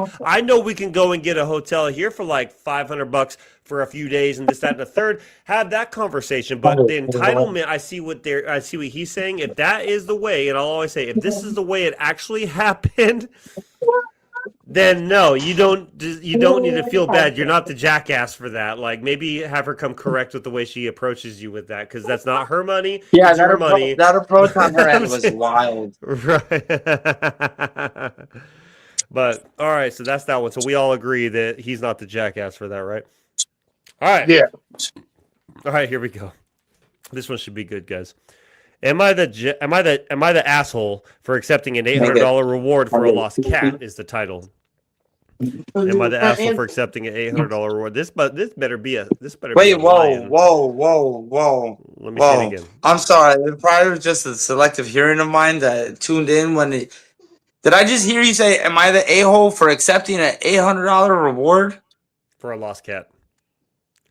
If this is anything like Family Guy is, where they went and grabbed, I think it was Family Guy or South Park or something, where they grabbed like an animal that looks similar to the lost one and they found it, or no, where did they go? This is some show. There's some TV show I watched where they went and they found like this lost animal.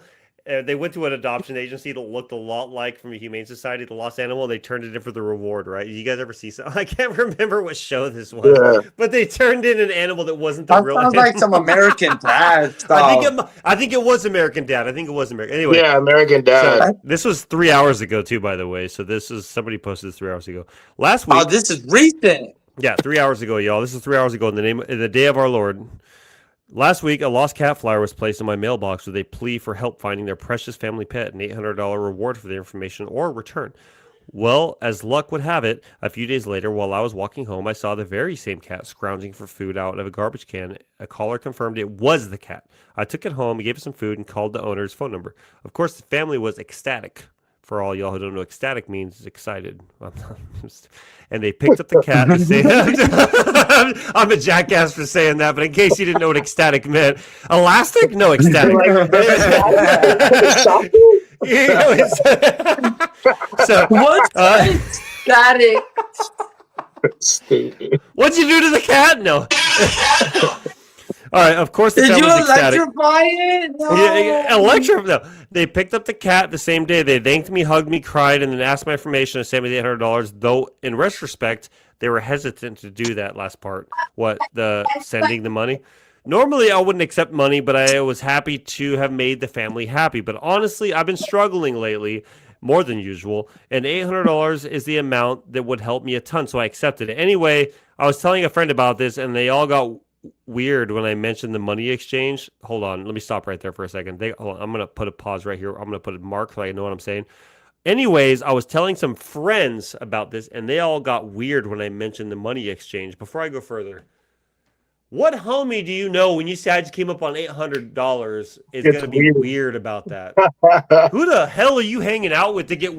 Like, give me 500, bro. Let me get 100. $800, bro.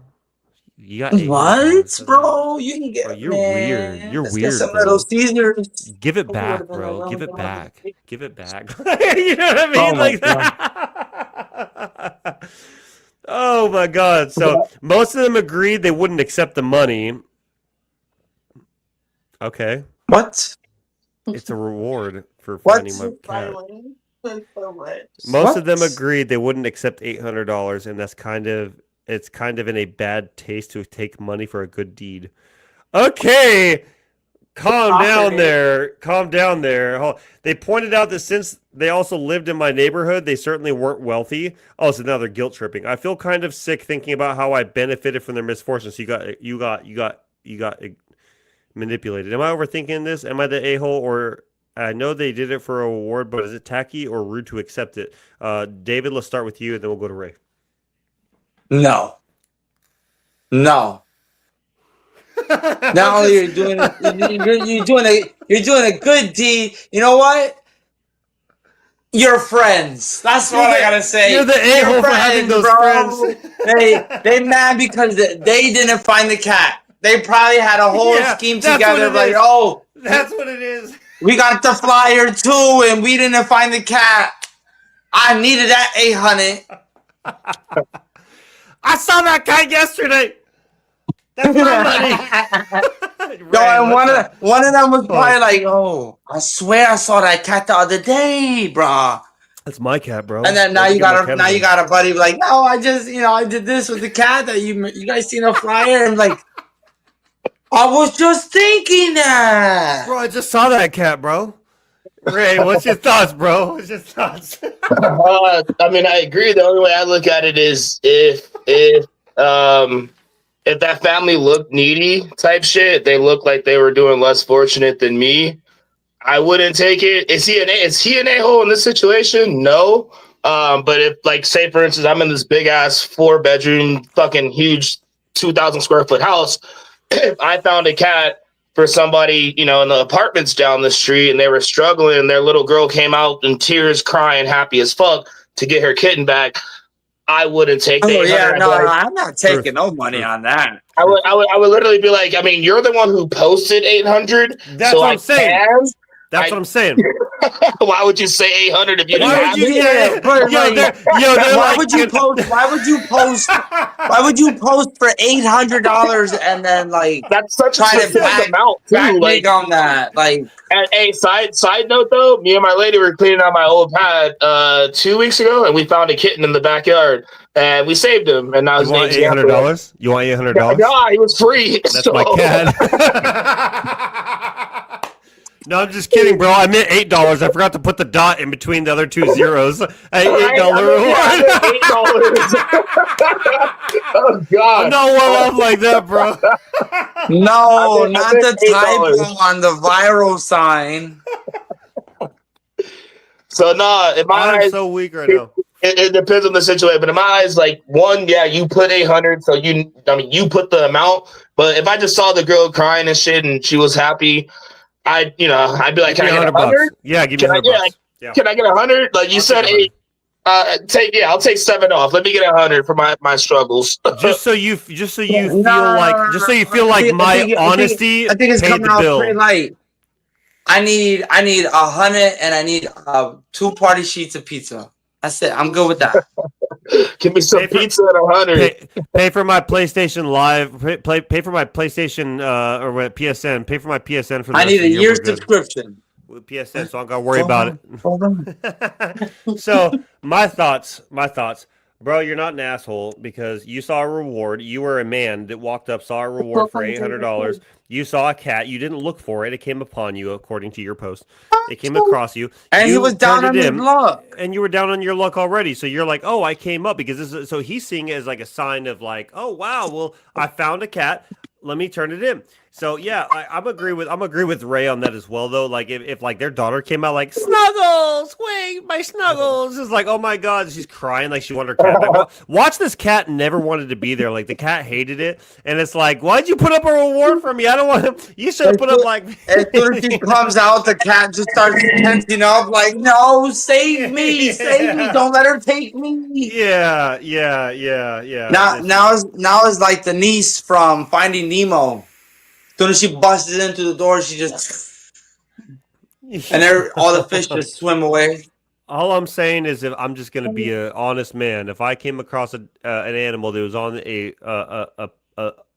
thing in my mailbox that said, so hold on, my first question is, what makes this cat so worth it though? If you live in an apartment complex and you're already down on your luck, but why does my friends live in your apartments? Why did my friends take your cat? Did they get? I don't know, man. There's so many questions to revolve around that whole thing. But I would say you're not the a-hole, bro. You just found a cat. No, that's clear cut. He was like, "Man, I need a way out," and it was provided. Here's your way out. A good deed. Just let the answer come to you. The answer came to him. He went to deliver. He got the reward, which was on. It was on black and white. It was on the paper. It said they were hesitant. $800 reward. They said that though in retrospect they were hesitant to do the last part. So they were hesitant to pay you what they offered. So at the end of the day, a man's a man of his word. Like a man only has one thing, and his word is his bond, right? So if you're gonna offer, look, for me personally, right now where I stand, if my dog went missing, I'd offer $100 reward, not because that's what his worth is, but because that's all I can really afford right now, my ninja. Like that's all I can afford right now is to give you $100 for the return of my dog because I love my dog, but I don't have $800. So if I don't have it to front, I'm not going to post like $1 million reward for my dog if I can't meet the cut. If you find my dog, like it's $100, like, and that's all I can give you. But that's all. Like honestly, like if the cat meant $800 to you, then don't hesitate to pay that when someone finds it for you and gives it to you. I don't know. That's just my opinion. Like at the end of the day, but yeah, you're right though, Ray. If you saw like when you returned the cat, the person who found the cat may know the value of $1, and he could be budgeting, or he could be just saving out, or he could be doing whatever. But at the end of the day, he found a way. I don't feel like he an a-hole because he found a way to make $800 off of something that was put in his mailbox. Like you went out, you took the time out of your day to put something in my mailbox that was worth the value of what you put on that paper. I happened to come across. Technically, you put contracts in everybody's mailbox. Yep. Word that's is the like word. A bounty. The bird is the word. You put contracts. I met my end of said contract. Yeah. Where's my my payment? That's really what it is. Yep. Exactly. So no, not the a-hole. Not the a-hole. But again, I second with Ray. I second with Ray.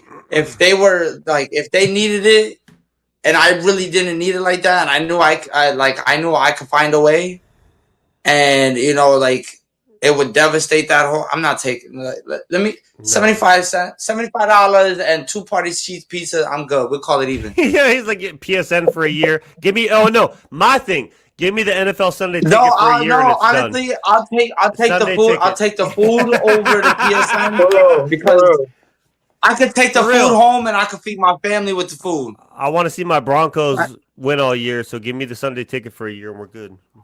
It won't be all year, but hey, don't kill my dreams. We got a long road ahead, but our defense is solid. Bo Nix needs to get his stuff together, though. We gonna put. I saw you pull I your won't take soundboard up. reward. I pay He was about to put. subscription. He picked his soundboard up. He's about to hit the boo button real quick. I fixed it. I was like, why isn't it making noise? But I finally fixed it. Those are the buttons. Yeah, press like those buttons over here. I like that one. That was fire. Yeah, I love that. Fucking bird. What, did they have the doing like doing, doing like it's like an awkward doing? That one. There you go. Yeah,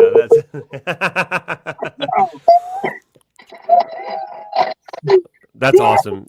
So yeah, it's like for $80 it's cool, and you can record your own one, and they can, like I said, it comes with a mic, and you have a mic, but yeah, you can record your own shit. I stream as well, so when I'm on Twitch, I sit there. And, I see you drinking in Arizona. Is that a hard Arizona? Yeah. Yeah. My boy, he thinks he knows Arizona. This is hot out here, my boy. This is You know what's crazy? Ray, job, hold on, David. Ray, if you find yourself out in Arizona, let me know. I'll give you some air conditioner to hang out in out here real quick. I got family out there. I know it sounds dumb, but I used to spend every Christmas out in Arizona. From like 9 all the way to like 16. I spent every Christmas in Arizona. And every summer. Bro. Damn, you hated the snow that bad? You were like, I don't even want to be around for the risk of snow. Bro, I was homeless in that. I was on the streets in that snow. I'm from Cali. I didn't have snow, bro. I grew up with LBC, right? LBC. Yeah, Long Beach. Yes, sir. Yeah, but for real, that offers out there to you, bro. If you ever find yourself in Arizona just to get away from it and you want to come back and kick with the big bro, you let me know. Hey, same for you and your lady, bro. I got like this room right here. This literally our closet. I just stream in here. Then you have another room up here. Yeah, there's another room right here. Did he just show mad space and he said that was their closet? That's what I'm asking. If that's their closet. If that's their closet, I don't even want to see your living room because that's gonna be like like this is my little backyard. He's got a whole like fountain system and like a whole pool back there, the whole skate park back there. He's got a football field back there. He's got a half basketball court. You could put backyard. You could put one of those punching machines in there with a love seat sectional. You got a bed. That doesn't help. That doesn't help. You just in the closet. Oh my god. If it ever comes down to it, Ray, I'll take you up on that. Me and my lady, the last time we were out there, I think it was like earlier in March this year, we came out and performed. But we stayed up. It was like right up there. You guys both know. You know where the North Pole is up there, going towards Woodland Park. There was an Airbnb right up there, right behind the North Pole, where it had a river running behind it with a jacuzzi hot tub on the Airbnb thing because we like our privacy, obviously. Yeah. So it was like amazing. We had a great time. It started snowing. We're in the back after the show. We got home. We got up to there. We sat in the hot tub. We were drinking our drinks and smoking our smoke. And like it started snowing, and we're in a hot tub going like, where else are you sitting in a hot tub with it snowing and you're just like chilling? Like it was awesome. Oh man, for sure. So that actually brings up a funny. I gotta tap out. That brings up a funny memory that happened to me when I was in Denver one time. Real quick, Dave. All right, hey Ray, brother, I appreciate you coming out tonight, man. Let's tap in. I'll hit you up. Let's get you on a show for a full show next time. Let's get you on for a full show next time, man. All right, hey, God bless you. Stay safe out there, okay? Stay safe out there. All right, he's out. All right. This one, David, say what you're gonna say real quick, and then we got this one. This one's you're gonna be interested when I tell you this last Am I the A-hole? You're gonna be interested when I tell you about this one. Now, like how you were saying about like the snowing in the hot tub, in that type of land. I found myself no in that type of land. I gotta, messy land. I gotta clean it up. But yeah, no, I found myself those security driver days when I'm just, making sure everything's afloat, driving around. There was one time I just had some downplay, and bro, I went up to the top balcony floor, and there was a whole like 3-4 hot tub jacuzzis. I was like, yo, I'm just gonna pick one. Started snowing. I'm like, bro, like this has got to be some movie stuff, right? But I was just like, I turned my phone off. I had 2 beers, bro. Chilling. The most relaxing. Yes. We had a blast when we went up there the last time around. because we were sitting out there. We had her friend Kenny and my friend Dwayne, and we were sitting out in the hot tub. Throw back a few and just sitting there, and as it's snowing on you, like there's that subtle piece of like being cold, but then also being warm, like in the hot tub. It was so nice. It was so nice. It was so nice. I loved it. I loved it. I actually think that we, honey, I know you're listening. We should probably try to get that same Airbnb going back up there in November. So, all right, check this out, David. And then after this, we're gonna close the show out, and then you and I need to catch up on some Red Dead for a little bit. I'm down. I've been doing some stuff. Like I've been trying to get the traders. If y'all want to be part of them boys, you need to hit us up because we out there on Red Dead Redemption 2 on PS4. So if you're on PS5, and I will be doing some miss us with that rich kid stuff. Going on some seriousness. Miss us with that rich kid stuff if you're on a PS5 because we don't do that. We do PS4. We keeping it real over here. No. All right, check this out. All right, David, I'm gonna get. Obviously, you're the only other person, so I'm gonna get your opinion on this first once I read it, and then at the end of this, your mind's gonna be blown after I read this because I already know this. Am I the a-hole for refusing to allow my son to visit his dad in Florida ever again? All right, here we go. You ready? Me, 28 female. My ex, yeah, me, 28 female. Listen. You need to listen to the story though.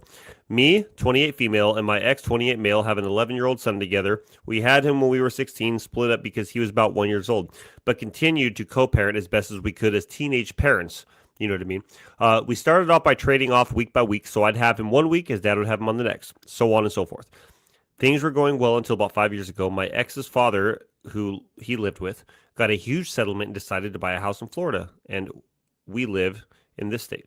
My ex decided to stay here, but just to be with his son, but struggling not to have a support system or a place to live. He was staying where we essentially considered a trap house with his buddies. When I found out pills were being left out around my son,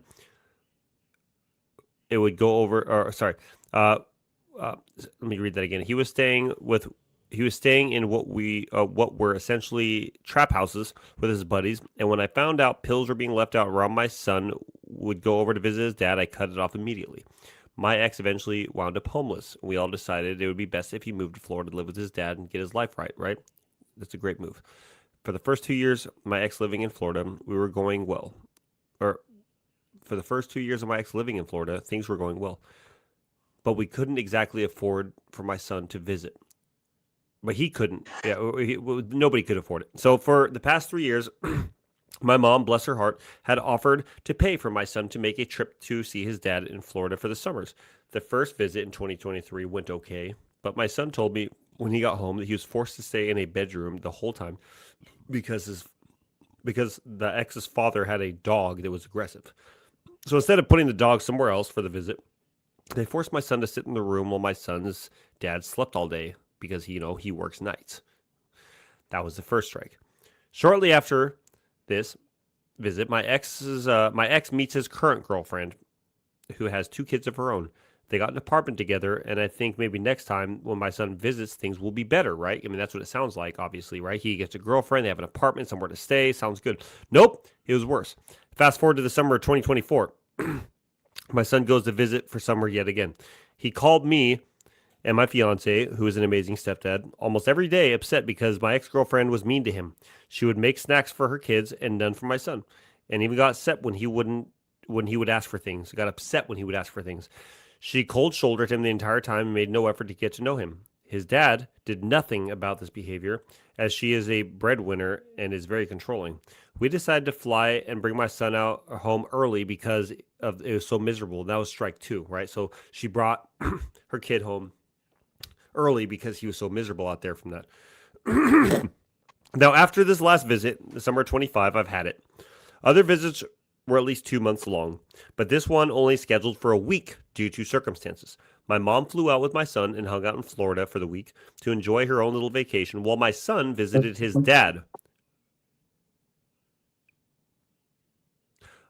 But this time he was not going to be staying at his dad's house. He didn't even want to go there for many reasons. The biggest one was because my ex and his girlfriend recently had a baby and didn't want to deal with a crying baby. His words, not mine. So instead of my son staying with his grandma on his dad's, or instead, my son stayed with his grandma on his dad's side, right? So far, I'm just going to let you know where we're at because I know there's a lot to write, but I'm just going to tell you. So this is the third strike. Her son went out to go and stay with his father's mother, right? So he's in Florida for the third time, staying with his grandmother on his dad's side. So his dad's mom, who also lives in Florida. One of the last days there, my mom and my son, check this out. So her mom was out there too. Her mom flies her kid out there every time from what we've read, right? Flew him out there to go visit. Her mom, the writer's mom, flew her son out there to go check it out, hang out. One of the last days there, my mom and son met up with my ex and his girlfriend and their kids for lunch, right? So everyone's together, from the writer's mom to the writer's son to the writer's ex to the writer's ex's new family. My mom brought up that they would be fun for them all to have a beach day, being that they're in Florida, and the next day they were going to fly home. So the writer says, my ex paused and looked at his girlfriend, and then looked at my mom, and then back at his girlfriend, and then back at my mom and said, we aren't really beach people anymore. My son was crushed. He had barely seen his dad the whole week that he was there. My mom had told me 3 days later, both my ex and his girlfriend changed their profile pictures to Facebook photos of them at the beach. Can I say that again so you understand? Because I don't know. Did you catch that? Also, hold on. Let me catch you up. The son said they're not beach people no more? No. So the kid has been going out there for the last several years for summer visits. That the writer's mom was bringing him out to go and see him, the father, right? The father didn't make any attempts to bringing him out there or coming to visit the son. The father waited for the son to be brought to him, but both previous times were not good experiences, because the first time he was locked in a room the whole time because the aggressive dog from the father, and the second time was because the new girlfriend of his dad is being a pain in the ass and is treating him like a piece of crap because it's not her kid. So the third time, which is where we're at now, they went out to Florida, but it was only for a week, and the writer's mom stayed out there too. So her mother stayed out there, but went on a cruise while the son was staying with the grandpa, not anybody else, or grandma. Sorry, grandma. Grandma. Anyway, the last day before they went home, the writer is saying the last day before her son and her mom flew home, they got everybody together and said, "Hey, let's go to the beach before we go home." Well, the father of this son, no spine, from what I'm reading, looked left and right to mom and to current girlfriend and said, "We're not beach people anymore," because there was no approval. So then the next day, or then the following week after that, there's pictures of them posted being at the beach. Does that make sense? They sat there and said they were not beach people. They said they were not beach people to the writer's mother, who offered to go to the beach with everybody. So that way the son of the man in this, or the boy, I'll say boy because this sounds like a boy. This boy who can't even have the spine to say, I want to spend time with my son, looks for approval to his girlfriend, and they all decided we're not beach people. And then within a couple weeks, posting pictures of them at the beach. That's where we're at right now. Do you follow? Man, asshole, if I try to track this motherfucker down and beat his ass. I'm sorry for my language, but that just pissed me off. You're good. Here we go. Ready? Because we're going to finish this. You're going to be surprised when I finish this. My mom told me that 3 days later, both my ex and his girlfriend changed their profile picture to Facebook photos of them at the beach, all capital letters. I was pissed when I was told all this. What kind of man lets his jealous girlfriend dictate how he spends time with his firstborn son that he barely meets? So this hits home with me already. I'm not done with it yet, but I'm going to say this hits home with me because I feel this. My dad, I love my dad to pieces, but I just wish that I would have been relevant in the conversation and not striked from the conversation as a kid. I feel like this is strike 3, and his father wants to be in his life. He needs to either put his girlfriend in her place or make the effort to come see him out here. At the end of the day, it's what my son wants. As I know it's important as he has a relationship with his dad. But my mom should not be funding these trips if his dad is going to prioritize his girlfriend's wants over his son. I'd like to add this man also has another child with another woman that he's knocked up before moving to Florida.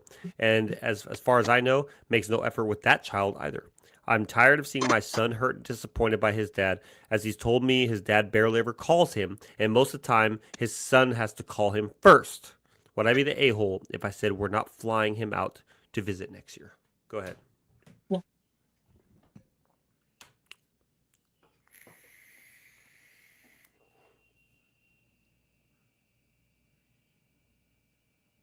No. No? Why not? I see the same. He's not showing that he wants. He's not showing that he wants to be a part of his son's life. Because he's choosing. But that's yeah. Go ahead. No. I'm gonna. That's a touchy subject. Just I know. Talk to me though. No, talk to me though, because you're gonna see why. Talk to me though. You're gonna see why. Like I try to go see my son and all that, and I try to bring him out here, and that's literally like a similar boat, except I have a partner that's supportive, and that's helped me to go spend time with my son soon, and that's helped fund some of the times I've went to go see my son. You know, like this hits you differently, doesn't it? Doesn't this hit you differently? Yeah. How can this dude call himself a man whenever his son is not literally a standing in front man. of him? You're, first of all, you're not even affording nothing No, to see your not son. A penny. Not a penny, right? You got somebody else. You got the mother's mom. So that's already a red flag because you're not being a man enough to take care of your own business, do yourself. Right. Right. But okay, all right. If that's the case, why not take advantage of it and spend the most time you can? All right, now you have somebody that's, and this is my thought process. This is my thought process. Tell me everything you need to say because you're going to be surprised when I You have somebody that's willing to make sure you spend time with your son. Mm-hmm. Helping. Why helping not that, take advantage of that? Facilitating it, right? Facilitating the visit Yeah. on their dime, on the writer's mother's dime. Like, why wouldn't you take advantage of it? Anything else doesn't matter. This is your child. Anything else doesn't matter. That's your child. That's your child. You brought this child into the world, right? Like, don't get me wrong. Yeah. That would be great to have for myself, but I'm too proud. Like, if I can't do it, like, it sucks. But I'm not gonna be able to. I won't raise hope for my child. You're not gonna expect you're not gonna expect Dom this year for Halloween. Yep. This year for Halloween, I'm actually spending it with Dominic. Good. I got all the references and everything I needed. Like I'm buying my ticket next week. I'm going out to go see my son. Good. You know, and that's you wanna why? That's why I feel like because you're a fucking man. That's why. Because that's what you. And my bills is still gonna get paid. I'm still like I'm still going to work. I'm leaving work to go to the airport, then coming back from the airport when I come back home to go back to work. Straight to work. Yeah.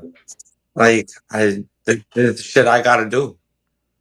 David, in the amount of time I've known you, your children were always first. You and I may have had our slip in life where we fell into our own places, but the one thing I've always respected about you, because you had the opportunity, especially during the time, was that you always made time for your son and both your boys actually. And so nothing but respect for you. And the reason I'm reading this, David, is so you don't consider this writer an asshole, right? You see exactly why she's justified and why she's saying that she does not want him to go out there anymore. No, she's definitely protecting her child, and if I was in her shoes, I'd be considering and doing the same thing. Because isn't that a good mother?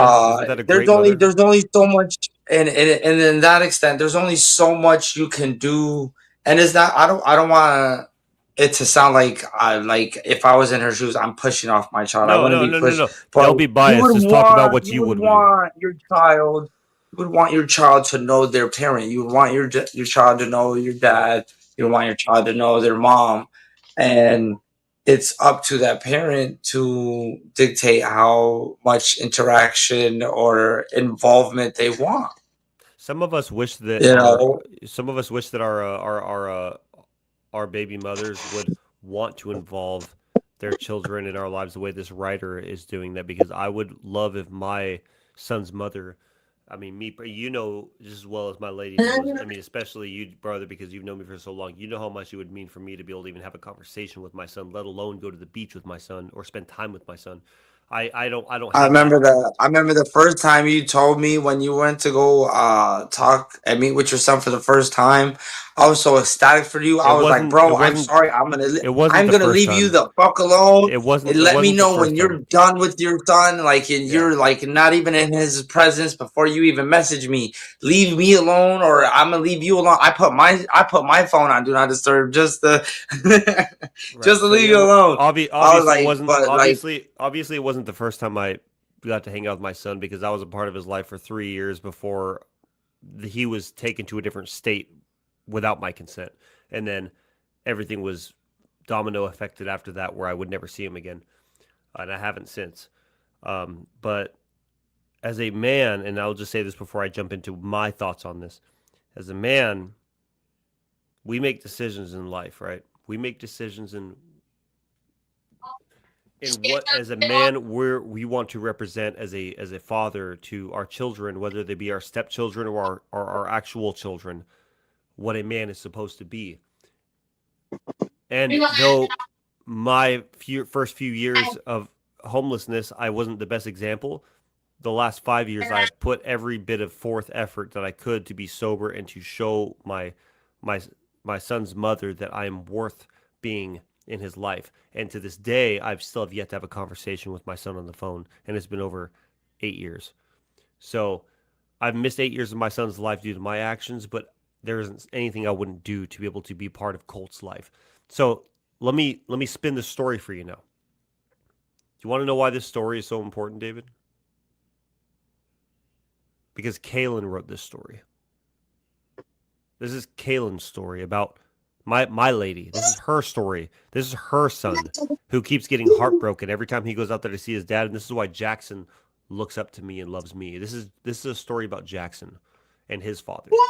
How his father oh has wow, chosen, and I've had to sit here and receive phone calls over the last couple of years while he's out there about how miserable he is because his stepbrothers are bullying him and trying to drown him underwater and bullying and picking on him, and his dad won't do anything about it. Or why he had to catch an Uber to the airport with his dad because his own stepmom wouldn't give him a ride to the airport just to fly back here. And this last time around, going to the beach was the one thing he wanted to do and spend time with his dad, and his dad would not do it because he was going off of what his girlfriend wanted, which was nothing to do with his son. You want to know why that hits home with me, David? Because my lifestyle and my I want to family. fight him.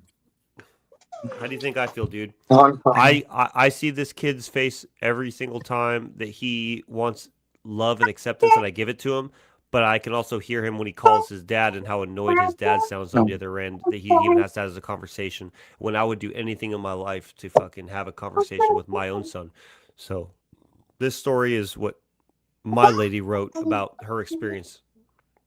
And she's not the asshole for this. She is a strong woman for putting her foot down and saying that That's enough knowing. is That's enough. knowing. Yeah, And the that's. world needs I to was know. gonna say that. I That's won't say the knowing name of his dad, when. but the world needs to know. This is not acceptable. It's not acceptable.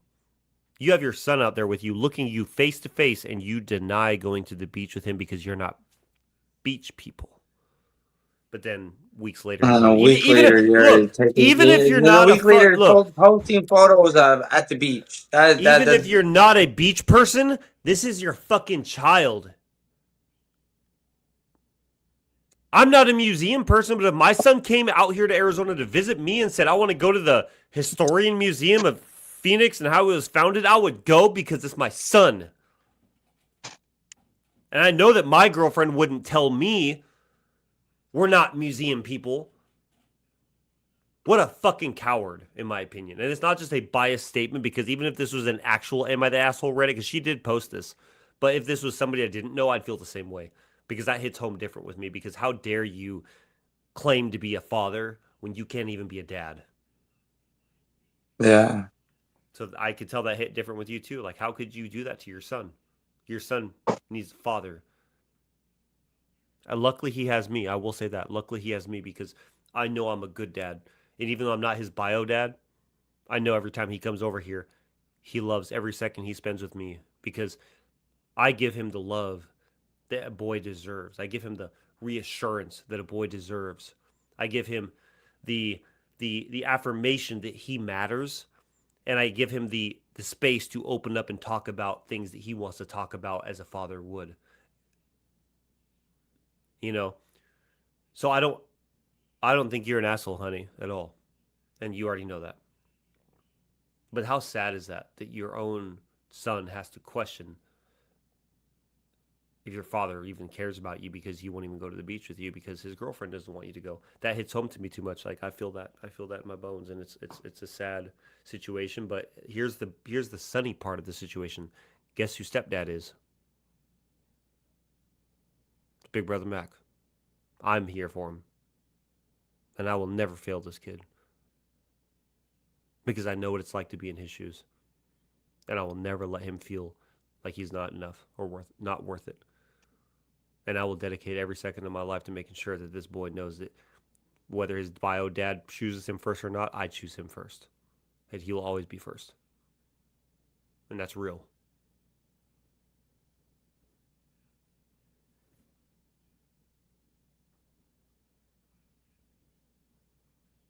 I want to punch that motherfucker. How do you think I feel? How do you think his mom feels, you know? You imagine being that kid wanting to go to the beach with your dad, and your dad don't even want to go because apparently they don't like going to the beach. I don't give a fuck if you like going to the beach. Pug ass little bitch. I think it's about that Your time. kid. Yeah, I agree. We're gonna hop off, play some Red Dead together, huh? Yeah. All right. Hey, y'all. Thank you for tuning in. This is 10 minutes away from being 5 hours of a stream. So this was the day that needed to happen. I'm going to close out with saying this. This conversation for the first 2.5 hours before all this had to happen because I needed to tell everybody exactly my stance on everything and just give some love and encouragement and my own perspective on this. And if you've made it this far, whether this is an archive stream or whether you've been through this the whole live with us, just know that we're all people here in this planet. We're all trying to live this life, and we're all just trying to make sense of what being a human being is about. But don't think just because your views are different than your neighbors means you're wrong. And don't think just because your neighbor's views are different than yours doesn't mean that they need to die. We're all humans. We all deserve a chance at this life.